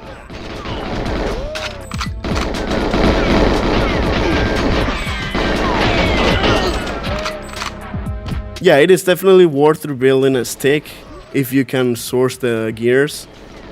There's going to be some updates on the gears soon. Rocker Gaming has been teasing them on his Twitter for a while now. And I think very soon we will see something about that. Yeah, it's looking promising for that. So again, I think it's just two different markets, right? You have rocker gaming and all of that for us that know, like, we breathe the N64, right? We play it so much. We play competitively, multiplayer or speedruns. We want the best performance, so we are willing to pay that extra money. I think the M64 is for people that are more into the casual side. They are not that invested in the best precision and all that, and that's fair enough. I think they did a good job with the controller. I really like that they respected the original three-handle design and all that. So props for that. And again, I will go over all of this properly on the video review, as I did last year with Frigate Renaissance, with different games as well. I can play a little bit of F-Zero now. I'm actually feeling like it. But yeah, I also have a few controllers in bad condition that I can compare against. And again, ears, that was using the rocker gaming and the Aztec. This is a full OEM controller, no modifications other than cleaning it up. I opened it and cleaned it, that's it. Let's see how it performs. Like, this is fully OEM, no modifications at all.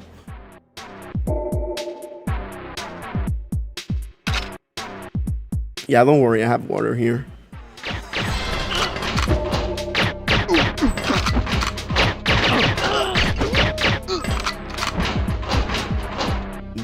I can't stress enough how good this stick feels on this controller, man. I only paid 20 bucks for this joystick, for this controller, and it's in perfect condition. It's so smooth. And look at how well it performs. Like, all you have to do is be careful with your joysticks. Don't play Mario Party. Don't do crazy stuff. Make sure to lubricate it, and that's it. It will last you for a very long time. Look at how well it's performing. Look at that. Well, this guy doesn't want to get headshotted, but you get the point.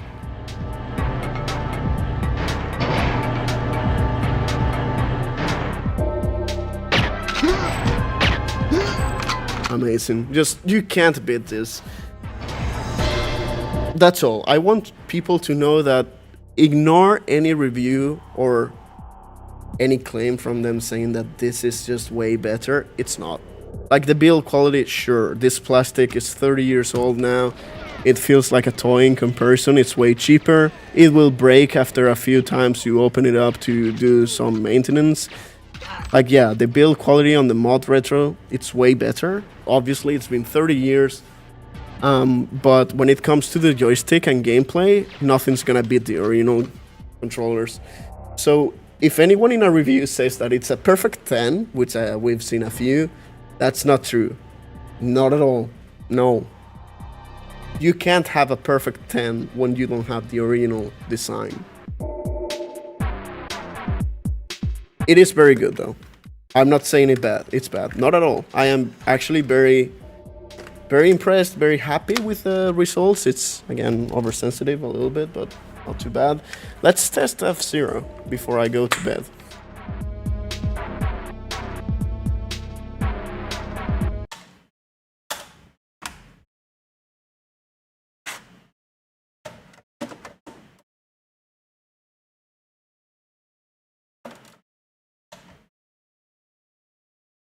Yeah, there are many tricks to try to prevent the screws breaking, but honestly, it's just gonna break eventually. It's old. It's gonna happen. I don't know which one is. I think this one is the latest. Yeah, Jerome, basically that.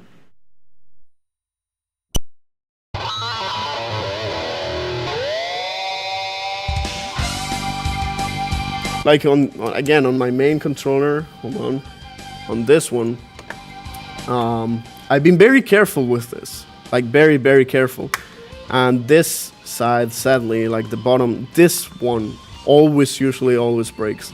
I don't know if it's because it has the highest stress since you are always holding it or something, but it broke, and as you can see, it's slightly loose. I mean, it's fine at the end of the day. It's still completely okay, but you just have to be careful with those things. On this one, it's perfectly fine. As you can see, it's not even moving. I've opened this maybe once to clean it, and that's it.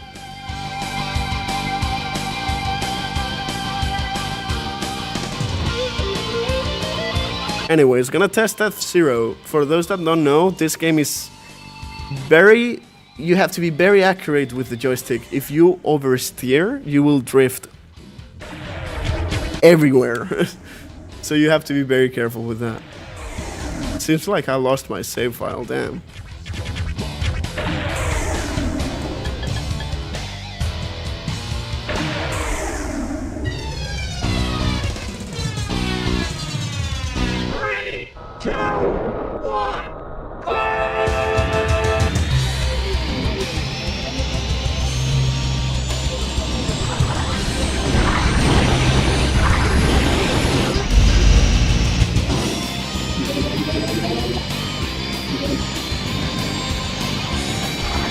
Man, I love this soundtrack.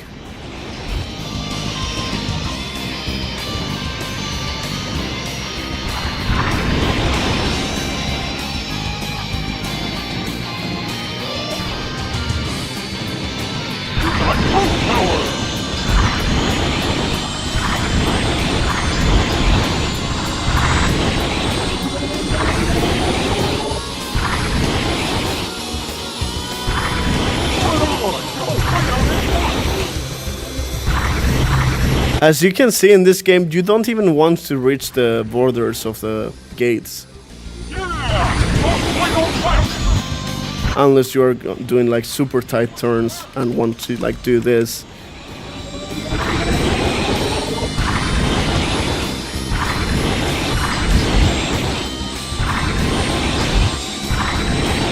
Damn, how are you so fast, bitch?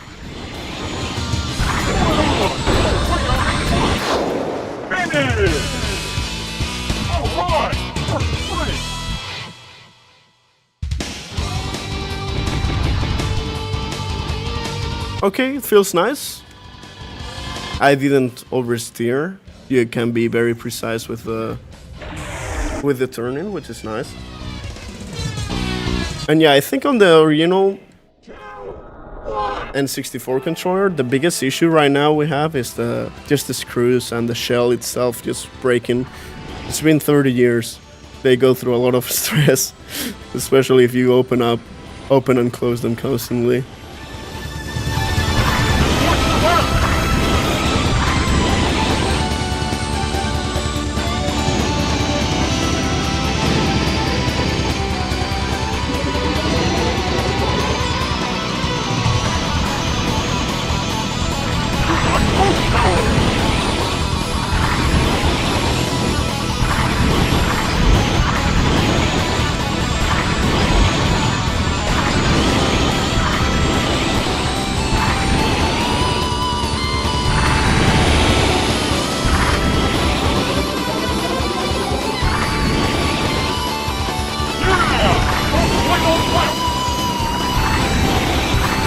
Oh, by the way, I tried to play this game again while I was in Brazil.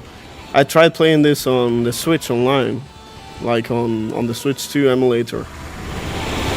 Man, it's so bad. Like, this game is fixed at 60 FPS on the N64. The Switch emulator can't get 60 FPS on this game. Alright, first place!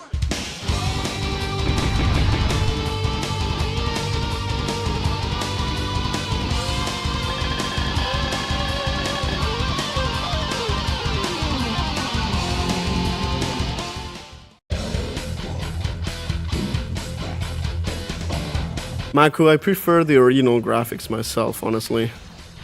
It depends. There are some texture packs that are very well made and respecting the original feel and limitations, and I think those look really good. But no one made a complete one yet.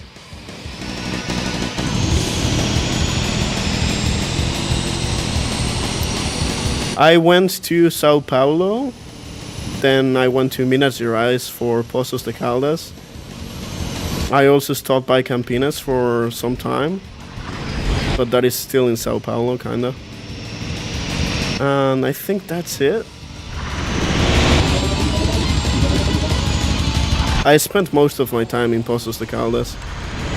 Very nice place, beautiful, and very nice weather.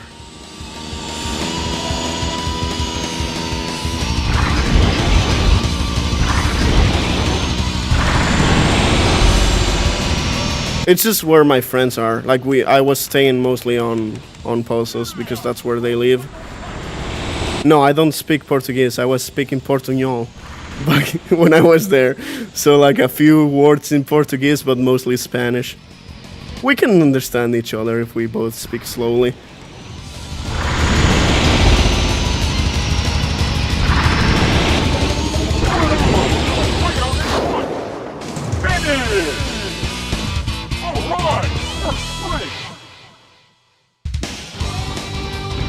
Yeah, I am Spanish. From Spain.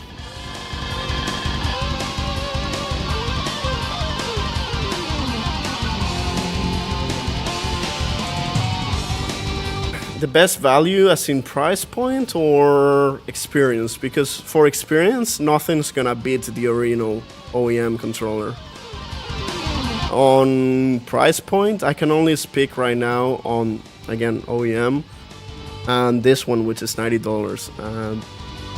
It's a little bit steep, honestly. Like, I would always recommend going for OEM and upgrade it with a steel bowl. But it really depends if you want to tinker around the controller or just, like, plug and play, you know. This is a good option so far. It's a little bit oversensitive for shooters, but I am playing F-Zero here, which is a very sensitive game too. And it's performing really well. No complaints.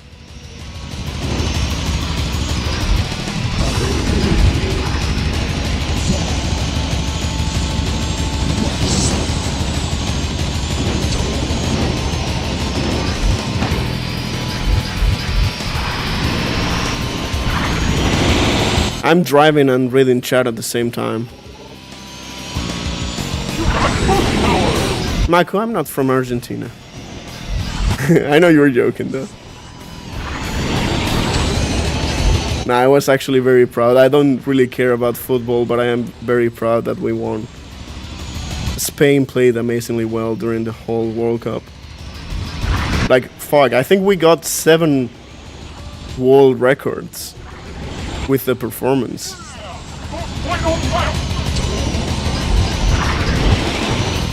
I've been in Chile 2 times, in 2024 and 2025. It's a really beautiful country too.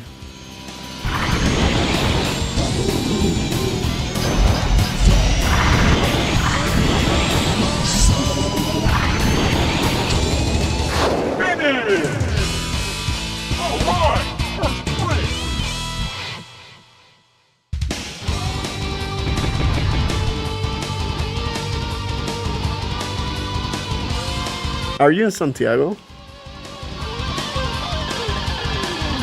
Yes, I am going to continue my First Light playthrough soon. I just have to catch up on all of these things.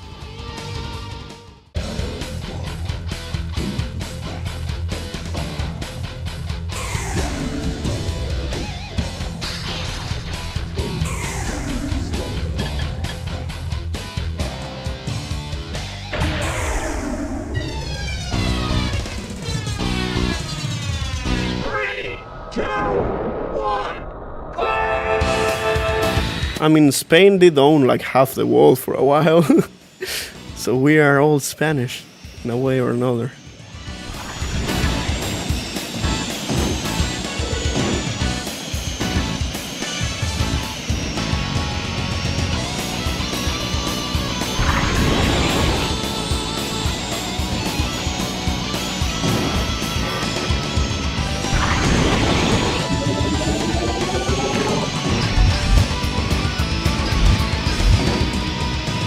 Okay, that's good. I did full turns there with left and right, and look, I'm not drifting. That is pretty nice.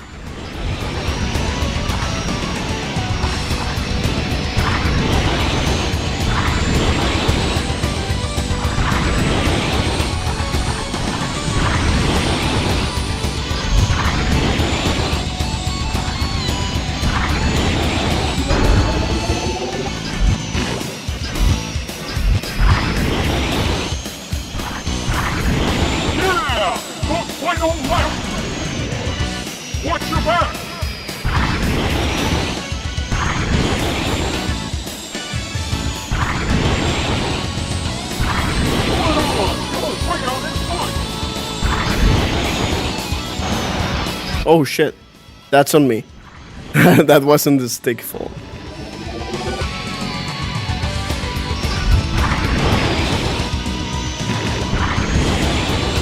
Finish! Alright, first place! Yeah, I was at Costanera. I went to the top. That was in 20... I think that was in 2025. No. Huh. No, that was in 2024. Pretty sure.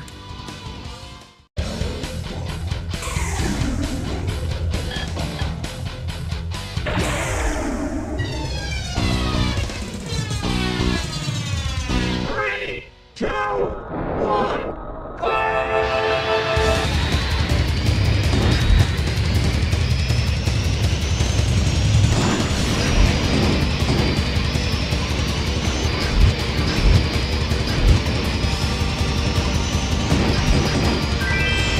Nice.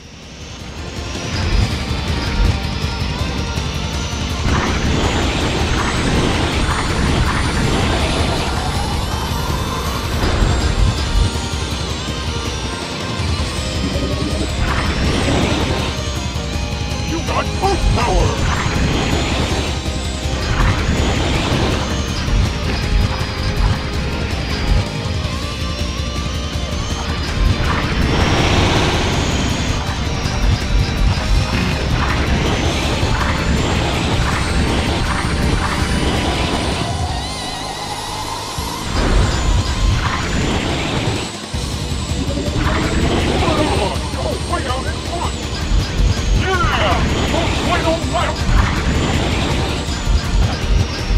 Nice.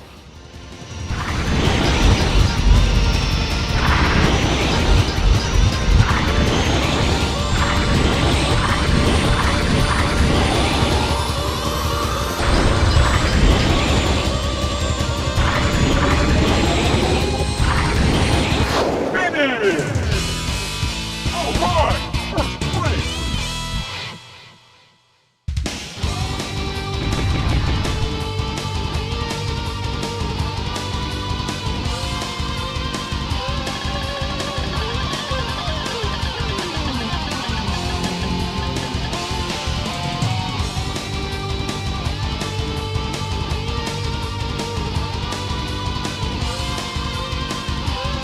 Okay, sorry, I just saw the message now about the value. Yes, I mentioned that earlier too, like before you joined. When you take into account that for an OEM controller, you will have to at least upgrade the bowl and get an adapter if you want to use it on PC, it is closer to that $90 range. And you also have to keep in mind that you will have to lubricate it, open it up, clean it, and all that every few months. So it all, in the end, it depends. As who said it? Yeah. As Ivan said, or Jivan, sorry. In the end, it might be a little bit more expensive, yes, but the $90 one, this one, the ModRetro, is gonna still be a worse experience when it comes to the joystick because it's not going to be as accurate. It all depends on how much you value your time in having to actually open the joystick and clean it, install it, and all that. It's not a bad option, it's just not going to be better than OEM. Keep in mind though that, in my opinion, you only need a steel bowl upgrade. Like if you have an N64 controller in good condition, with good gears and a good stick, the only thing you need to upgrade is the steel bowl, which is $45. So let's say you find a controller, or you have a controller for $20, and then 45 for the bowl, that is already 65, and then say you want to get an adapter for PC, a RAFnet, that is 25, around $25, you already got $90. So for the same price, you have an OEM controller that is going to give you a much better performance than this. However, this is just plug and play on PC. You can play it on the N64 right away. You don't have to worry about having to lubricate the joystick. And all of that. You just have to get used to the slightly more sensitive joystick, and that's it. So it really just depends on what you prefer, keeping that in mind. Also, I'm going to play another cup, why not? I really like this game and I'm really enjoying this. As for GTA, I played GTA San Andreas was the first one I played. I played that one a lot on the PS2 and PC.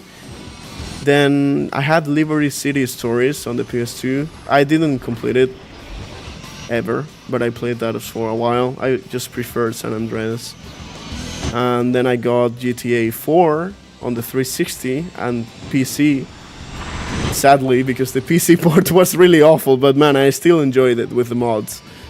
And GTA 5, again, I got it on the 360 and then on PC.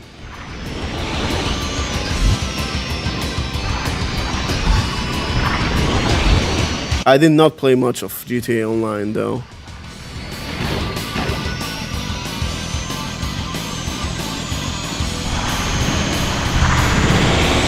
Oh yeah, you have to keep in mind that you can't use memory packs with this on real hardware. So games that require one, you will have to use another controller on the second port, or plug it in and back and forth whenever you want to use it. And the Rumble pack as well, you have to keep that in mind if you want to buy one for N64, although I have several and I don't really use them. It's really good Rumble, but I'm lazy.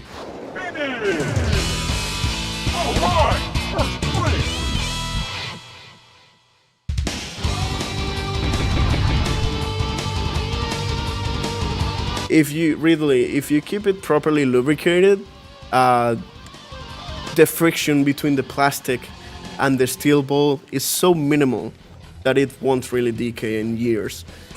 I've been using a plastic joystick from 2017 to 2023 with a steel ball from Steel Sticks.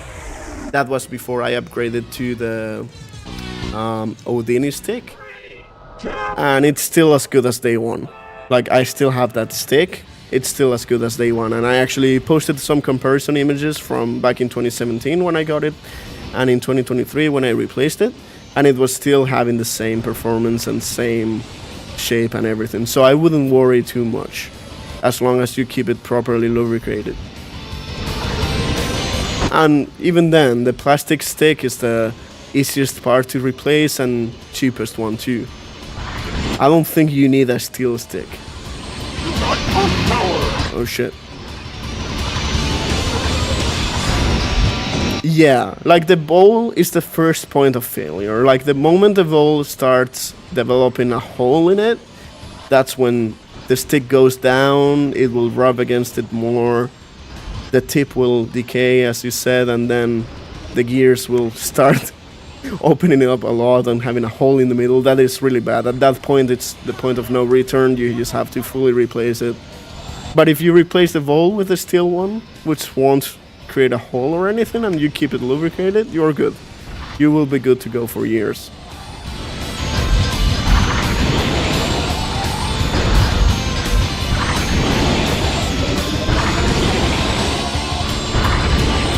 I played a little bit of Fear 1. A few hours. I have it on Steam, but I never completed it. I should do that someday.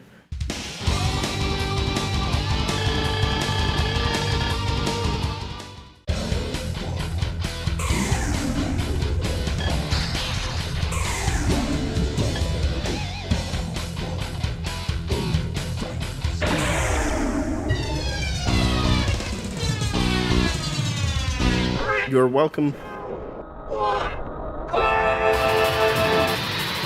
Odini stick is really good. I have it on another controller.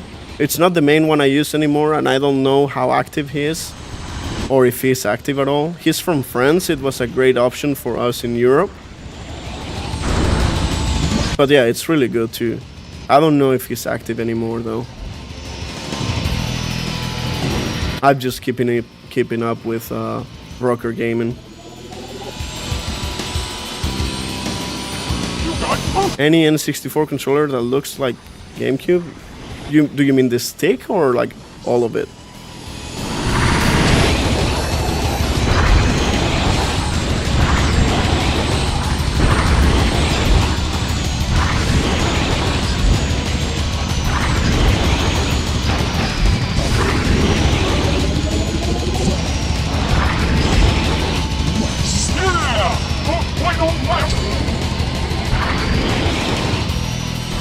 I mean, I could do the F-Zero OST thing, but there's already some great uploads of it, so I don't see the point. I did the GoldenEye one because no one really made a truly HD, like, proper N64 equivalent of HQ with the extracts and everything. Finish! Alright! Super Lube is usually what we all use, yes. Super Lube is generally recommended. Rocker Gaming mentioned that there's some better alternatives, but I don't think I ever got which ones. But yeah, everyone in the community just recommends Super Lube.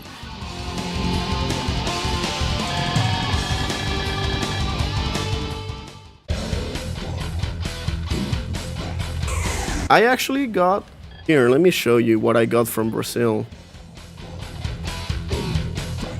Give me 1 second.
Hello, I am back. Sorry for the delay, I was trying to find something.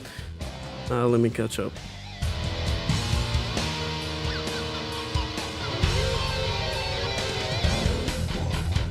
My N64, the one I'm using right now, is an NTSC Japanese. It can play US games just fine.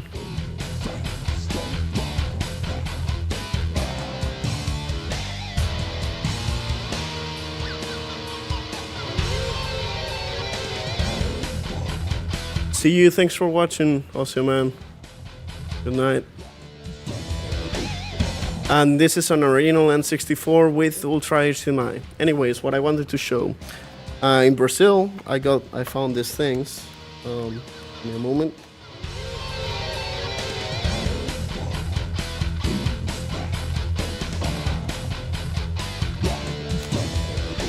This controller, which is the Mario Kart exclusive one from Japan, I have to clean it up.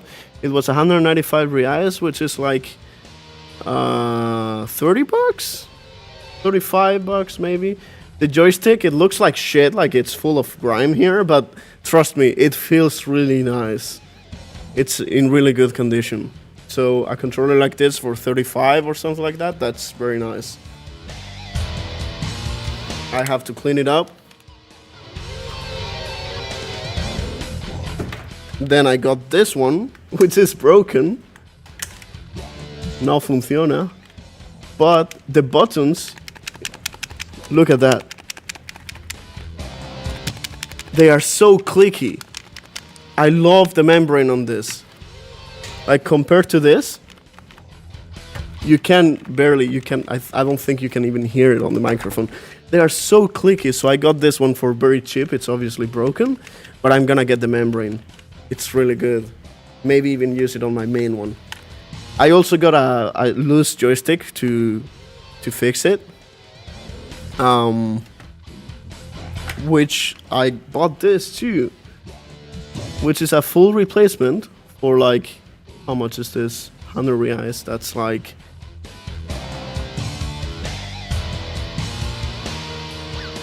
I don't know, like 20 bucks too, like 15, 20 bucks.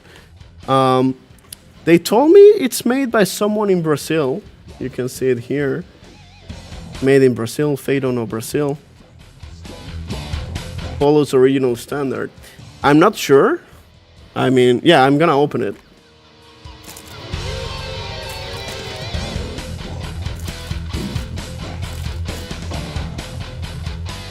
I really like the presentation. It's mostly why I bought it. Like, it's a really cool box, and also because I saw the inside. And this is the stick, which is you can't see it. Hold on, let me enable the camera focus here.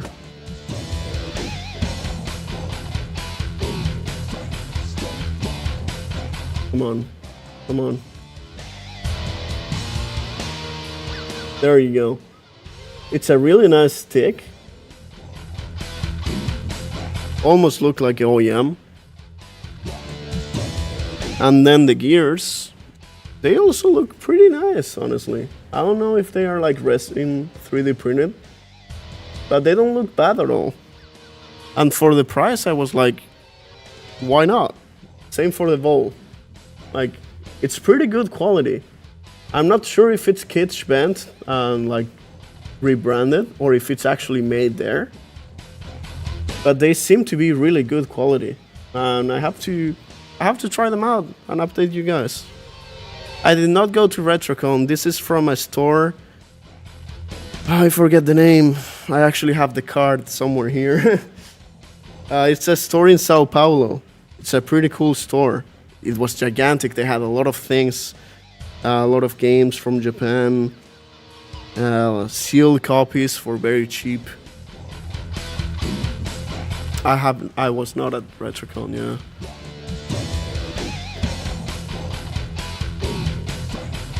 But yeah, pretty cool that I found this. I will try them out sometime soon. And I also got this. Completely unrelated, but fucking Star Fox for the SNES, complete in box. For like 50 bucks. In really good condition too, like damn. Oh, here's the sticker of the place. Pereira Retro Games, that's where I got it from. If you Google them, you will find them. It's a pretty cool store, really cool guys too. I don't even have an SNES, but I had to get it. Such a good price.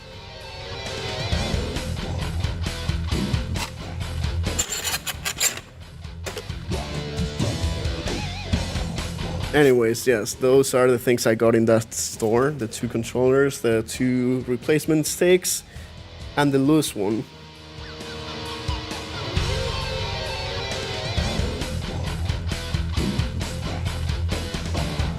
Really good finds.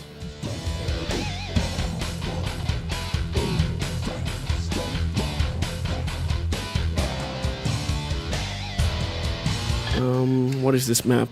Okay.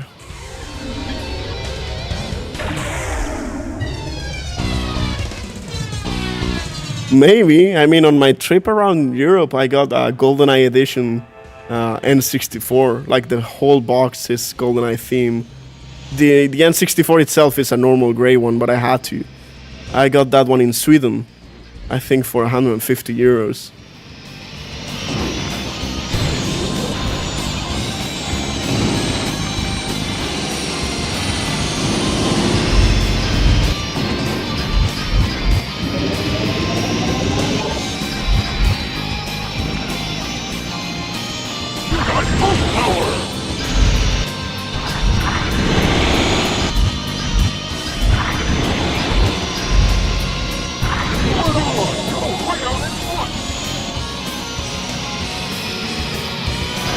Oh, that red outline is whenever I attack to the right or left, like the side attack. It's also very useful for cutting corners.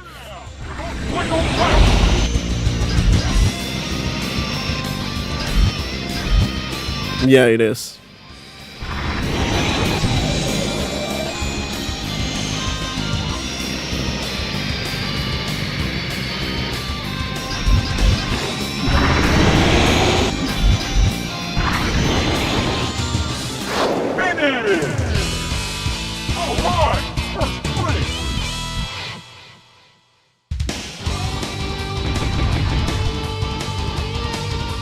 Hey Exile, welcome back.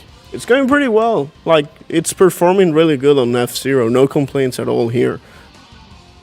You can be very precise with it. Like even here, which is very nice.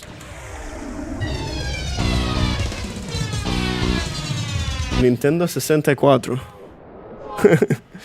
I mean, that is pretty similar to Spanish, which is 64.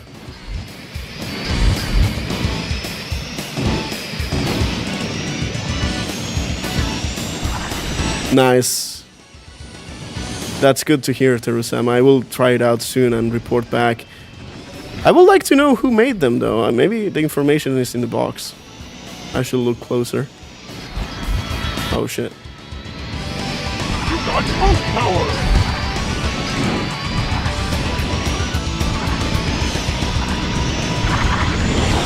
Well, I am glad to be an advertisement for them. I'm sure they will be happy if you tell them I sent you guys. It's a really cool story. It was hard to find. It's like inside a building complex. You have to go up an elevator and all. But it's really big. They had a lot of stuff. They also had a lot of crates in the middle of the store. They were sorting out things to repair or test. That's where I got the broken controller. I was like, can I dig through all the things you have here? And they were like, sure.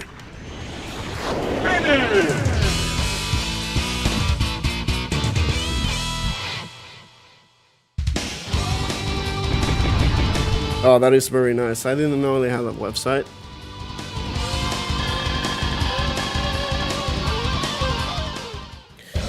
Factology, the inputs, it's weird. It happened one more time, I think. And on the menus in GoldenEye, I've been having double inputs for some reason. But I couldn't replicate it in game. It's weird. It hasn't happened here either.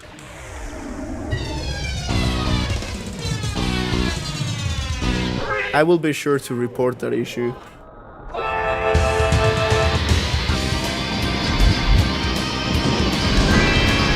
We're smoked. It's smoked! Come on! One more. Get here. Come on.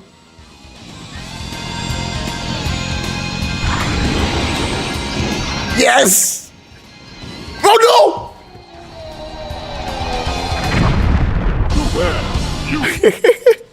I got too greedy.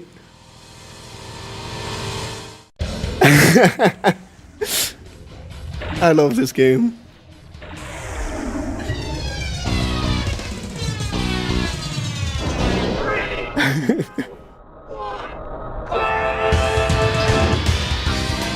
Come on, I want to do it again. Nice.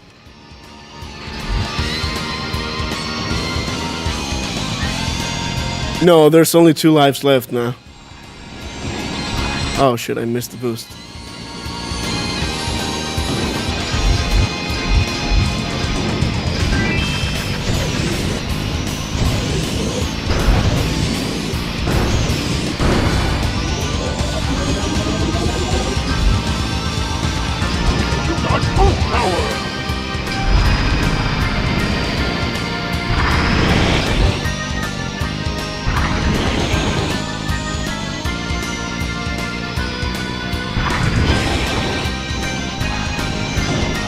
Nice.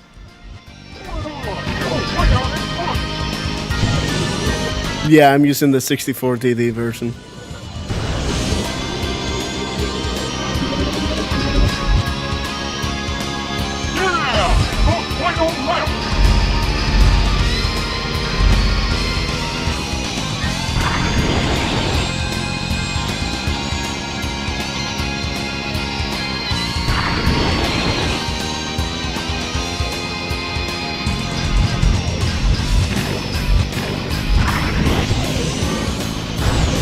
Yeah, it's amazing how well this game performs.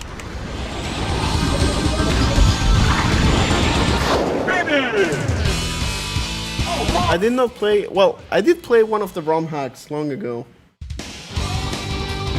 But not much. I think it was like a GX remake.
You know, I think I'm gonna play the last cup too, so I can unlock master mode.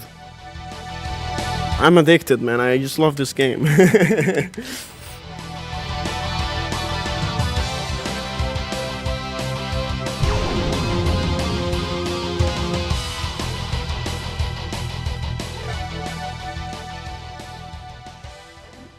have no complaints at all with this controller on F-Zero, which is a really good thing because F-Zero X is really accurate. Like, you have to be very accurate with the joystick not to drift away. In GoldenEye, you do notice that it's a little bit oversensitive, but not too bad. You can get used to it. Build quality is amazing. I will have a proper review of it eventually this week or in the next one.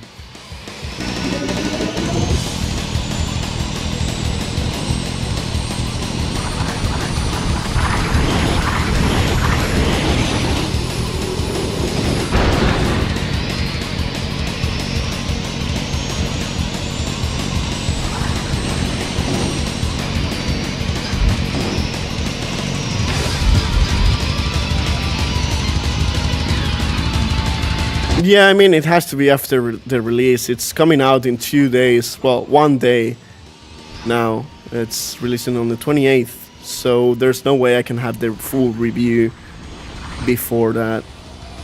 I will make a post though, like on Twitter and on my YouTube channel. I will make a post before the video, sharing my thoughts on it. And basically everything I will say on it, on the actual review.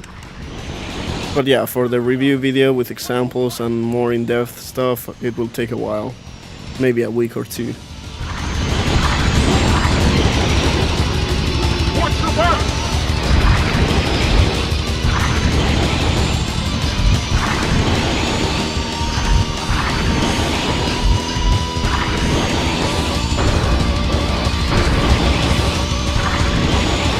Finish! All right! First place!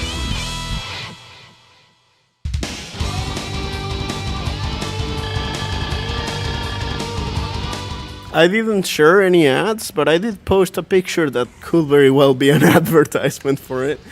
I'm very proud of it.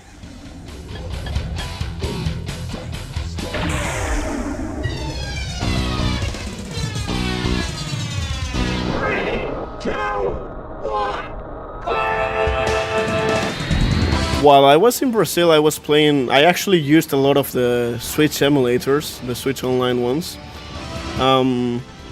I played the Game Boy Advance ones for Metroid Zero Mission and also Super Metroid on the SNES. Oh, the frame rate actually drops on this map. Oh man, I stopped there. But yeah, I played Super Metroid and Metroid Zero Mission. We completed it together and it was a lot of fun.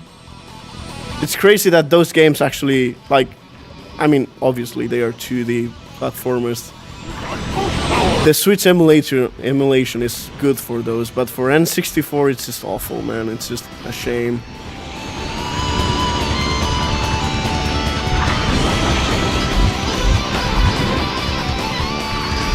The last time I completed the Super Metroid before that was probably 2009 or 2010 maybe on the Wii. I haven't played it ever since, so it was really cool to experience it again.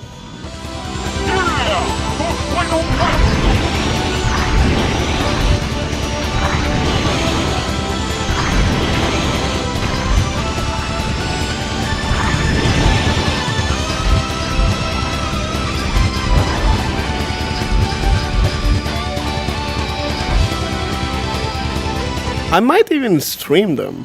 Like, they don't take that long to complete, and I wasn't that lost. Like, I wasn't lost at all. I still remember, despite not playing for over 10 years. I obviously didn't 100% them, but, you know, I still completed the game. It was fun.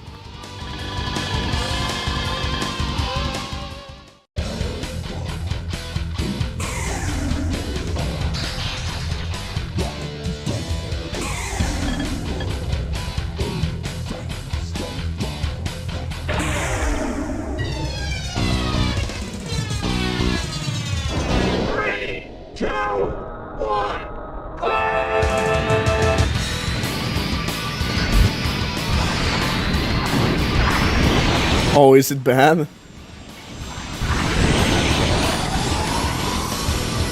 The EverDrive, I think it can do SNES emulation as well. I'm not sure how good it is though.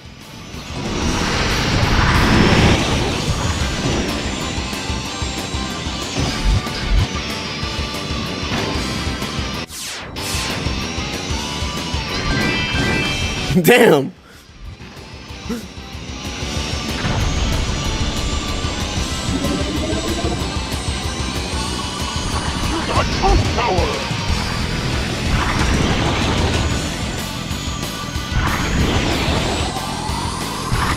Man, Super Metroid was so laggy though. Like when you get the spacer beam and all that, and you just spam it, it crawls. But I remember that happened on the original hardware too, I think.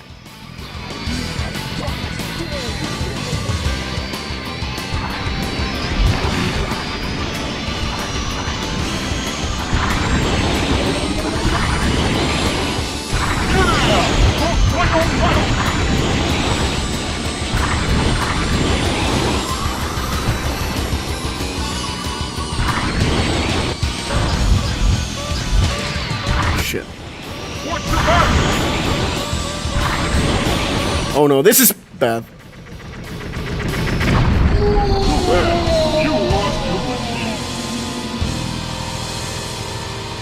He's dead, man. 3,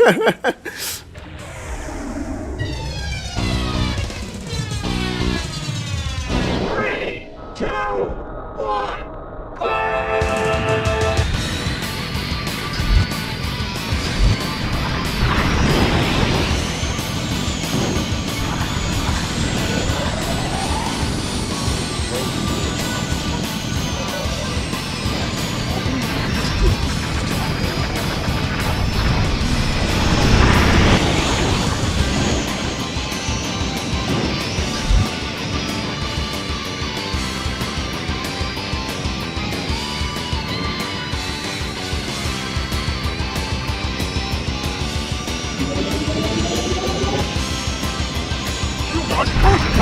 I wonder if you can try those simulators on the analog 3D and if it will work better.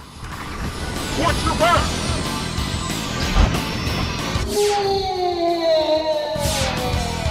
Too bad. You lost the machine. Fuck. I gotta lock in. Come on.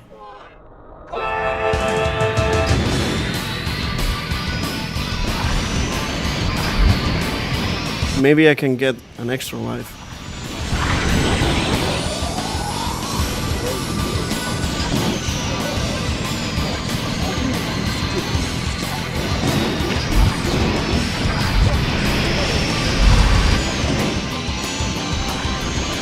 Nah, I think I'm gonna play it safe.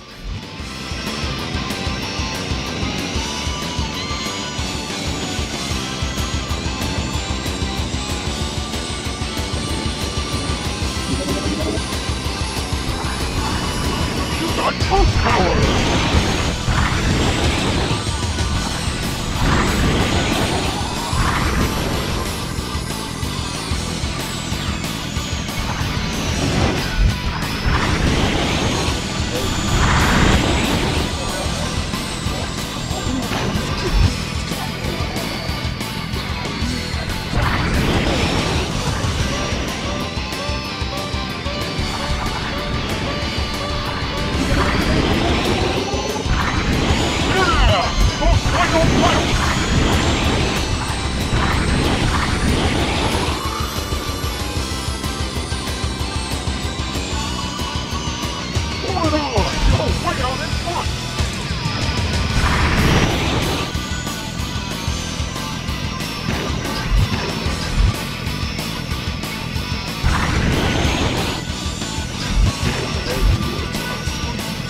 Oh! Oh my god! Finish! Alright! First place!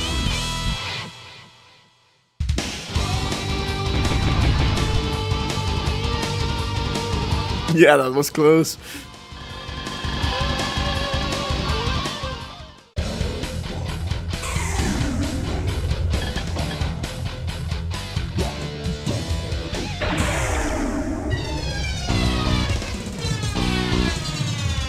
Three, two, one.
Too fast.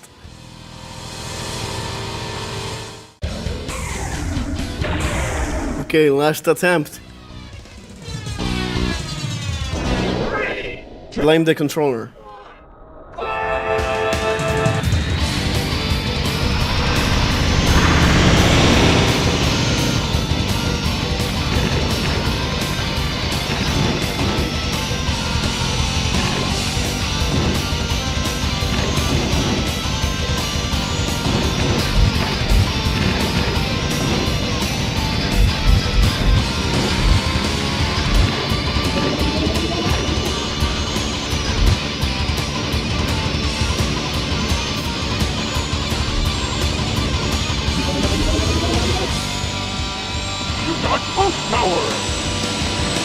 Now I want to play safe.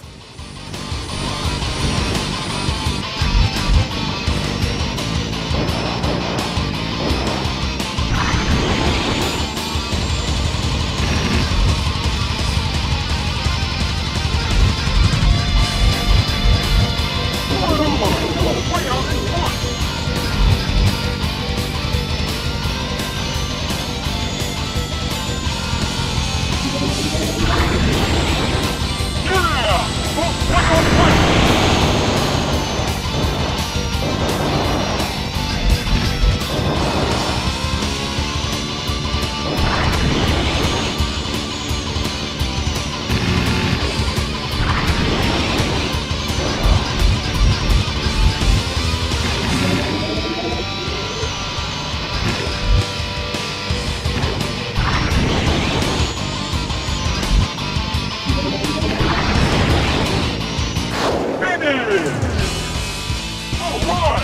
Well, I prefer. Well, this controller is GameCube style joystick.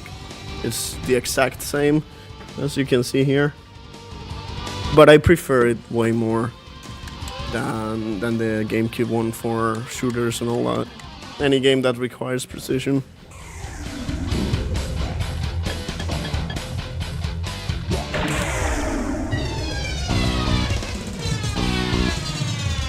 Three, two, one.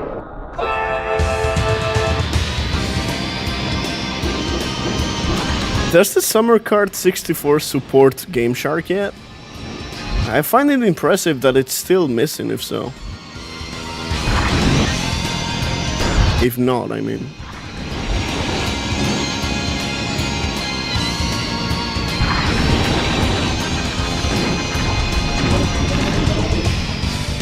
You got full power.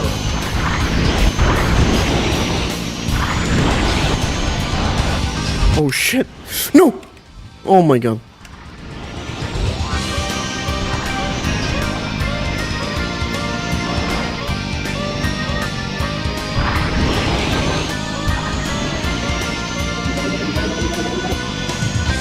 Yeah! The final lap.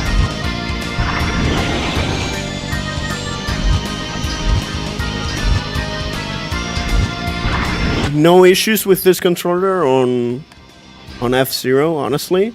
On GoldenEye, it feels a little bit more sensitive because the GameCube style stick is thicker, so you reach the edge faster. That is unfortunate. The build quality is amazing. We've had a few issues though, like rumble doesn't work and a few problems with the inputs, but I am using a pre-release build and a pre-release firmware, so they are still working on some of those. It's $90 though. You gotta keep that in mind. It's very expensive for what it is. I mean, again, it's really good build quality and everything. This is the last track. After this, I go to sleep. If you are going to sleep, good night. Thanks for watching. And thank you for helping with some of the answers. Tomorrow, like after I have my sleep and I rest a little bit, tomorrow I will do a post on YouTube and on social media like Twitter and Facebook about my text review about it, let's say. And then during the week or the next week I will have a video review of it.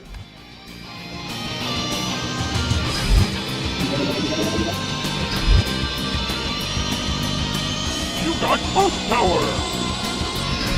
They could, yes, they told me that in the future I will be able to create my own profile and that they will add it officially for shooters like GoldenEye and Perfect Dark once I customize it myself. They said that they will add that. No! Oh my god, well, there goes the run on the last one. That's what I get for chatting and driving at the same time. But yes, they said that it will be possible for me to create one to share with the community. Blame the controller, it wasn't me. Nah, just kidding. But yeah, hopefully it can be improved with software. I mean, sadly, that is something you have to do. Thankfully, you can do it, but it shouldn't be something you had to if you had the original design and all that. I will try different things. Like the different thumbstick, like the cap, try to 3D print a prototype or something of an N64 style one. But yeah, that's going to be it for tonight. We tried GoldenEye 100% and some F-Zero games. No complaints at all on F-Zero, that is very good. Let me do a quick test with Turok 2 as requested earlier. It's also a very accurate game, believe it or not. But yeah, after this, I'm not gonna play or anything. Just move the stick around. But yeah, I'm happy with it. It's not the best one. It's not perfect. It's not better than OEM, but I will recommend it as an option for people looking for something that it's good quality. Again, I will share my final thoughts, well, my final initial thoughts later tomorrow. Okay, this is not necessary, but obviously is necessary.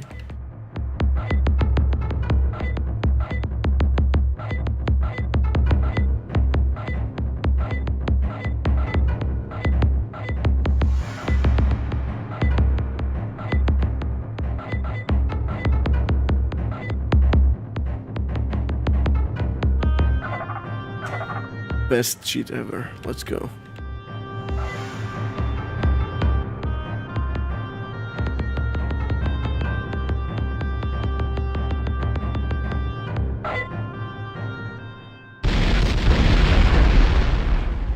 Okay. So this game by default has the GoldenEye 1.2 settings. However, hold on, let me disable look spring. And oh yeah, you can't change the aim inversion.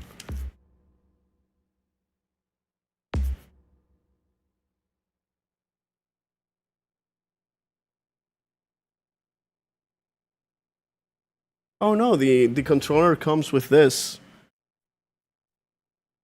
It comes with this plug, which is actually very long, as you can see. And you can connect it to the N64. That's what I've been using.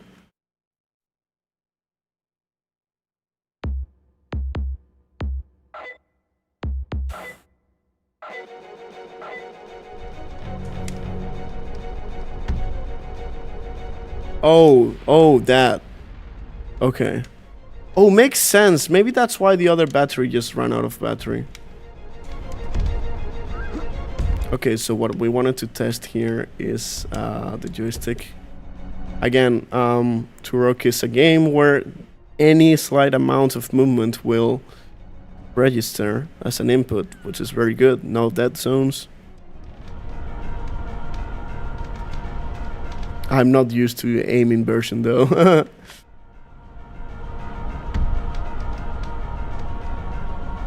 It seems to control correctly though.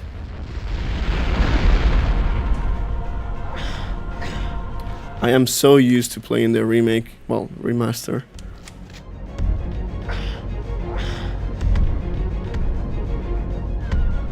Can I do this first try? Hell yeah. My dad used to play this game all the time, me as well. Yes, it is longer than OEM.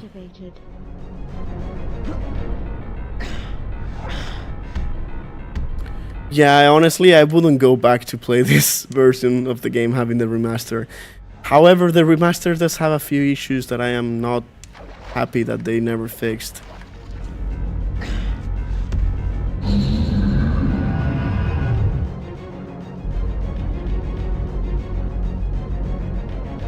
Yeah, mostly graphical stuff. It's like no biggie, but you know.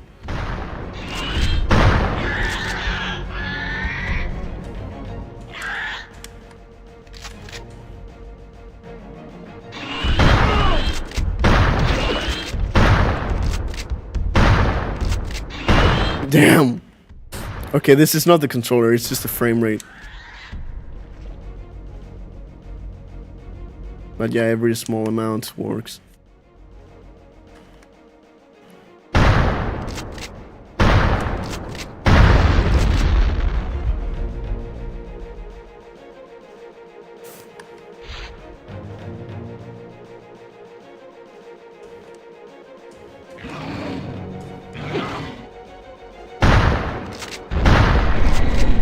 Yeah, the Switch version is unplayable. I think they updated it though.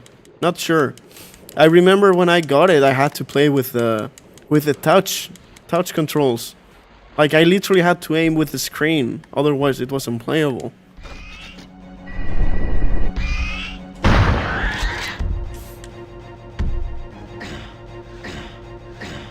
Also, Makku, that's probably just. It's unfortunate, but usually the remasters are done by people not fully aware, like not fully understanding the game. That is not the case for Night Dive and Turok though, because they had Kaiser, I think. I forget his name, but he's really well known in the Turok community.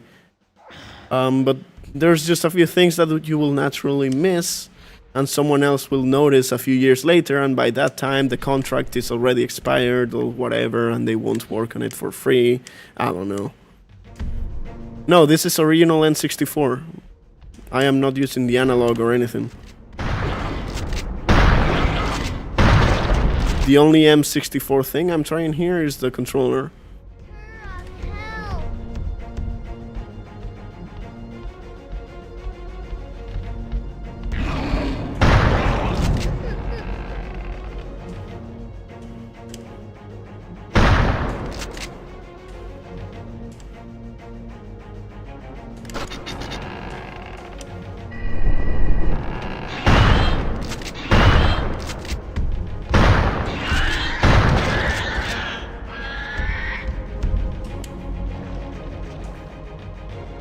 Child rescued.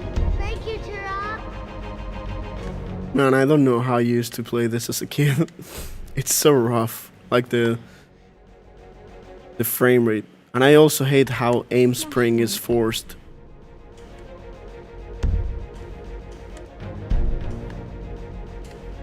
Wait, did I have to fall down here? I guess not yet. Oh, I forgot to open... Did I? Oh, yeah. I had to open that. Anyways, I'm not going to go up there. I'm done testing. I think you wanted me to test here, the dead zone. It's very small. As you can see, I'm already moving, like, by pressing this. I'm already moving the camera. You can barely see it.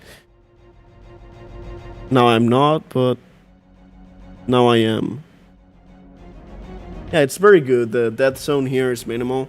I am happy with that. They also said that they can change it. They actually sent me a version with a dead zone so bad that the crosshair in GoldenEye will jump from the middle to like here. There was no in between. I am glad that didn't last long and they just sent me a different one.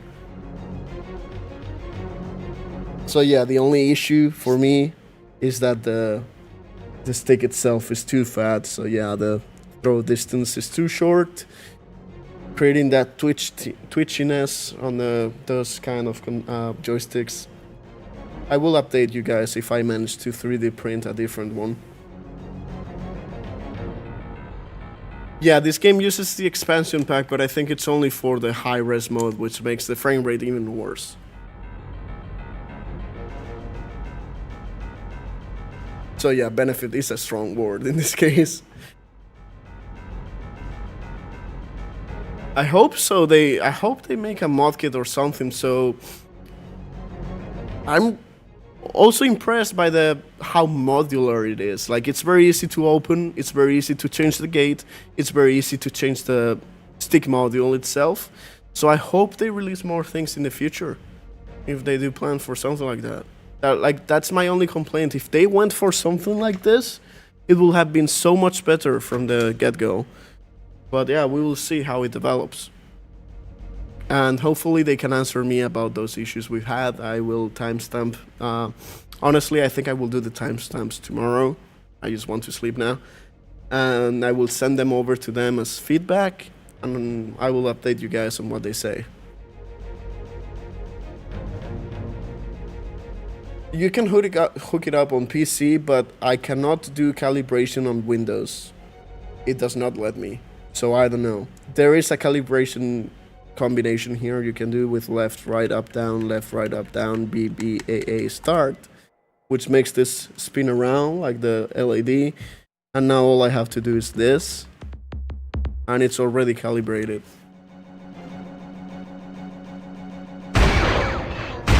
But yeah, other than that, there's no tools or anything available yet. Maybe in the future. But yeah, we will see how it develops. At least I can confirm that the build quality and all of that is very good. It felt very good to play with it. It's just a joystick. I hope they can fine-tune it properly and they allow me to share the settings for GoldenEye and other shooters. The actual plug connection feel like it's good quality. Here, let me show you. Here's how it goes in the controller itself. It's strong. You actually have to pull hard because it has those two little knobs or whatever that go in here. It's USB-C. You can use any other USB cable for PC. You can use USB-C to USB-C or USB-C to USB-A, and it will work on your PC. And this is the included one, which, as you can see, it's very long. It's still going, still going. Now it's here, which goes to N64, which doesn't have any issue going into the port. Like a lot of third-party ones, they like this part is either very thick or something, and it's hard to pull in or out. It doesn't happen here. It's smooth, so that's good. Could it work with the NSO controller? Probably not, because yeah, it won't go fully in because it has those two knobs, whatever. And then, I mean, probably it wouldn't work as an adapter either. That would have been interesting, though. That's true. I don't think I have any, though. Do I? No. Sadly not. It will probably not work, though. Like, this is definitely made for this controller. But yeah, it's pretty long, as you can see here. I did not measure it. Some of the reviews did measure it, so you can refer to those. But yeah. Good controller, not better than OEM, but still a good option. I will share my thoughts tomorrow after having some rest and having some thought about it. But yeah, the best, like, here you have the ModRetro M64, the Switch controller, the Frigate Renaissance one, which is like Tau stick with a steel ball, and OEM right here, which is fully normal, like all original. The way I will rate it, it's like Switch controller all the way down. It's not bad, it's just out of this, it's the worst. Switch controller 4, Tau sticks with a steel ball first, obviously, OEM second, and third, the ModRetro. It's pretty good, honestly. It's a good position. I had a good time playing GoldenEye, I had a good time playing F-Zero X, no issues. You can get used to the oversensitivity. I hope they allow us to fine-tune it even better in the future. So yeah, there's that. Again, I will have my thoughts tomorrow, full review in a week or two.